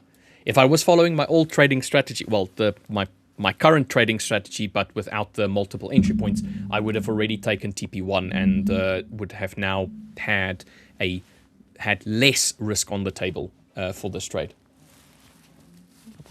And do you ever move your stop loss as you go into profit? For instance, now you're quite near your TP, right? Would you ever move your stop loss to break even, for example, just in case it decides to be really annoying? With this one specifically, this is a straight 1 to 2. So this is just a 1 to 2 RR trade. With my previous one, you remember with my previous strategy, if my stop loss was there, I would have TP1, TP2, TP3, TP4. And after TP2 gets hit, only then would the stop loss move to break even. So I would remove all of this risk that I have here, but I can't do that now. So, and I also don't want to go ahead and cut half of my trade with a 1 to 2 and then leave it to break even and then have the rest run, because that's not what the strategy's been tested to. I know what this is going to be, because you remember with the previous one, if TP1 gets hit, I don't move the stop loss. Yeah, I'm just locking up profits. It's only once I've hit TP2, then I move my stop loss. But in this case, being just a straight up 1 to 2, I'm not going to move it, because I know in theory from my backtested information and my recent results how often or not TP2 should get hit for me to not have to warrant moving this. Even if this were to come back up all the way and just take out my stop loss, it is what it is. It's the equivalent of having lost 2 trades that went to TP1 and then to stop loss, as an example. So for right now, I'm just going to let this one be. Just let it play out. Okay.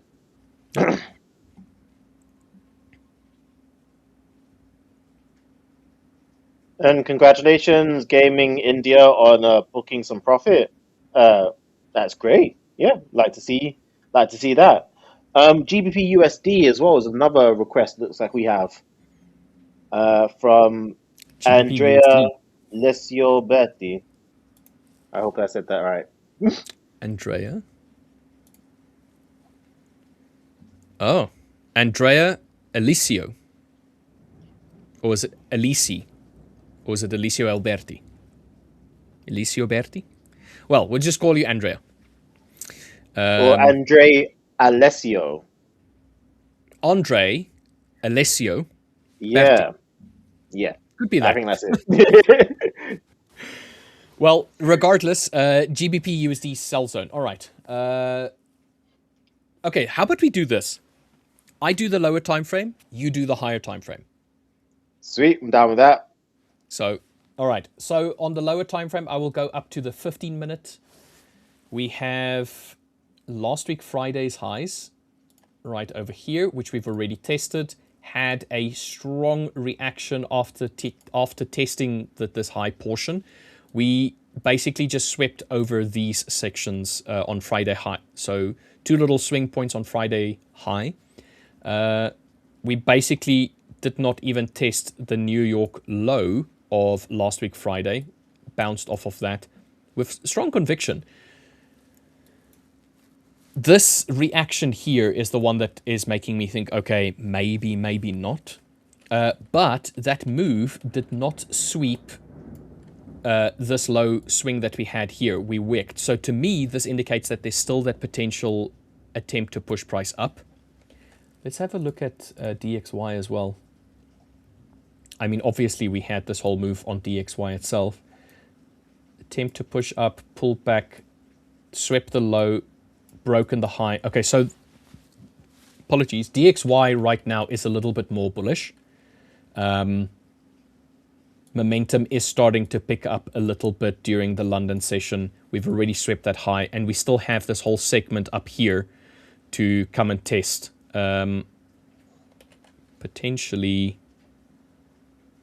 Yeah, potentially. There's also an area right over here for us to come and test as well. Anyway, so with the DXY being slightly more bullish today, sorry, not NASDAQ, GBP USD, you would expect price in this case to want to try and pull a little bit down because it's dollar strength.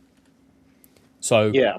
maybe potentially see us try and get back down to this area over here, which was Friday with NFP pushing us up. But there's so much to test.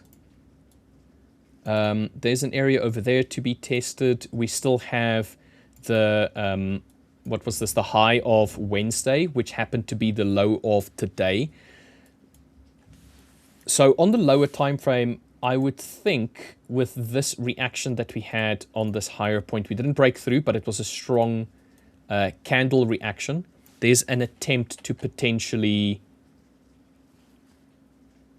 gain a little bit of momentum to try and push down maybe into this zone over here.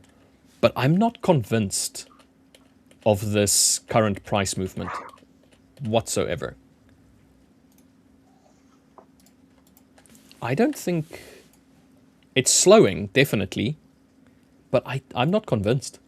I'm not convinced that we are turning bearish just yet on GBP USD. I agree. Looking from a higher time frame, I don't think this is a nice trade to make at the moment.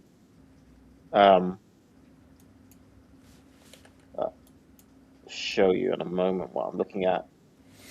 Yeah, I'm not convinced just yet. All right, let's bring. Oh, sorry. I accidentally clicked on mine instead of yours. No, that's okay. So we are at a equal high area.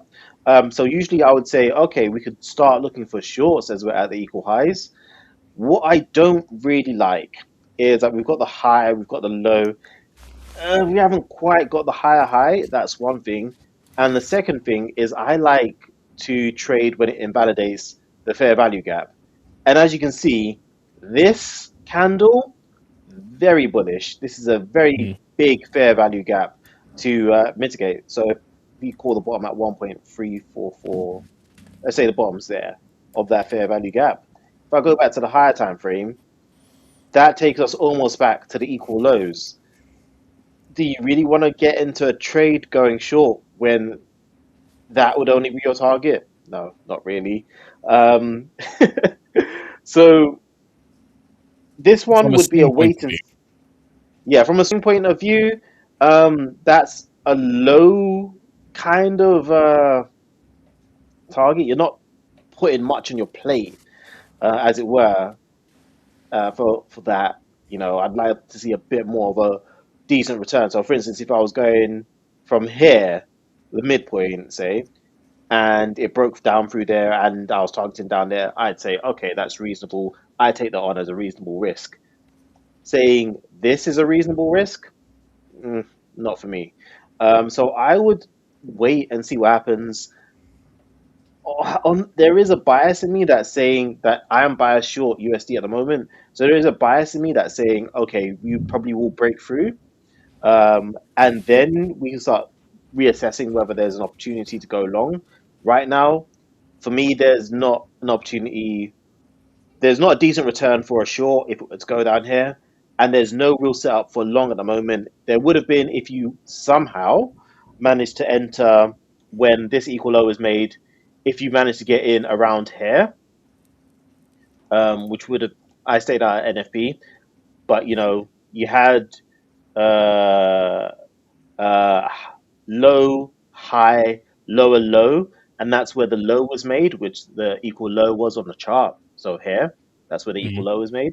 So if you had, on the 15-minute, the high being there and then it broke through the FEG, if you had gone long here, I'd be all with you. And I'd say, hey, stay in your long, you've got your stop loss down here, you're comfortable. Right now, all the way up here going long, mm, not so comfortable since you're already at the equal highs. So I'd leave well alone personally, just on the Mm. GBP USD trade. You could probably find better trades elsewhere if you want to take one. Yeah. I mean, lower time frame, I can see us consolidating a little bit, waiting for New York session to decide what it wants to do there. Higher time frame, obviously, you're also like, if you're already in the long, say Friday or from early this morning, keep at it. Don't long from here right now. I agree with that.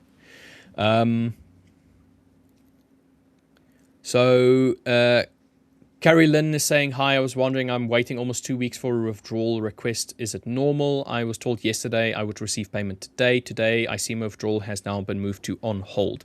What I would suggest is you just reach out to help@the5ers.com and then just get that information from them. Us, the people on the stream itself, can't check people's individual things whatsoever. We're not part of the support team, but I can just direct you to them. So that's what I would suggest you do. And then Kim saying, hi Richard, on your next account, get CTrader. It has a 5ers built-in risk management. And then she had a follow-up with it saying, it has a 5ers built-in risk manager with as many TPs as you wish with a break even. I might consider that. But I have zero experience with CTrader, so I might have to go and maybe I'll do that tomorrow and just kind of like see if there's like any sort of tutorials on how to trade CTrader that's different to MetaTrader, as an example. I mean, CTrader has a very, very user-friendly UI. I would say I personally prefer CTrader to MT5. I think LJ was saying he also does as well. Yeah, it's quite pick up and play. You can rename the accounts, which I quite like as well. So, on MT5, you're given the account name, Fivers, whatever, whatever. On CTrader, you can name it, oh, this is my metals account, or this is my whatever account, if you want to rename it.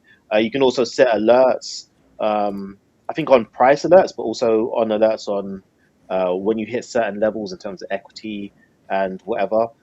I think you will enjoy CTrader. I haven't, because I don't use take profits. I didn't consider that they have multiple take profits that you can set. But yeah, that could be a good shout. Well, have a look at it. I'll definitely go and have a look at that. I did want to mention this, guys. Tomorrow, we're going to have a 1v1 battle. And tomorrow's pros are going to be LJ and Samir. So the way that it's going to work is, in the morning, we're going to have one battle in the morning versus LJ during his segment.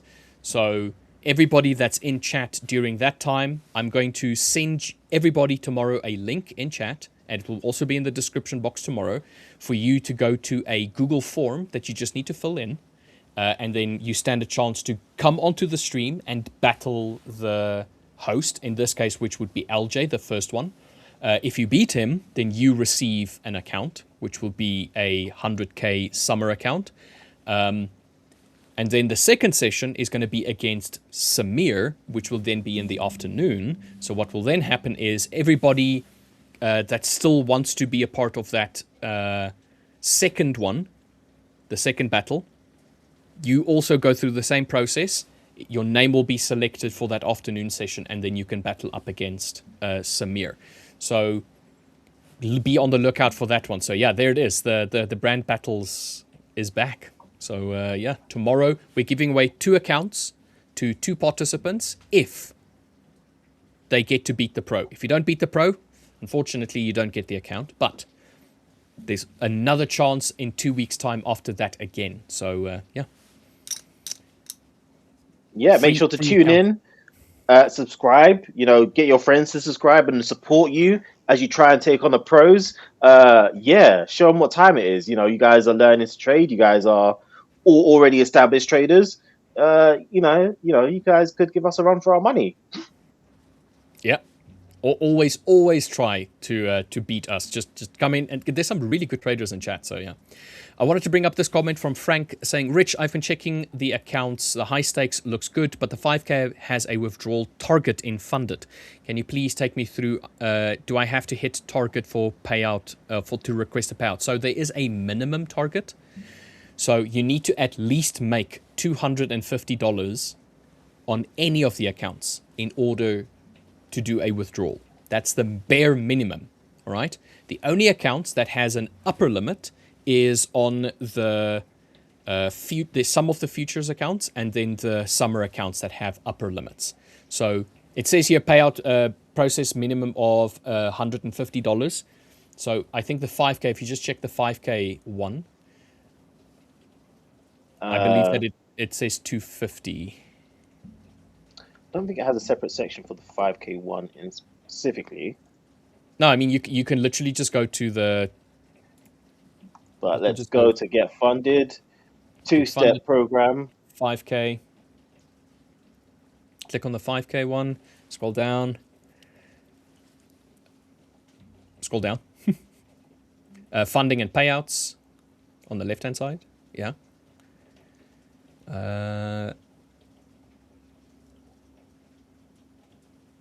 Okay, so traders can request payouts after reaching at least 150. Okay, so corrected, not 250, 150.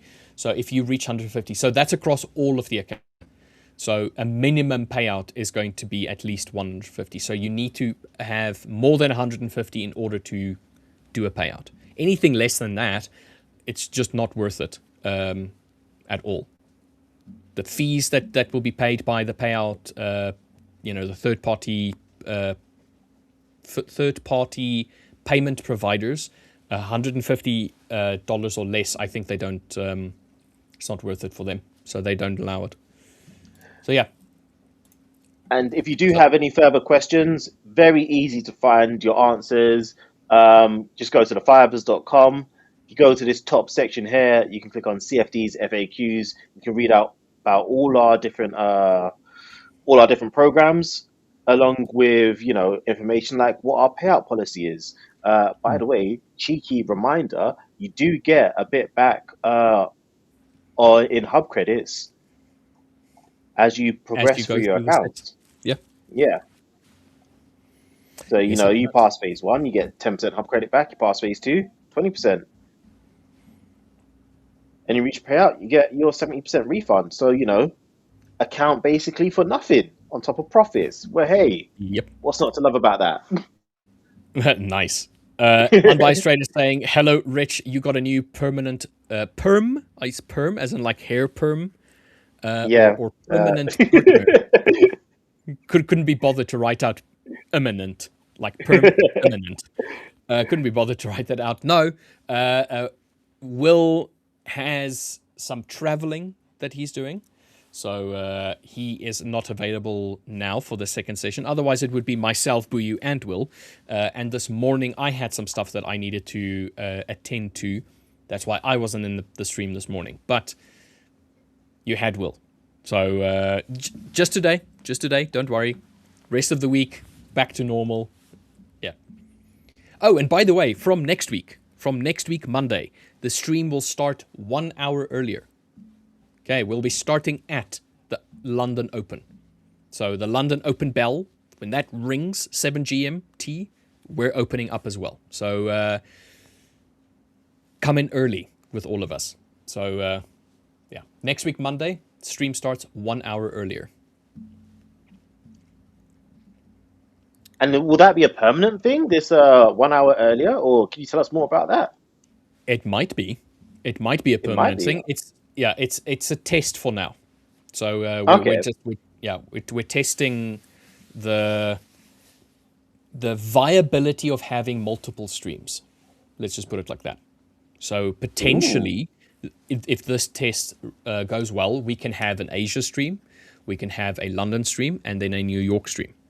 So if all goes well.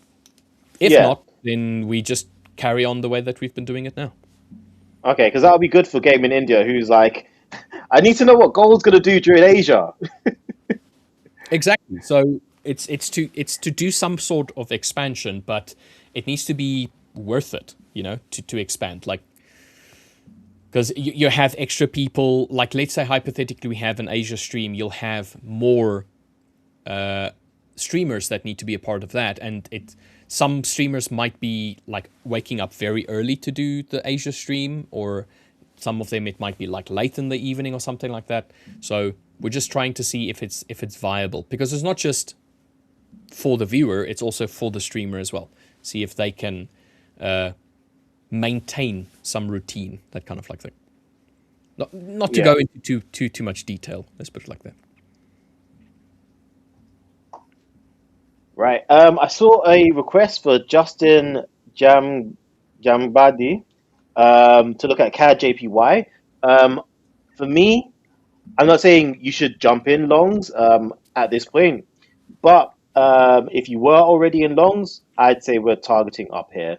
For me, that's pretty clear. Now, word of warning on the JPY pairs: yen intervention has happened earlier during the month, or you say a few weeks ago, A little while ago, which caused a big crash here. It may not be the last yen intervention. I've had a polite debate with LJ on this about whether it's appropriate to go long on JPY. He's very much, dude, be very careful. Those yen interventions are crazy. I'm like, nah, it's okay to go long on JPY for now. We'll at least retrace a little bit before they start intervening again. I reckon we've got a couple of weeks because they want to space them out. So, but in terms of entering a fresh trade, I don't trade continuations. I trade the reversal. So, if you got in down here and then jumped in as it was going up, very happy for you. Shorts, I would wait until you get to that level before you start considering taking shorts. And if you're already in a long, you can hold it. If you're looking for shorts, wait to this level. In terms of continuation, I'm not going to tell you to jump in the trade because that's not how I trade. But from my point of view, longs are favorable. I did actually have an NZD JPY trade, which I jumped out of just before NFP, and I jumped into some other things, which meant I didn't jump back into my NZD JPY trade. But that also, I reckon is looking decently long. It's actually come up to the level I was talking to LJ about previously, which was around this zone here where you've got the equal highs. I reckon we could potentially push a little bit more. But yeah, I'm no longer in this trade. So I took my small profit after I saw it bounce off these lows here, came up, and I think I moved my stop loss somewhere like there. So I got taken out. I would have been taken out if I left it during the NFP, but man. And I didn't jump back in. Did we have some sort of like news event On this? Yes, this was NFP. No, So, now. oh, now. Yeah, now. I saw Yes. something pop up in Financial Juice, 6 but minutes ago, Bank of Japan, September rate hike signals led US to join in intervention. 6 minutes ago. Which has in turn led to UJ. Look at that wick. ooh, okay. The yen pairs, AUD, big wick down. CAD, yen, big wick down. So when you were going through CAD yen, I also started looking through and I was like, wow, what a wick. So exactly just to your point, if you were to look for buys on yen, be careful. Depends on your strategy, where your stop loss is going to be, and how much risk you have in going into it. Because this might not be intervention itself, but it's the illusion. It's the not illusion, like an illusion. It's eluding. Let's put it like that. It's alluding to more rate cuts. Not rate cuts. Intervention happening on the yen pairs, which is going to cause the yen to potentially become a little bit stronger. So, or at least show that it wants to potentially become stronger. Because we had all of the rate cuts, or the speaking of rate cuts happening here on Thursday last week. No, not last week. The 30th of July, 2 weeks ago. No, 3 weeks ago. 2 weeks. Yeah. Time is an illusion. Yeah, it is very much. And this might seem like a small reaction when compared to other reactions. Obviously, this being NFP and all of that kind of like stuff, but still, be very, very, very careful. Foreshadowing, yeah, very much foreshadowing. It's alluding to it. There's this. It's directing. It's kind of like drawing your attention to it. So be very careful with that. Personally, I'm not touching yen at all. I'm not touching a yen pair. I'm not trading any of like UJ, CADJ. I'm not trading any yen associated pair right now because this, even if I were in a trade to try and push price up, this can very easily cause your account to be slipped, which is exactly what happened to myself back when Trump initially indicated his his new tariff scheme. I was in a USD JPY trade at that point, and I got slipped something fierce. So it's kind of like had me like, I don't want to trade yen. I don't like trading yen, especially with the talks of intervention. It's just, I know what I'm good at, and I'd much rather not. Let's look at my... Look at that. Nice. Look at that. Let me confirm. Indeed. Confirmed. There we go. Oh, let's probably check the futures one as well. Yep. All right. I am done with this trade. My 1 to 2 is played out. I am happy with this. Done for today.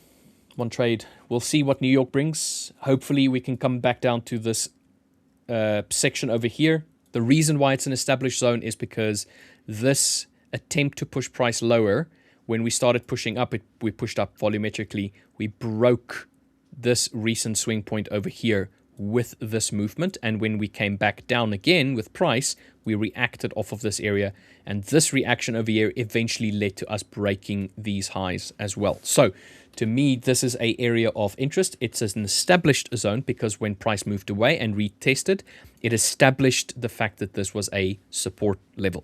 So that's why I call them established zone. It's just a support level that had a singular reaction. So effectively a break, retest, and continuation, effectively. So I would like to see us come back to this area as well. Right now, it looks as though we're going to have that happen. What's the 4 hourly showing? 4 hourly candle, 1 hour and 41 minutes left. Quite bearish after a little bit of an indecisive 4 hourly, previous 4 hour on NAS. So to me, this looks good to come down to this area. We'll see what it does when it reacts at that point. Yeah. I'm glad to see that my short worked out and that I'm not an idiot. I would have felt like a muppet if this thing just went like, okay, no, yeah, and run up. I'm glad that this worked. Yeah. Colonel Mapumulu is saying those spikes on the yen pairs makes it tough because they're so random. Yeah, it's one of the reasons, not the main reason. It's one of the reasons why I stopped trading yen. So my strategy does not play well with massive volatility spikes, which is what yen or the yen has become since Trump has taken over, and since Trump has started mentioning the tariffs, and then after that it was the war, and then it's now yen intervention. These like sudden spikes of volatility, they might seem great if you're on the right side of them, but if you're on the wrong side of them, they can hurt, because then it changes your expectancy. So what you expect to receive with what you actually receive, your expectancy itself might be tested one way during one certain regime and so on. But when you start looking at your trades, you see, oh, okay, I had massive slippage, or I had massive spread in entering the trade. All of those factors play a role. So for me, distance myself from it and just trade NAS or trade gold or trade, well, not gold so much, but more NAS. All right. And for your setup, do you only trade one trade per session? Generally, yeah. So generally, the way that my strategy works is the two strategies that I have, this one that I'm currently using is only looking for 80 points. But the other one that I used to use with the 4 take profit points, which I'm going to look to start using again, that one has 160 points that it's looking for in total. So 40, 80, 120, 160. Generally, you don't see that happen twice in one session. You might see it once per session, where you have a 160 point movement, or an 80 or 120. But in general, one directional movement. So you'll notice how Tokyo had, let's say, from the bottom of Tokyo to the absolute top is a 172 point movement. So I mean, I can take one trade as an example somewhere over there and have it look for 180. But once I've done that, it also kind of like plays on how long it took to get to that point. So if it takes 4 hours to do that, or in this case, it would have taken 5.5 hours, almost 5.25 hours, 5.25 to get to that point. There's just no point in trying to look for another one, because then you have other sessions that open up. There's new volume that comes into play. There's new volatility that comes into play. So generally, one trade per session, generally. And it's not a guarantee that it's going to be a winning trade either. I could have taken a buy somewhere over here as an example, and with this current one, this would have ended up being a loss. So how long it takes for my trades to play out? Yes, they're generally around 45 minutes to 50 minutes a trade in general. That was with the 4 take profit points. The average across the 4 take profit points. It might take a few hours to have the trade set up and be ready, and then I can take it. Like, for argument's sake, this one had already had quite a bullish movement, so I can't trade a reversal off of this. I can trade a trend continuation. So the continuation would not follow the same rules as the reversal does. This is a reversal trade from the current directional move. So if I wanted to get in on a continuation, I want to get in on the second leg, confirming the continuation, not the third or the fourth. The first is the best, but I miss them sometimes. The second one is the one that I get my best continuation trades, the second leg. So in this case, this push that we had down here, sweeping that low, this would be the start of the first leg. So first leg moves up, has a pullback, second leg. I want to get in on the second leg.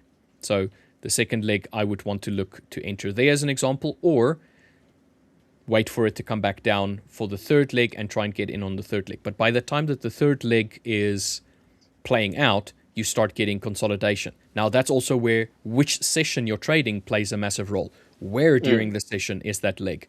that plays a very, very, very big role on whether or not I trade it. I'm not awake in this section, so obviously I'm not going to be trading this. And then the continuation will run its course with its momentum. In this case, we started getting fresh momentum here, which then died off immediately. So to me, this is not a leg that I can try and jump on because of this reaction that we had here. So it's putting all of those things together that kind of makes my trading the way that it is. Question from Trinity Smart. Good afternoon, sir. Streaming from Nigeria. Which strategy are you using, sir? Myself, I have two strategies that I tend to trade. I only trade it on NASDAQ. I have a trend continuation strategy that I use, and then I have a trend reversal. So for trend continuations, generally, I'll go and look for one that I would have trade. This is one that I would have traded, let's rather say. I wait for so in this case, we started presenting a new upward trend when these areas got broken. So this area over here got broken and us struggling to break through this area down here. We started to create strong legs pushing price up. And what I would look for is I would look for something called a rally base rally. This here is a rally. This candle here is a base. This one bearish candle. And then this candle over here is the confirmation of a rally. So what I would look for is I would look to enter on that one there, have a 1, 2, 4. Actually, in this case, it would be 1, 2, 4 take profit points.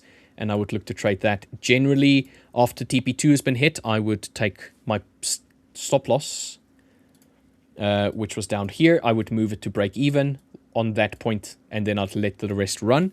That's my continuation one, generally.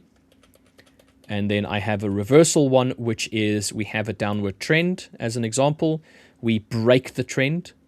We try and push lower again. We fail, and then we start pushing up. And then what I would do is I would want to get in on the first leg right there. Same risk settings as the previous one. In this case, it would technically be I'll have 4 take profit points.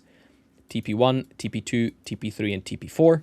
And then once TP2 has been hit over here, my stop loss that was down there gets moved up to break even, and then I let the rest run. I take off 0.25% of risk at each one of these points. That's my strategy, like in a nutshell, what I do.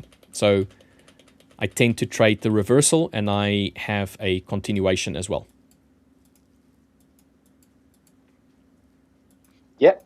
And for me, I trade rejections from equal highs and lows.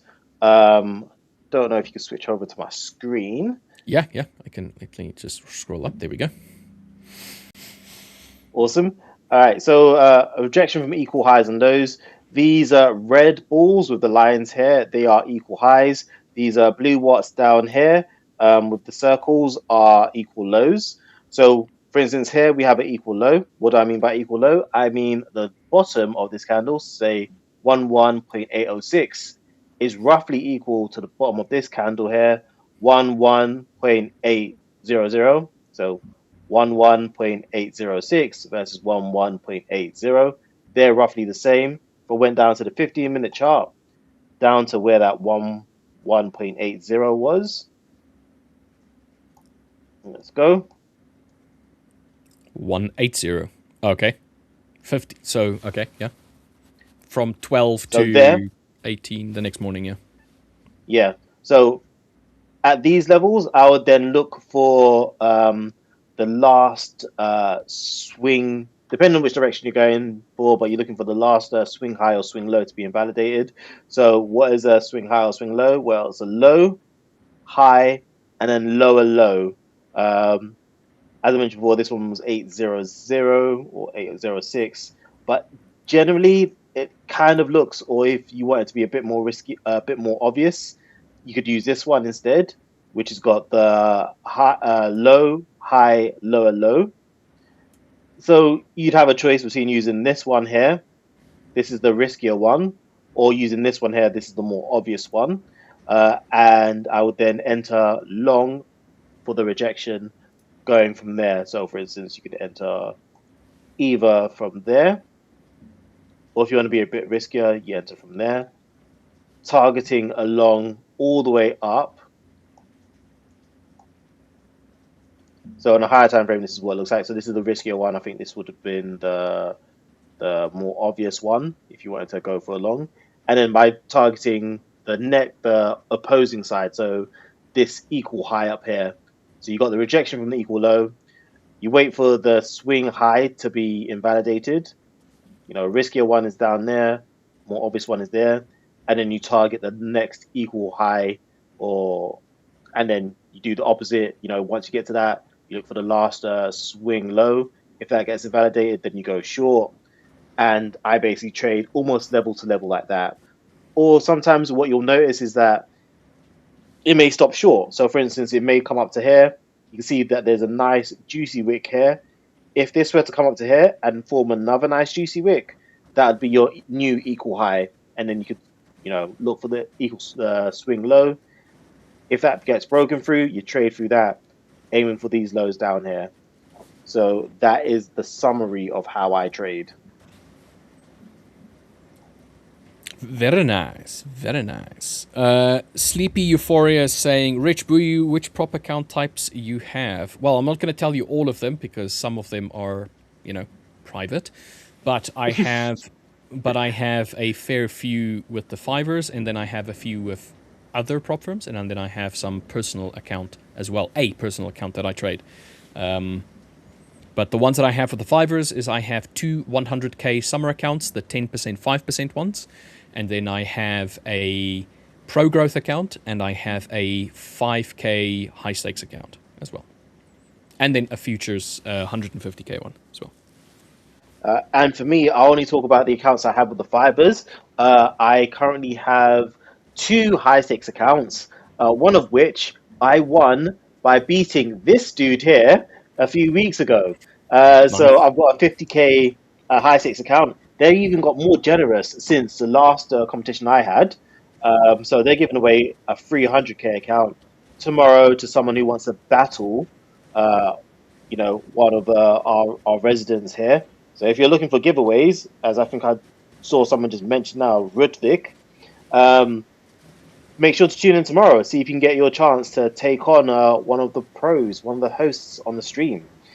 So I trade that 50k high stakes account. I'm planning to expand that amount and get another two high stakes accounts, and also max out, if I can, the futures accounts I have with the 5ers. But on the CFD side, I want to get the four high stakes accounts first, because my this is the full summer accounts. No, I'm just pure high stakes accounts. Or summer accounts. It'll depend on when I get them. If I can get paid my next payout in time, I might go for two summer accounts. But I know it's at the end of August, so you know time is flying by. So I may not be able to get the summer plan accounts in time. So if I don't, then I get two regular high stakes accounts, because I have a plan, I have a vision, which is to have 4 high stakes accounts, and then to have 2 hypergrowth accounts and take them all to the maximum amount, and then have 10 million in funding with the 5ers alone on the CFD side. Nice.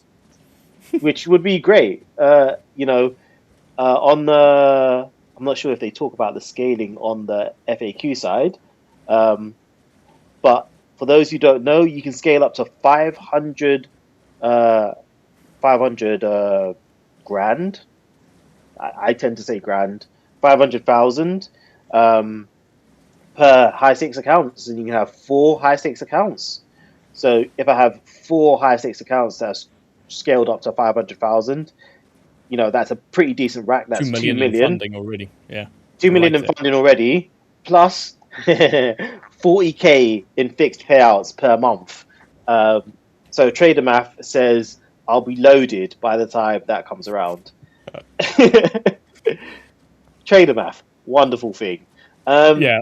And if I get the hypergrowth accounts, those, they don't come with the fixed monthly They don't come with the fixed monthly pay, but you can scale them up to 4 million. So, if I have 2 accounts worth 4 million on the hypergrowth account, and I have 4 high stakes accounts with 500 grand each, so that's 2 million on the high stakes, with an extra 10k a month in guaranteed, 10k per account, so that's 40k per month in guaranteed payouts. I'll be loaded. I'll be minted. We're gonna call you King Buyu, the max funded trader. Yeah, exactly. So that is my plan, and Okay. it can all begin. Have you written that plan down in your journal, like in the Trader's Journey journal? I do not have a journal. I know this might be a bad thing. I haven't written down in the Trader's Journal because this is a mantra I wake up with every single day as I rest on the beach. I'm just like, hey, I'm just gonna go for max funding with the 5ers. That's all I really need. I'm gonna have 4 million in funding today. Maybe not today. Tomorrow. Yeah. Maybe not tomorrow. But at some point. It is the plan. It's just what I wake up with. It's a part of my daily routine. I'm just like, okay, step closer to that 10 million funding amount. Decent. Don't need to talk about any other companies with that.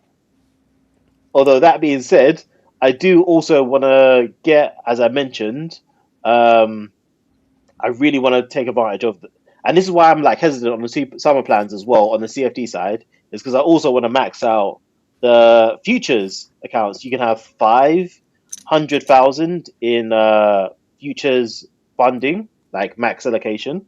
So I was hoping to get 5 100k summer plan accounts with the 5ers, and then scale them up, because I think you can scale them up to 500k each. 150. Okay. And then go from there, see what happens. All of the summer accounts have 4 scales, so you can scale it 4 times, each one of them.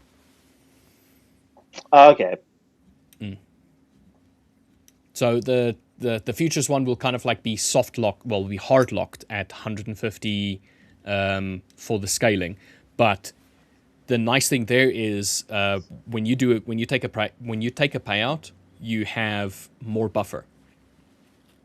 So that initial 4% becomes a little bit larger, and so on and so forth. Yeah. But either way, that's a decent amount to have. Yeah, it is. It is definitely. There's a question here from Usam saying, Rich, would the 5ers consider it bulk trading if you entered in a larger position size, say 5 to 10 lots, and then manually trimmed off each of the TPs? Have you tried doing that? So bulk trading has got nothing to do with the volume that you're trading. It's got nothing to do with the lot sizes. So the percentages of risk and so on. It's got nothing to do with that. It's got to do with the sheer amount of orders that you're putting in at one time. So if you read it there, it says it is when multiple trades are opened simultaneously, and then they give you a situation that then clarifies that information at the top. A trader opens manually or uses automatic trading tools that open multiple trades at the same time, clearly showing a trader is not behind the trading strategy.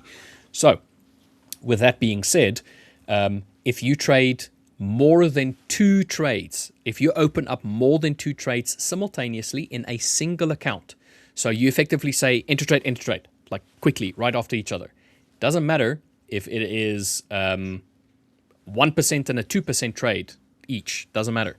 It's the fact that 2 of them were opened up simultaneously, more than 2. So 2 trades is fine. 1 trade is fine, 2 trades fine. The moment you go to 3, they're going to be like, you're bulk trading.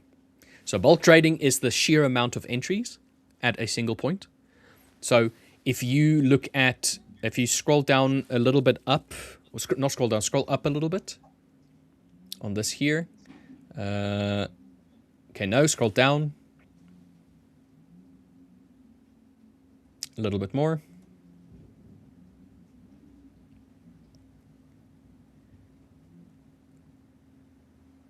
Okay, pause here.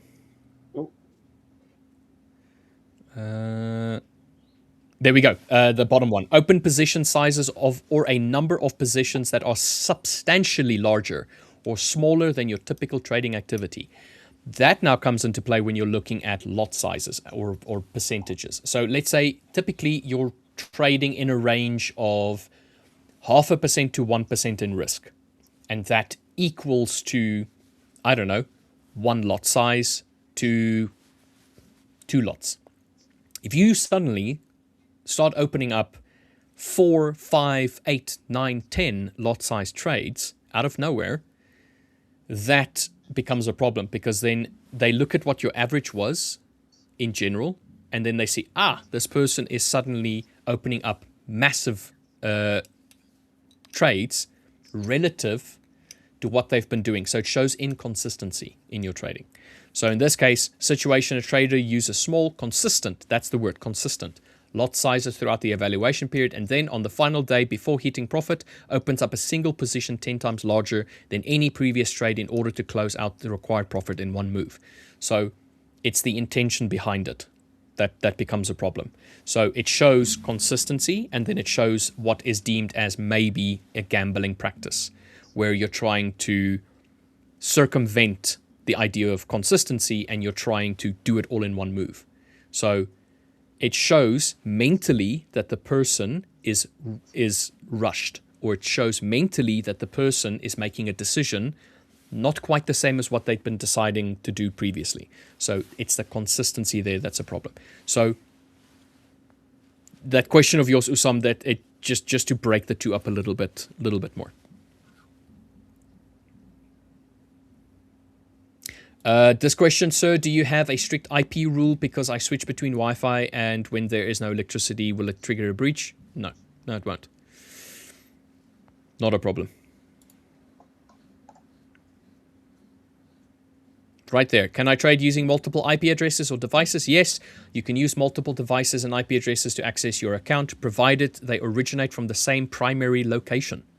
However, to keep your account secure and compliant, you must not execute trades from 2 different IP addresses at the same time. So, not a problem.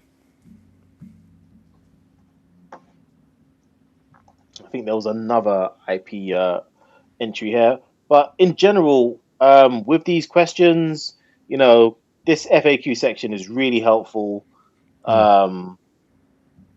Yeah. Okay. So this is specifically to CTrader. To CTrader, yeah. So the thing is, like, when you're trading with the 5ers in general, you're open to trade any strategy you want, bar that you meet the criteria of the prohibited trading practices. That it's not hedge arbitrage, it is not high frequency trading, you're not doing bulk trading, that kind of like stuff. So you can trade within those parameters and you'll be fine. You'll be fine. And always, as Buya says, go to the FAQs and you'll get all of the answers that you need from there. It's quite clear. Or if you're unsure, you can always reach out to help@the5ers.com as well. And you can ask them, look, I'm unsure about this information. Can you please provide clarity with an example, as an, and then they'll do that for you as well. The shiny yellow metal is asking, Rich, so selling first with 1 lot and then increasing as price goes against you. So that would be potentially seen as you going and doing something like martingaling, or potentially one-sided betting. So as price goes against you, if you start picking up your risk with each trade there, that might be a problem. So I would consider not picking up.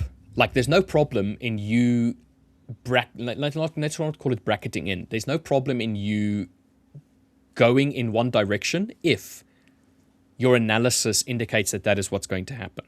But if you start increasing your lot size with every single trade that goes in that opposite direction, that's going to be a problem, because then it looks as though you are, first and foremost, not in control of your strategy, in that you are running a one-sided betting trading. That's the one side of it. The other side of it is that they can potentially see it as you enlarging your average trade risk substantially, which will then which would be a problem. What I would suggest is, if you're going to be doing that, keep your risk the same. So if you opened up a 0.25% risk, keep it as a 0.25% risk when you're scaling in, as an example. I'm not saying that that is not going to get flagged, because there's other factors that come into play as well. But if you're just talking about risk specifically, keep your risk as consistent as you can. So there's no risk rule saying you're not allowed to trade 2, 3, 4% per trade. But remember, the lower your risk, the better you're going to be seen from the company. They'll see it as, this person is not over-risking, this person is not over-leveraging, this person is consistent. This is a person that we would like to keep within our ecosystem. We would like to make sure that this person stays with us. Because remember, the 5ers is still it's a company, all right? And a company needs to manage risk. So one way is to say, look, we're not going to hard lock you, you're not allowed to. We're just going to say, we're going to leave it over to you to risk what you deem to be a risk, let's say more risk averse, or let's say more risk, less risky trading. They would want to keep you. That's what I would say. That's what I would suggest as well. And that's personally as well from my side. It provides you with more longevity in the game. You can continue trading for a lot longer if you're not risking your whole margin that you have available to you. So I would never, ever, ever go full margin. And I would never, ever go more than 1% per trade. That's just a rule that I set for myself. Believe me, you'll lose less accounts by doing that. So, bit of an interesting one. Sir, from statistical point, just need to get that out of the way. The most recent question. Yeah. What is the most violated rules? There's a fair few of them, actually. If you Jordan, go back I'd to... say probably. No, like we're talking about like violated rules. So aside from drawdown, apart from like breach stuff, like rules in general. Yeah, so I would say the biggest one is people reaching the daily loss limit. That is the biggest one. So you trade 1% trade, you lose 3 trades in a row, 4 trades, 5th trade. Oops, there you go. Hey. What's up, Samir? Hello guys, how are you? Good on you, good on you. Good. I'm good. That's amazing. I was fixing my tire, so that's why I got a little bit late. Did that's you okay. come back from the gym now? I was getting to the to my streaming setup, and I was having way too much tire pressure. So I was trying to fill that. So that is why I got late. I'm sorry guys, but here I am. All good. Happy to see you. Yeah. Thank you. All right, you guys was discussing about this question. Very good question, actually. Yeah. Most violated rules. Yeah. So from a statistical standpoint, obviously the majority of people that lose their accounts lose it because they hit drawdown. Okay. So, but if we're just looking at violated rules, we're looking at prohibited trading practices. Generally, I would say it is when people are looking at trying high frequency trading. That's one of the ones that kind of like hits home quite a bit, because people are trying to enter multiple, like many small trades. And they're trying to have that just a little bit of push, then they close all of them. So I would say the high frequency trading one is generally the one that hits most people. And then the bracket strategy is also another one, where people around news events, they open up a buy and a sell, and then whichever one gets hit is the one that they go with. So the rest of the ones I would say is like the one-sided bets one, I think is also a prominent one, but I haven't seen the statistics on that one all that much. Like the scalping over rollover one it's not one that happens all that much. Copy trading, that's actually also another one, but it's difficult to confirm if it's copy trading unless they have a large sample size in which they can then have a look and say, your trading is all over the place. This may be copy trading. You're copying from Buyu, or you're copying from Samir or Richard, because they have different styles of trading. Is your EVMux working fine, or is it me only? Is it it is giving me the same issue? I'm getting frozen in between my camera. I think it's just you, because we were seeing you Yeah, so I think it's just you. Yeah. Okay, let me log in from other browser. I'll be here in like 30 seconds. No problem. All right. Buyu, I think you are kind of like at the end of your segment. Yes. You can Yes, take I this am. time to hop out if you want to. All right. Well, I'll wait for Samir to come back in, so you're not left all by yourself. I don't want you to be singing that song all by myself. No, I don't want to do that to you. So we'll wait for Samir to hop back in, and then I will hop out. But here from the sunny beach, yeah, might as well just do a quick plug for the summer plan.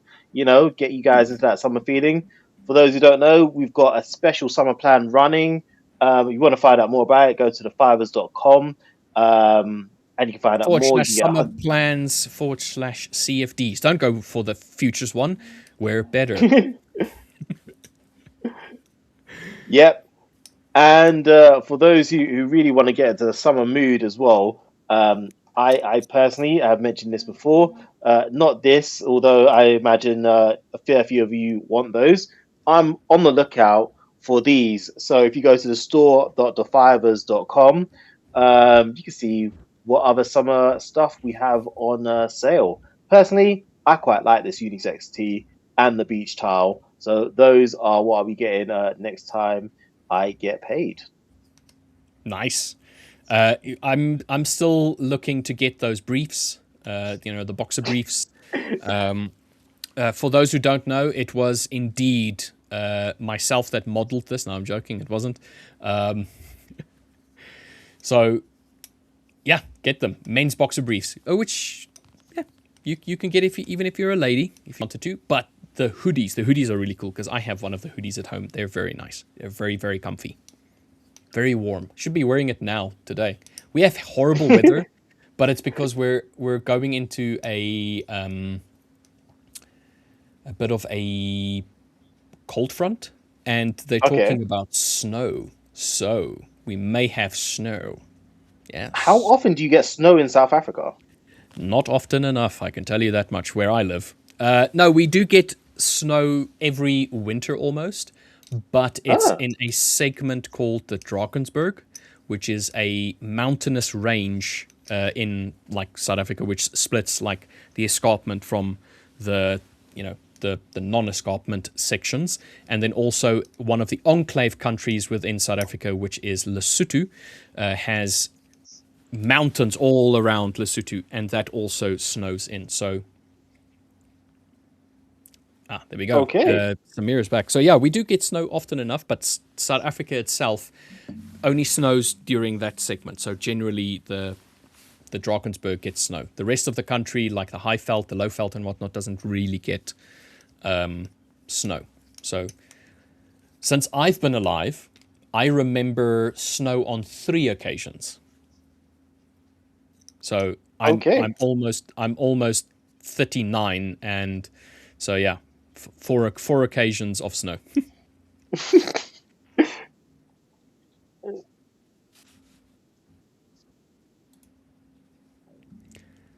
For those who didn't hear that, Samir, just repeat that question. I just wanted to know how many years it has been you are into this space, which is of course trading. Since it snowed. The last time it snowed was... No, I'm talking about the trading. How many years it has been? Oh, since I started trading. Yeah. Full time has been 2 years now. A little bit more than 2 years. I started, give or take, five or so years ago with CFD, but I did stock trading before then. So as a retail trader, I would say 7 years. If I have to think back, like 2019, give or take. All right. Is when I started with like trading as a retail trader. Yeah. So So about almost like 7 years. 5 years 7 years. CFD and 2 years like full time and profitable. And what about you, Buyu? Yeah, I was gonna say I started trading. Um, what? It's weird. It's a weird thing to say. So I started trading. I consider trading to be focusing on technical analysis 3 years ago, and I started dabbling in the stock market about 10 years ago. But I focused purely on fundamental analysis. So just reading financial reports, looking at the enterprise value and doing that kind of stuff. I did not look at a technical chart. Um, the closest thing I had was someone saying, "Oh, you should really look at the RSI when you're taking a trade on a fundamental basis." Which you know, uh, I I I don't want to disrespect anyone who uses RSI, but I have no more respect for the RSI. I do not use it. It's not for me. So 3 years focusing on technical analysis, and that's pretty much what I focus on now. And 10 years in total, looking at more fundamentals. Enterprise value. What are the current net assets? What are the non-current net assets? It's one of the reasons why I actually struggled a bit when I first was learning to trade, because I was like, oh, from a fundamental basis, what should gold be worth? Which is a very hard question to answer. You say fundamentally, oh, it should go up or should go down comparative to where it was before based on news, but it's very hard to go, okay, based on the financials, if you have those, what should gold be worth, or what should Euro USD be worth? Yeah, that's a tougher question It's to a little answer. bit more difficult when it's not associated with a specific commodity, or it's not associated. Its strength is based on people's perception of its strength. Yeah, Let's put it like that. Yeah, it's not a tangible thing that is necessarily as associative of its strength, but more like the opinion of it, which is weird. Yeah. So I struggled with that for a long time when I got into trading, because I was like, well, there is no balance sheet for me to look at. And even with crypto as well, I was like, oh, well, what should crypto be worth? I don't know. There is no revenue forecast for Bitcoin. Perceived notion. Yeah. What is going on here? Yeah. So that was a bit of a All wake-up right. call for me. That's interesting. I am going to head off now. Take care, and I will see you guys very, very soon. Tomorrow, if you guys are lucky, if you guys leave a like on the stream, maybe you'll see me tomorrow. I promise I will try to sing less. And if you subscribe, I will definitely sing less. So, hit the subscribe button and we'll have a great time tomorrow. Take care. Cheers, Buyu. Have a good one. Samir, and then they were just the two of us, me and you and me, brew. How's your trading been today? Today, this is the fresh outlook actually I'm giving to the chart. So I was, I'm just taking a look at gold, NAS 100, some crypto charts, because I think last week I was spotting some good patterns on crypto. Although I don't trade crypto, but I just added it just to see how my paper trading is going on. So originally I would have taken longs around this area. So that is just the analogy, pattern trading and all, how this thing is working in crypto. But my main pair, which is NAS 100 and US 30. So let's talk about the US 30. Okay, I was reviewing this trade. I could have taken this shorts at least to this area, but looking at this impulsiveness and some kind of pullback, we filled this kind of gap here, which we was having some kind of double top. Now price is going to the downside. 200 EMA, we are way too away from 200 EMA on the 2-hour time frame.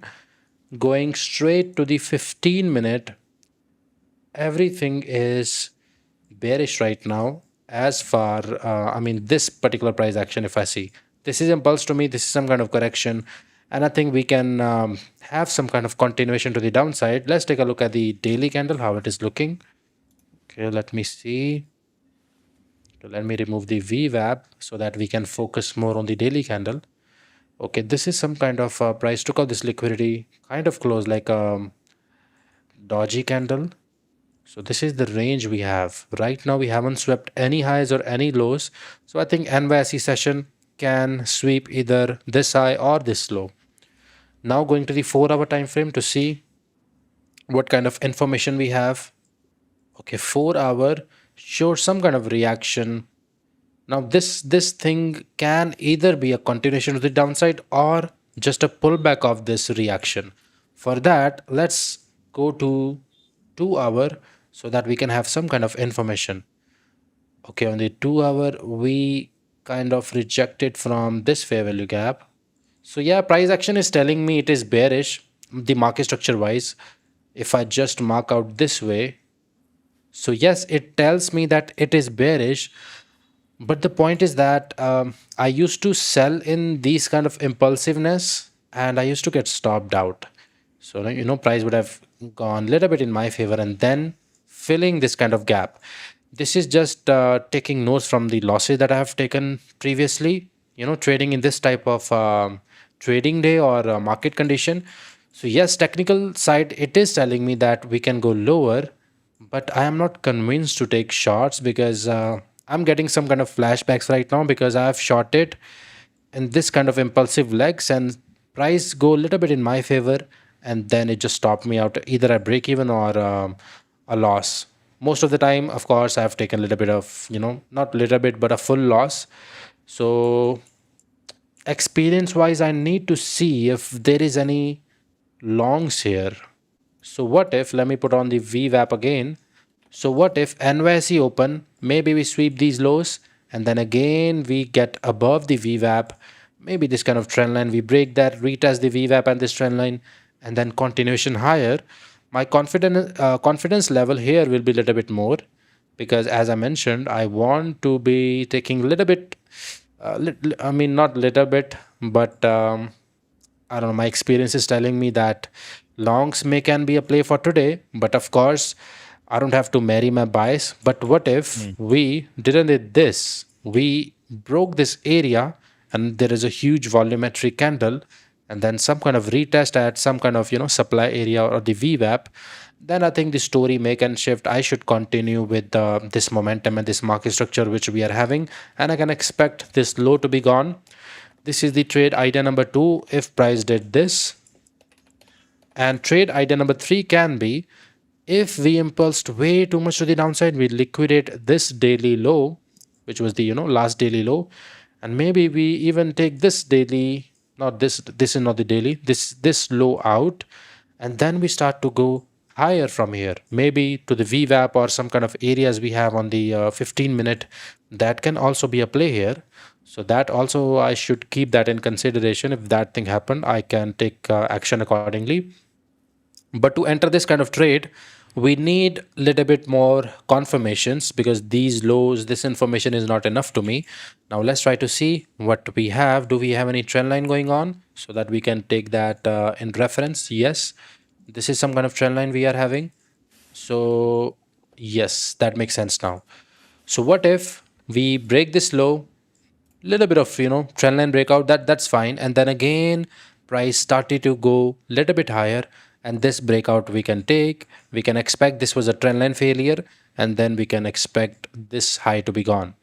This trade idea is little bit solid. Why? Because we have little bit more confirmation here. We have trend line also, we have this daily low also. So I will give this trade idea a little bit more preference or a little bit more numbers if I rate it in that way. So this trade idea is good.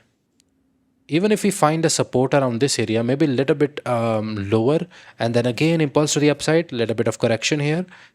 Or if you are a pullback trader, FVG trader, maybe you can spot your FVG or some kind of inversion, whatever you trade. But this trade idea is also solid. So this trade idea near the trend line, either this or break of this and again regain of the trend. These two trade ideas I'm gonna give a little bit more preference. This price can also do this, straight up break to the upside and then retest. This also can be the play.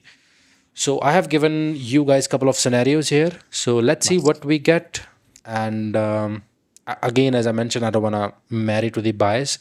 Wherever price goes, whatever new information I have, I will like to act accordingly. So right now, yes, we are consolidating, but we don't know how the price is gonna react at the NYSE. So I'll probably wait 5 to 10 minutes after the market open, and then we will have clear picture what price wants to do. 5 minute candle closed impulsively. Next 5 minute maybe have the same momentum. So that will tell us yes, price is retesting this area. Maybe we can plan buys around this area. So US 30 is nice today. So I'm just gonna leave this area here, this trend line and this low. So let's see how price reacts around this area. And very interesting price action today. So let's talk about NAS also. NAS, I already took a sell on it, so I'm wanting to see where you think it's going to reach because I have an idea here. Okay, for that, let's take a look at daily. Okay, sells make sense. We broke the high. This was some kind of resistance, and this whole area is some kind of rejection area.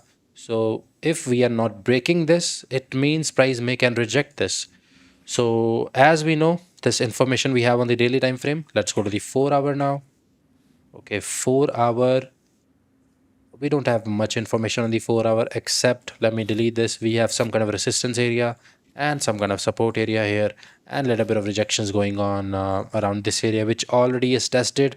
Maybe we can get a second test, who knows, but I'm just gonna keep this area on so that if price gets here, we know that this is some kind of rejection area from where price may can react.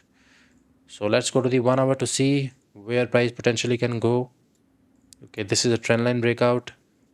Yes, it was a good trade actually. We rejected from that wick area on the 4 hour, I think.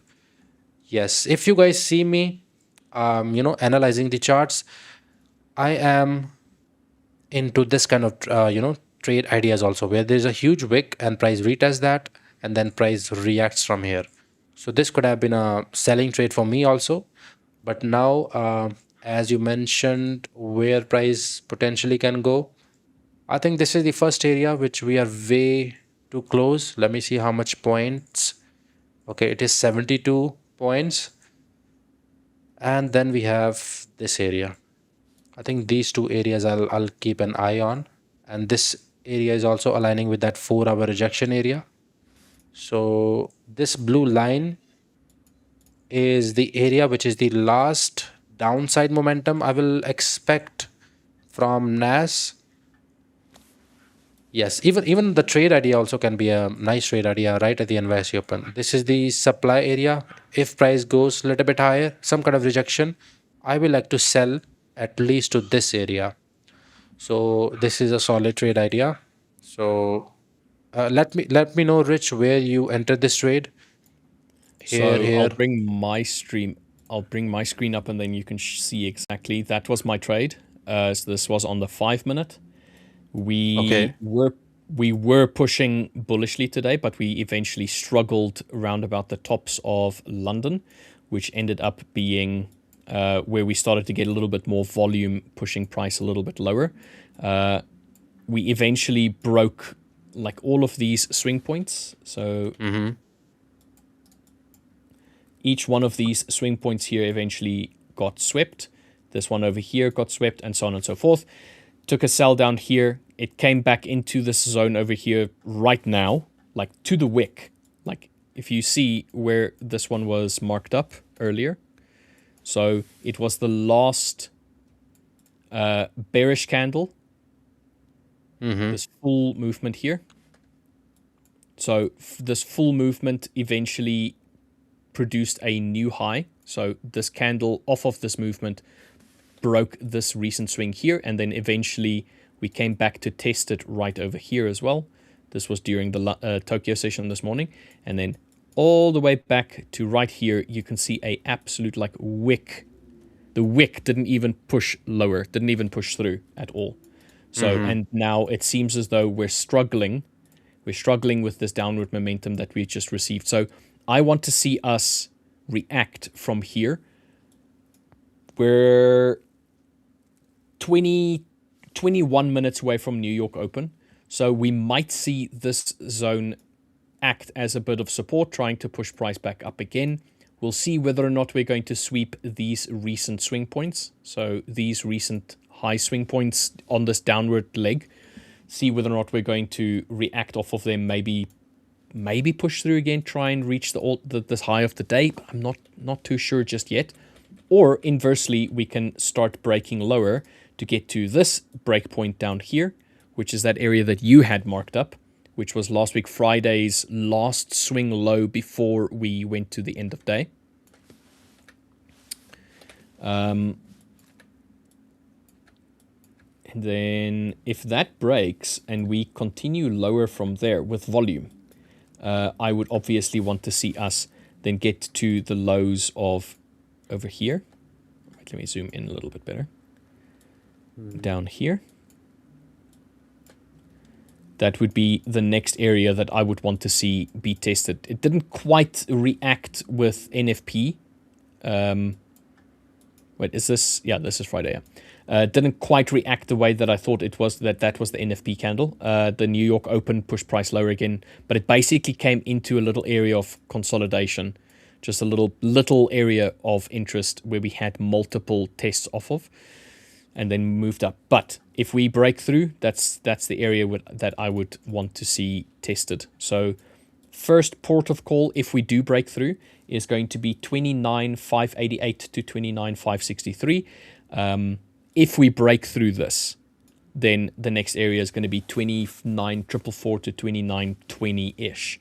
But conversely, if we react from where we are now, so we push up a little bit, try and push back down again with New York Open, and then start picking up, that could also make sense. So you effectively have price trying to push up a little bit. We try to come back down with New York, maybe a long wick that either doesn't break lower or just wicks lower, and then starts picking up again. I can see that that play out as well because of how bullish this movement was on Friday. And if you go over to the weekly, we had a very, very bullish week last week. So wanting to see a continuation of that bullish movement, but also remember that this could still end up being a continuation of this downward trend that we had at the all-time highs. So bit of a pullback like a flag pattern. So long leg with the flag, we can potentially try and push lower, see if we sweep this and then start picking up. But as of right now, I would like to see a continuation on this week to push bullishly so we can get back to all-time highs, which we're very close to. But it would not surprise me if we tried pushing back down again, maybe down to the highs of the previous week, so 2 weeks ago, maybe to this area over here, and then start picking up again. So we'll see. We'll see what the day brings. But yeah, I've already taken one trade. We'll see. We'll see what New York brings. There was a question here from the Shiny Yellow Metal saying, if we use 0.5 lots on a 100k account and I open an overall 100 pip stop loss, let's say I enter one at 100 pips and then another entry at 50 pips, so going 50% into drawdown, you take another trade. Does that have any issues? I don't think that would be a problem. Not for bulk trading. It won't be a problem for consistency in terms of your risk, and it also is probably not going to be a like one-sided bets either. I think you should be good. Usam saying one thing I've learned over the years is slow is the fastest way to make money. So slow is consistent, and consistent is fast. So that's the general gist of it. Sorry, Samir. I interjected you there a little bit. Usam is the guy. He is a regular viewer. First of all, I want to say thank you to Usam, man. You are showing up. Almost every day. I see you every day. So it really means a lot to us. And at the same time, I think you are doing good, actually. You are taking the step to improve your psychology, maybe your technicals, whatever it is. So at the end, I want to say you have came to the right place. I want to know, you are in the Discord also, right? Because Discord also provides lot of good value. And Rich is the guy. I also have um, I've also have been there for the psychology sessions, maybe 1 or 2 sessions. So that was really amazing. So yeah, let me know if you are in the Discord. I just want to know. But as you are typing in the chat, let me see what do we have. Actually, gold haven't really moved. After the NFP, we are still ranging. So what do you think about gold? Do you have any point of view or anything interesting on gold? So we were having a discussion about gold earlier when Dirk and LJ were on, and I'm not quite convinced yet with gold. Gold to me, we had this NFP movement, which was tested over here, which made this an established area, in my opinion, which means that it is a area of support. So if we were to come back down to test it, I would like to see how price acts around that area. But at the same time, we had this area over here, which to me acted like a little bit of a point of interest, where we had multiple reactions. So if I just pull that back, you'll see it as well here. We had some rejections and like breaking through, pushing back into it, like just general like lull around this area. So I wanted to see whether or not we were going to break through this area with conviction to try and sweep the daily low so long and then potentially pick up from there. But we didn't even like close below. We just wicked below this section, which to me signifies that this is like a potential slowing of the momentum towards the downside on the lower time frame. So there might be a potential chance with the New York Open that we could see price try and break through again, fail, and then start picking up again, potentially back to the highs of the day. And if past that, back to this area up over here, which was that last segment there. So this acted as a outside bar. So the way that Victor would mark it up would be something more to that degree, which would act. This would act as an outside bar bearish candle, so outside bar engulfing. So the bar itself is at the top, and it closed the body of the selling candle close outside of this full movement. So it acted as a order block. We had a reaction off of that order block, and then price tried to push lower from here. But as you said, exactly, we just went into consolidation. So we're kind of struggling here right now within the segment. So I'm just going to wait for gold. I think there is a potential for us to go a little bit lower on gold, potentially. But I'm cautious. I'm very cautious because it does look like it is slowing its descent down here. Especially if you consider this area over here being a higher low than the low of day. And even the Tokyo session high, we've created a new high with the London session as well. So I'm not sure. I'm not sure what I want to see on gold. I was reviewing the monthly time frame on gold. I was seeing the past data, what gold have done after the huge impulse on the monthly time frame, because this is a good amount of impulse only on the monthly time frame. We have volumetric candle, okay, a little bit of consolidation, and then again volumetric candle. I was noticing the history what gold has done after a good volumetric move on the monthly. Then I saw there is a potential. This was a volumetric candle, and the move, kind of a pullback, and then again push to the downside. Of course, we don't have enough data here, but I was just reviewing it. And on the monthly time frame, maybe this was a volumetric move, imbalance, and then again continuation to the downside. Okay, this here we sustained here. So here also some kind of volumetric candles and some kind of pullback, and then again push to the downside. And if I come here, this I will not consider a volumetric move, but this was a good impulsive candle here and here, then again a pullback, and then again impulsiveness coming. Okay, here it failed, but still we was having some kind of pattern breakout here also again. So considering that information from the past, what if we pull back and then again continue with this momentum that we have? That can be a possibility, but as a day trader, we don't really care about that type of price action on the monthly time frame. But I was just giving a reference point which came in my mind when I was seeing the monthly time frame.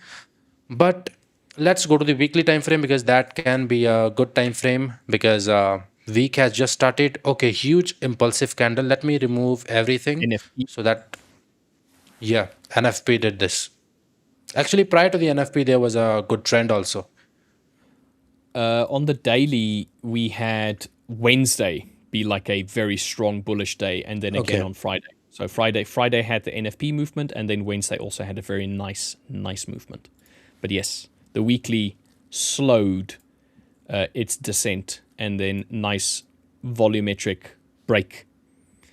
This could be the beginning of a new potential upward push. A thing that I like looking at is like my bases. It's areas within a leg. So in this case, we had a rally. This was a rallying move. Price broke out of consolidation and rallied higher.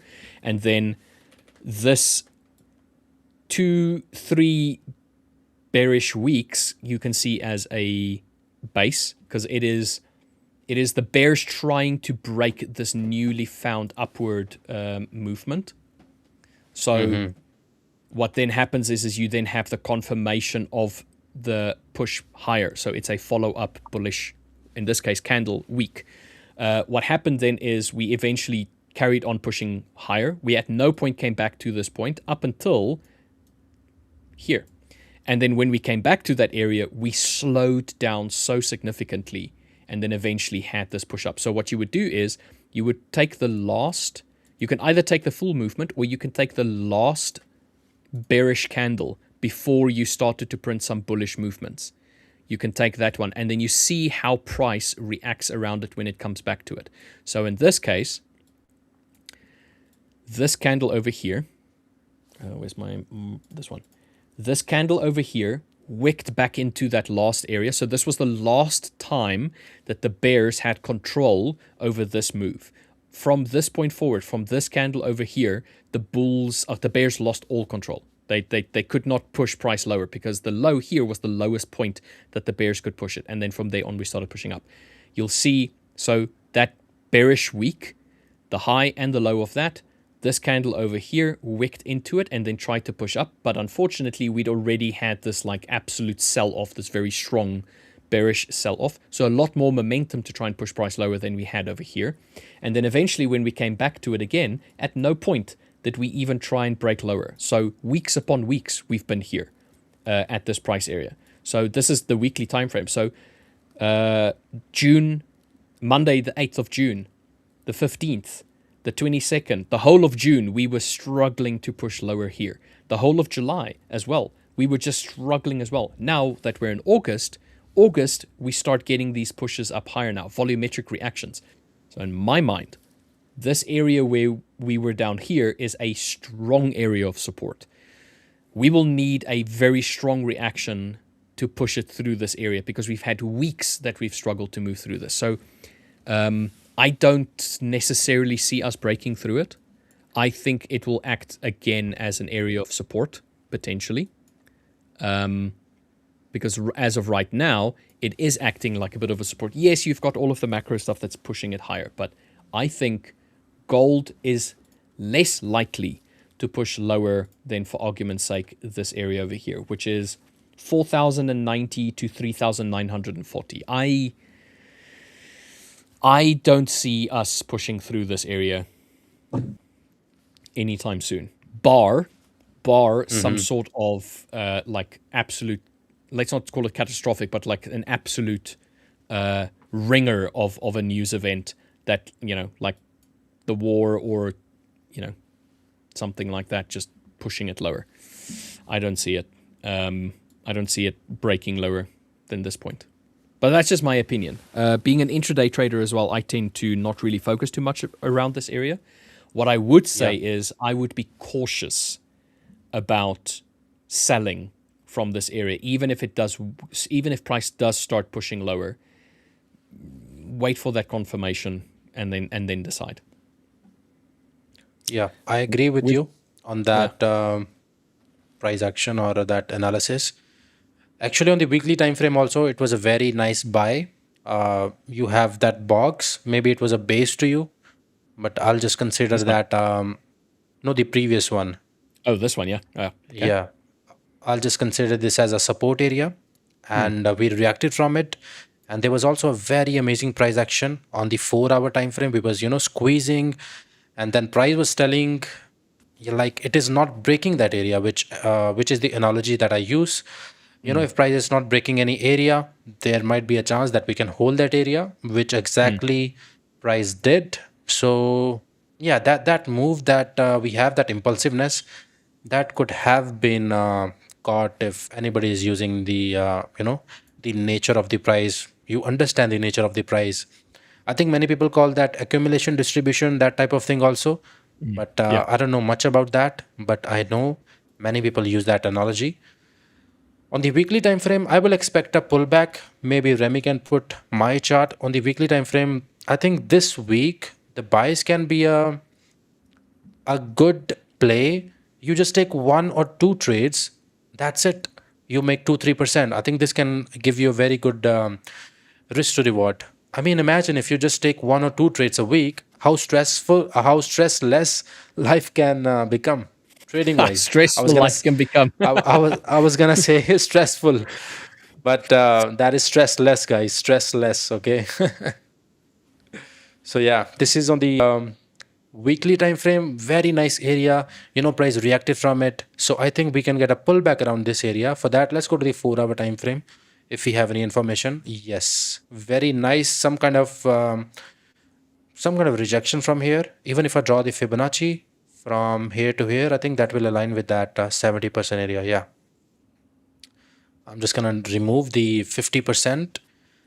I will just place the buy limit here, put the stop loss here, and let it ride at least to here. Do we have any information on the left hand side? Let's go to the daily time frame so that we can see if I can target any potential area. I think this is the area that I would like to target, which is 1:3. It can happen today, tomorrow, I don't know. It is just the start of the week, going to the 1-hour time frame. I just need that pullback to that 70% area. That can be a very good trade here. Couple of things are aligning here. Momentum is aligning, trend is aligning. There is a level. There is some kind of reference point from where we can enter. Now we just need the entry. So I can use this entry model here, which is Fibonacci, as a couple of things are aligning. So very solid trade idea. I'm just going to keep that risk to reward tool like this. So we will know in future if price pull back here. So how will it do? But we are 4 minutes away from the NYSE Open. Let's go to the US 30. Okay, we have started to go lower. I don't know where my trend lines are. Maybe I'll draw it again. They just disappeared. I think you deleted them. Okay, I'll just draw it again. So yes, we are going lower. Now I think that trade idea can be a play for today. We liquidate this area. At the same time, we do a retest of this trend line. Let it go slightly lower. Again, pick up the momentum, and then that can be the play for today. I think this is it. If that treated as a retest again, go lower, we will take a stop loss, or I will take a stop loss because I'm eyeing on this type of price action here. That's fine, but I know this type of price action can give me a good reward. Maybe I'll take a loss today, 1% down. Okay, tomorrow I can catch 1 to 2, 1 to 3, following the similar kind of concepts, and that loss will be recovered. So I don't care about the outcome, but I do care about the process. Am I following that? Yes, according to the analysis or the trade ideas I'm planning for myself. Yes, that is a part of the process. So yes, that is it. I'll just react on my plan. That's it I can do as a trader. Rest results are very, I mean, it's very subjective, it's very time to time it change. So you can't really expect the same result every month. I remember, I think June was not really a good month for me. I think it was US 30 was consolidating. Let me go to June. Okay, it was July, I think. Yeah. I was in a losing streak, blowing the accounts, and then at the end I made a good payout. So that really recovered every loss that I have in July. And similarly, this month is very stagnant for me. At the same time, I'm not really risking too much, and I'm not really, getting in loss too deep, getting in wins too much. So this month also is very break-even type of month for me. But I know for a fact if I continue to follow this thing, this is not really gonna affect me that much. So yes, this trend line. How much time? Okay, 2 minutes left for the market open. Let's see how this trend line will react from the price action. Okay, let me go to NAS 100 also if we have any information. Before you get to that, I just wanted to say this: will Dave join us today or not? Trade with Saqib. Dave is on the Futures channel. This is the CFD channel, so you can just search for the5ers at Futures, and then you can join Dave. Dave is on the future side. Okay, back to what you were saying. Just in case Mr. Trade with Saqib wanted to trade the open and he was waiting for Dave. I think you did NFP stream, right? In that stream, Dave was here. With us. Yeah, he's referring to the CFD channel. Was Dave here, or okay? No, Dave was with the Futures channel on NFP. All right, he's a future guy. He's our future guy. He's the future guy. Exactly. All right, we have a question from SUYOQ. Hi Samir, I have passed phase 1. In phase 2, I have lost $40. For final drawdown, how to come back? Please help. I have been there a couple of times. I have been there also where I have been $40 away from passing the account, and from there, I don't know what comes in my mind. I have blown the account. I have been there also. So I will say this is a part of the process, and I can see that you have broken the plan because that's how it happened. I'm just assuming, you just got in a huge losing streak, and I think you just broke the plan, and you are paying the price for that. But if you wouldn't have broken the plan, you have followed your trading plan to the T. If you have a good strategy that have some kind of edge in the market, and you are pairing that with a good risk management. I told you guys that day, you are just there when I was in like 3-4 years into my trading, when I was building the cushion. So in that phase you cannot risk too much. You cannot do that. That is the foolish thing that you guys can do. So trade less size. If you are in the winning streak, maybe you can take a little bit more size, but if you're coming in the loss, you have to reduce the risk. That is the only way you can survive. Else you will blow the account. You will come in the same stage. You will buy a new account, and the same thing will repeat. So I don't want you guys to be in that dark phase. So I have been there. Please, it is my request, trade less size when you are in loss. So now, closing word, you can't really do anything. Mr. 9496, you have just $40 left. Maybe if you have 5K challenge, I will consider that 1%. Try to risk 0.2% and just follow your strategy to the T. So that's it. That's what you can do. In the next time, please, once, let's say you take the one, that is your first trade on your account, you lost that, it's okay. That happened with me also. I'm in the phase 2. I think I'm down like 3-ish%. So I don't really mind that, but I care about that thing that I mentioned. Am I following the plan or not? As I mentioned, coming back to the point, okay, you took a loss, reduce the size. Initially, that is the only way you can survive. So that is the most important thing that you can do. So now, unfortunately, I will say you cannot really do that much, but you can reduce the size, maybe risk 0.2%, or if that is a 5K challenge. If that is a 10K challenge, you have just 0.4% left. Now it is very hard to recover. So maybe next time follow the plan, and once you're in the loss, reduce the size. So also something to consider when you're in drawdown. depending on what account you can have up to 10% of your account as drawdown available to you. So let's say, hypothetically speaking, you have a 5K account that you're trading. That means 10% of a 5K account is $500. If you start going into drawdown, let's say hypothetically you are risking 1% per trade, and you go through a losing streak and you lose 7 trades in a row, you're down $700, including commissions, spread, all of that stuff paid, maybe even swaps. But you're $700 down. You're left with $300. You're left with 3%. The idea is you've already had a losing streak of 7 trades. So here's something that you can do, is you can take your remaining drawdown available to you, which is $300, and you can divide that by 7. Because you already know that you have had a 7 trade in a row consecutive losses, which means that your strategy, the way that it is currently, is already proving that 7 trades is something that you can realistically have as consecutive losses. So take your 3%, divide it through 7, and then you'll have your new risk parameters. And then what you do is you start trading that new percentage, which it's not going to be that 1% that you initially started with, but it's going to provide you with a bit of time for you to start edging your way back to break even. And then what you do is, on a week by week basis, you go back to that drawdown that you had. Let's say you win 4 trades in a row, and your strategy is a 1-to-1 as an example, and you've taken back 1%. Now you have 4% available to you. Take that same 4%, divide it through 7, and then trade again. You'll pick up your lot sizes and your risk a little bit by little, so that you're leaving yourself enough space to be wrong. Because that's ultimately what you want. You want to have time to be wrong.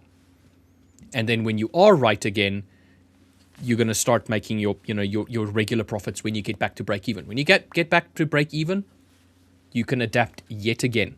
Look at the amount of trades that you have available to, or amount of percentage you have available to you, divided by the typical amount of drawdown that you would go through. In this case, 7 trades. Take your 10% divided by through 7, and you'll get your new risk parameters. 1.14 as an example is what you can do. But then give yourself a hard lock and say, I'm not going to go higher than 1% risk. I'm not going to go higher than 0.5% risk. And slowly but surely work your way back into profits. I think that's exactly one of the few ways that you can get back out of drawdown. It depends, as Samir said, it depends on what size account you have with this $40. If it's a 2.5K high stakes account, $40 is still fine. You have almost 2%, because $25 is still can is Please 1%. let us know how much is it 5K, 2.5K, 10K. So you are talking in terms of dollars, so we cannot really guide you that way properly, Yeah, we just gave you the whole fundamental of the things, how to do things. So okay, we've had the NYSE open for the first 5-minute candles. 2.5K. Oh, 2.5K. 2%. That's plenty. That's plenty. Yeah, that's quite a bit. You have quite a bit available to you. Take the amount of trades that you have available to you, divide it through the amount of percentage you have, divided through the amount of losing trades that you had in a row, and then trade from there. NYSE open, NASDAQ pushed lower. All right, let's see NASDAQ, what it is trying to do. So we are tapping the 200 EMA. Actually, I have a good setup here on the... On which one? 200 on the daily? No, on the 15-minute, but that is the 30-minute demand area. We're reacting from it already. So I think this can be a long idea here. But for that, let's go to the 1-minute time frame. I see. Can we have anything? Okay, I was explaining this. 15-minute, we are on the 200 EMA. And this was the last area from where price started its impulse. And we are again coming back to that area. And going to the daily time frame. Let me see what daily is doing. Actually, this is still a strong candle. So we still can flip, this candle can flip also. But for that, this information is not enough to take a trade. Let's go to the 1-minute time frame. What price is trying to do. Let's go to the 1 minute. Okay. I'll wait for this big trend line to be broken. It's crazy if you look at the 1 minute. It's like, wow, this is such bearish volume just at the open. Like, yeah, if I let me delete this, and if I do it on the line chart, I think this will be a perfect example of that trend analysis which a lot of people do. So price is making lower lows, very clean price action actually. If anybody took any strategy, break and retest, breakouts, supply demand, FVG, so this was, the market structure where every strategy would have made money. So that was really nice market structure. Let's go back to the candles and VWAP. Okay, I'm waiting for that VWAP to come on. Yeah, I'll wait for that trend line to be broken if I'm planning for that buying idea. But on the US 30, still nothing. I will wait for that area to be tapped. So yes, is gold doing anything? Yeah, gold is very less volume here. We are still consolidating.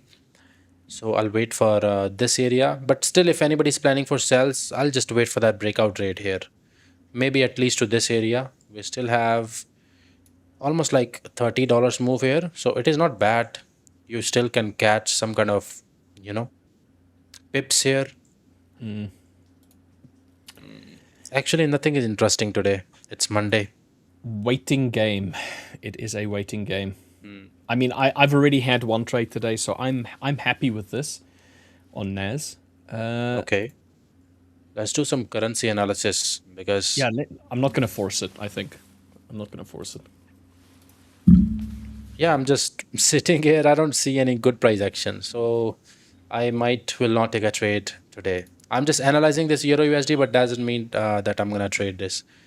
Actually, this is a nice consolidation. Let's go to the 1 hour time frame or maybe 2 hour. Okay, price is squeezing to the upside. I don't like this price action. It means price is struggling to go higher. So considering the fact, I think we are also on the daily, some kind of daily area. Okay, we just have the supply area and we are squeezing to the upside. So normally I will take a sell around, in this price behavior or nature of the price. So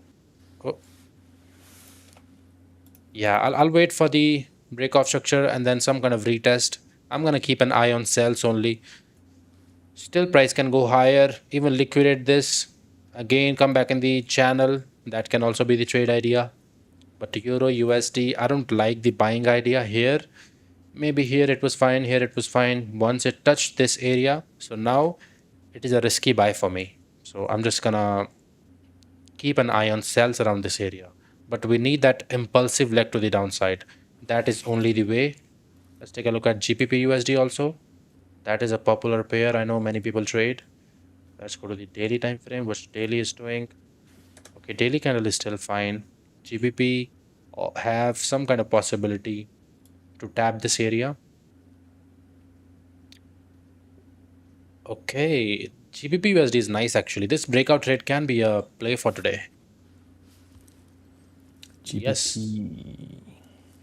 Breakout trade can be a play for today. I'm just gonna leave a risk reward 2 like this. Can we catch? Yeah, still it is 1 to 1.7.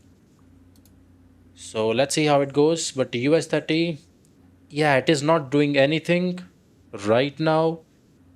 Maybe after 30 minutes, 15 minutes, 20 minutes, what it does, we'll see. But right now, I'm not seeing anything that is telling me this can be the pattern that I want to trade. So right now, it is nothing to me.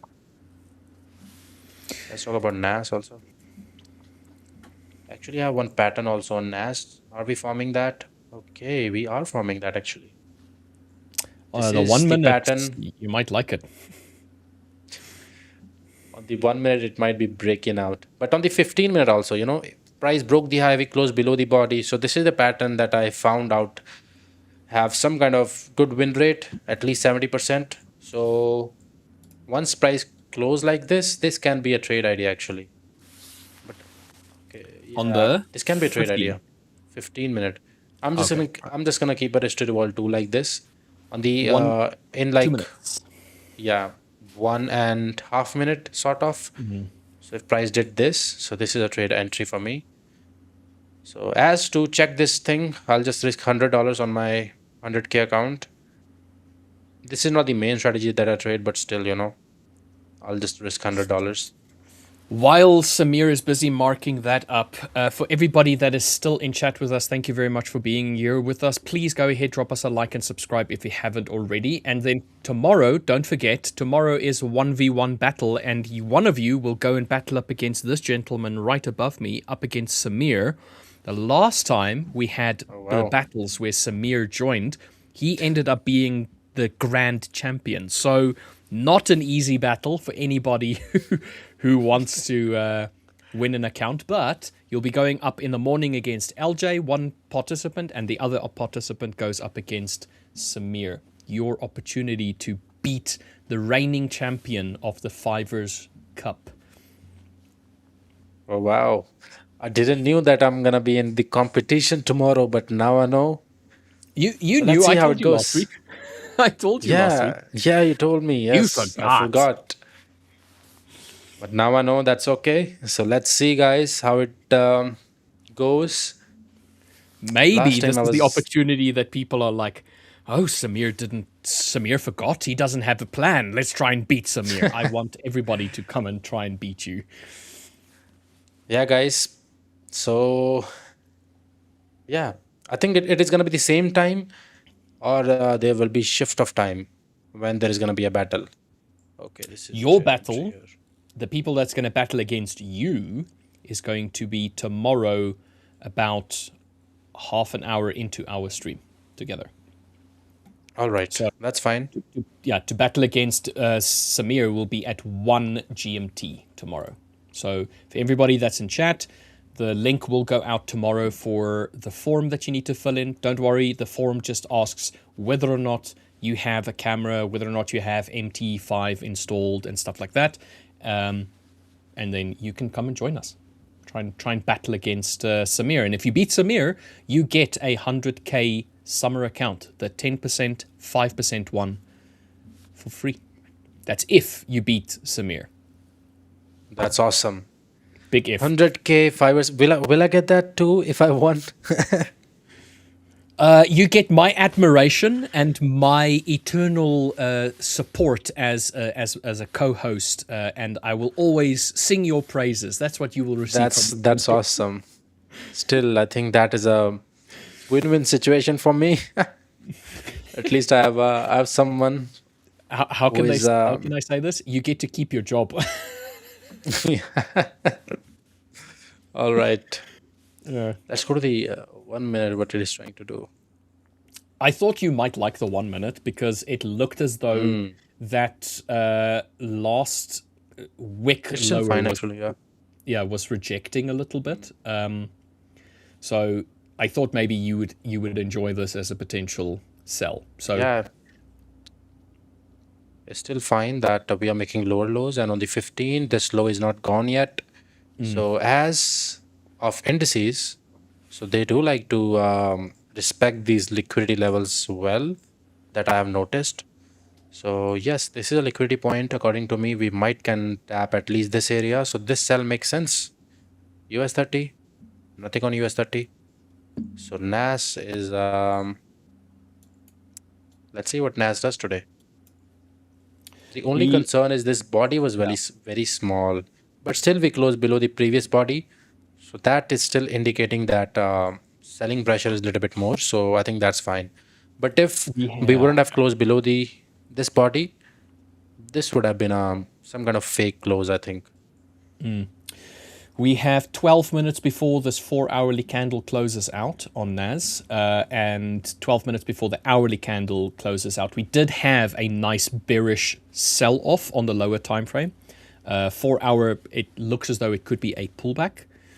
We'll have to wait and see if it was a pullback. I mean, it's taken this one 4-hourly candle that we've had now has taken the last 3 4-hourly candles and price action away. So here you can see the 4-hourly candle. This is the higher time frame candles that I have selected. This is the 15 minute, the 1 hour, and the 4 hour. you can see with this 4-hourly candle right now, the price action has swept not higher, but it's taken the previous 4-hour low, the one before that, and the one before that. It swept all of those. So a reasonably strong bearish movement that we've had on the 4-hourly so far. We have yet to sweep. This was Friday's, this 4-hourly low on Friday over here, or I think it's this one over here. We have yet to have taken that one. But interesting to see that it seems as though it looks like we've started to reject ever so slightly here, which is maybe in line with this little bit of consolidation that we had there. Yeah, it's starting to pull up a little bit, go down to the 1 minute. This candle here did look like it rejected this sweep down here. Now we'll see whether or not we're going to reject the high of the New York session so far. Yeah, that is the only area. If price respected, it can go lower. Going to US 30, US 30 is doing nothing. US 30 on the 5 minute, one big wick and then a rejection on that. Yeah, I mean, this, we just swept these recent high swings here and then closed down here, and since then 1 attempt, 2 attempts, maybe a potential to try and sweep a little bit lower. Maybe this area down here. Oh, come on, zoom in. Maybe this area here as a potential test area, because we failed to sweep. Yeah, maybe this area for a potential sell. I don't know. Down into this area? I don't know. It depends. It depends on how we're going to reject these lows as of right now. But I do like these long wicks above as rejections. All right, US 30.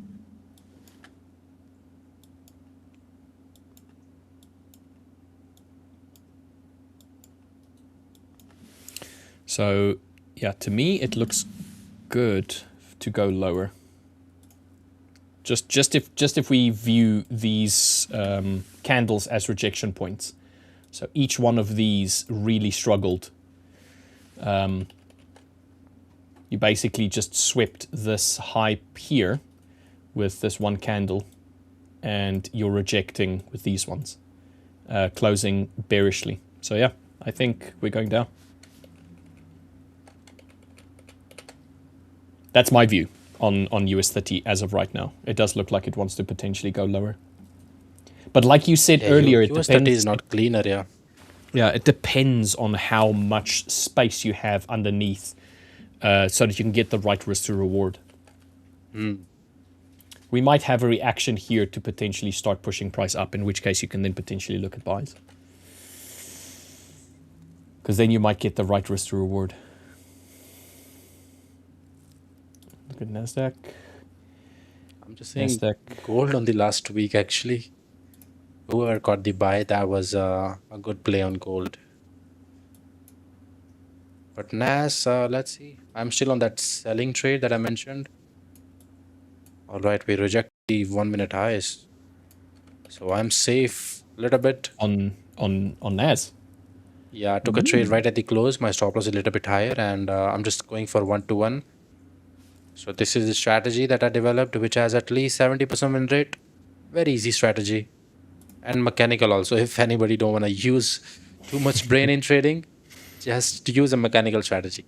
But of course, it also has some losing periods, but that doesn't mean that it doesn't work. It works actually. I should trade this on futures platform actually, this strategy. I'll try it maybe.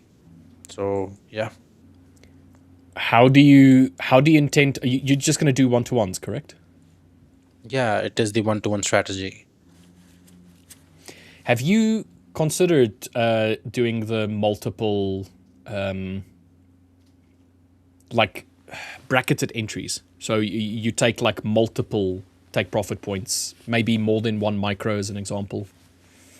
Actually, I backtested that thing on this strategy. That didn't really turn out to be in my favor. 1-to-1 was giving a little bit more. What do we call that? Maybe profits in simpler terms. So yeah, More consistent profits, yeah. yeah, exactly. I tried trailing the stop losses. I tried, taking the partials. So this approach was the most profitable one with this strategy. Maybe that strategy, that VWAP retest the supply demand, on that strategy, maybe I can use this risk parameters. But on this one, I tried backtesting. It didn't really work good. So yeah.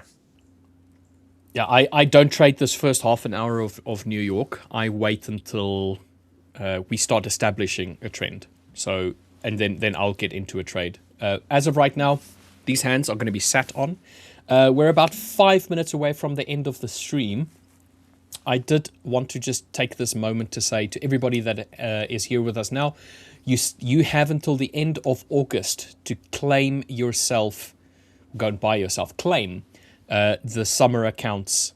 They are a limited time only offer that we have at the 5ers at the moment. You have the futures side as well as the CFD side where you can choose the summer accounts. They are heavily discounted, but they have their own rules. Like, for argument's sake, there's payout caps across each stage, but you can have up to 6 accounts. You can have 2 of the 1-steps.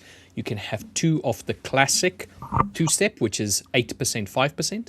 And the new one, you can have 2 as well, which is 10%, 5%, phase 1, phase 2. So you can have a total of 6 of them. And then you also get a refund after your 3rd payout. And also you can scale them up to 175,000 each one of them. Your payout cap doesn't increase, but you don't have, like with the old high stakes accounts, the profitable days. You only have consistency, which is 50%, meaning whatever profit you make in the account is not allowed to be done in one trade. You need to at least have done that in 2 trades. So 50% of your profits is not allowed to come from a single trade. So it's a bit of a hybrid account, which I personally, my personal belief, personal opinions when it comes to CFD trading, is the best account that you can have in the prop scene. The best, in my opinion. Yeah, actually, this is the best opportunity to a trader because, as I mentioned, I do like to talk about, as I was, in my earlier stages, but that Samir or Sam, whatever, you call me, so that would have loved this opportunity. But at the same time, as your drawdown is a little bit more and your fluctuation, if you're taking too much risk, is going to be a little bit higher. But if you're used to the 10Ks, equity fluctuations or maybe 5Ks, then this thing is gonna cause you a little bit heavy heart rate. So you have to keep that in consideration. So use proper risk management. And I think this is a very good opportunity, guys. But few of the people who buy the account is going to take benefit of this opportunity as in terms of payouts. So I want you guys to be in that place. So for that, please don't get used to that, or don't let that thing get in your head. If you are used to taking smaller losses and then suddenly you are risking 1%, that is $1,000 loss, $1,000 profit, this that, please don't let that get in your head. So yeah, as I mentioned, I want you to guys take payout from this account. And yeah, back in the days, if this offer was there, I would have loved this offer. I would have grabbed this offer immediately. So yeah, this was just a risk disclaimer I gave you guys. So this is a good opportunity. Yes, definitely. I myself have bought 4 accounts. So yes, I've got but 2 so at the far. same I'm getting time, 2 more. yeah, I'm also gonna get 2 more. I'm just planning for that. I was waiting for a payout. So yeah, once it gets, so I'll get 2 more accounts. So this trade is looking not really good. Yeah, it's right now struggling a little bit. Okay, we have a good trend line pattern here, or that triangle pattern. So let's see if that respects. Still we have a chance, or I have a chance, because I risked very less on this position. So yeah, let's see. 1 minute is still not that bad, but if we break to the upside, yeah, I'm gonna hit a stop loss here. Let's see what US30 is trying to do. Okay, I think today is gonna be a low volume day, I think. Monday US30 or Monday indices trading is a little bit slow today. We'll see what it does. Yeah. All right. We've pretty much come to the end of today's stream. So I will just say this to everybody else. You will now, at the end of the stream, you will be redirected to our futures channel with Dave, and Victor is there as well today. And I think it's either Cesar or it is Alejandra. But they are there at the futures platform at the moment, trading through New York. For those of you who have joined us today, thank you very much for joining us. Please like the stream, drop us a subscribe as well. And then we'll see you all again tomorrow. Samir, is there anything that you want to mention before we sign off? Yeah, I'm just waiting for this trade. Either stop loss TP, let's see. That is it from my side also. Seems like I'm gonna hit a stop loss, but anyways. So guys, that last thing that I will say, that about summer plan, that is a good opportunity, but make sure your risk management is on point. Don't let numbers get in your head, because if you're used to trading 10Ks, 5Ks, 2.5Ks, so that number will test you, but don't let that get in your head. So just follow your plan, forget about the PNL. You will get to the payout stage, and I promise you guys, once you get that first payout, maybe 4-figure, I don't know if that is going to be your first 4-figure payout, that is going to change your life, because that will motivate you to stay to your plan, stick to your plan. And yeah, I wish best of luck to every one of you, and I will see you tomorrow. There is also the trading battle. Let's see how it goes. So that's it from my side, guys. Yeah, take care. Bye-bye. Awesome. Everybody else in chat, we'll see you tomorrow for the Traders Battle. 2 participants from chat is going to come onto the stream and battle against our hosts. 1 versus Samir, 1 versus LJ. So please come and join us for that tomorrow. You can win yourself a 100k account just by beating the pro. All right, gentlemen and ladies of chat today, thank you very much for joining us. We will see you again tomorrow. Cheers.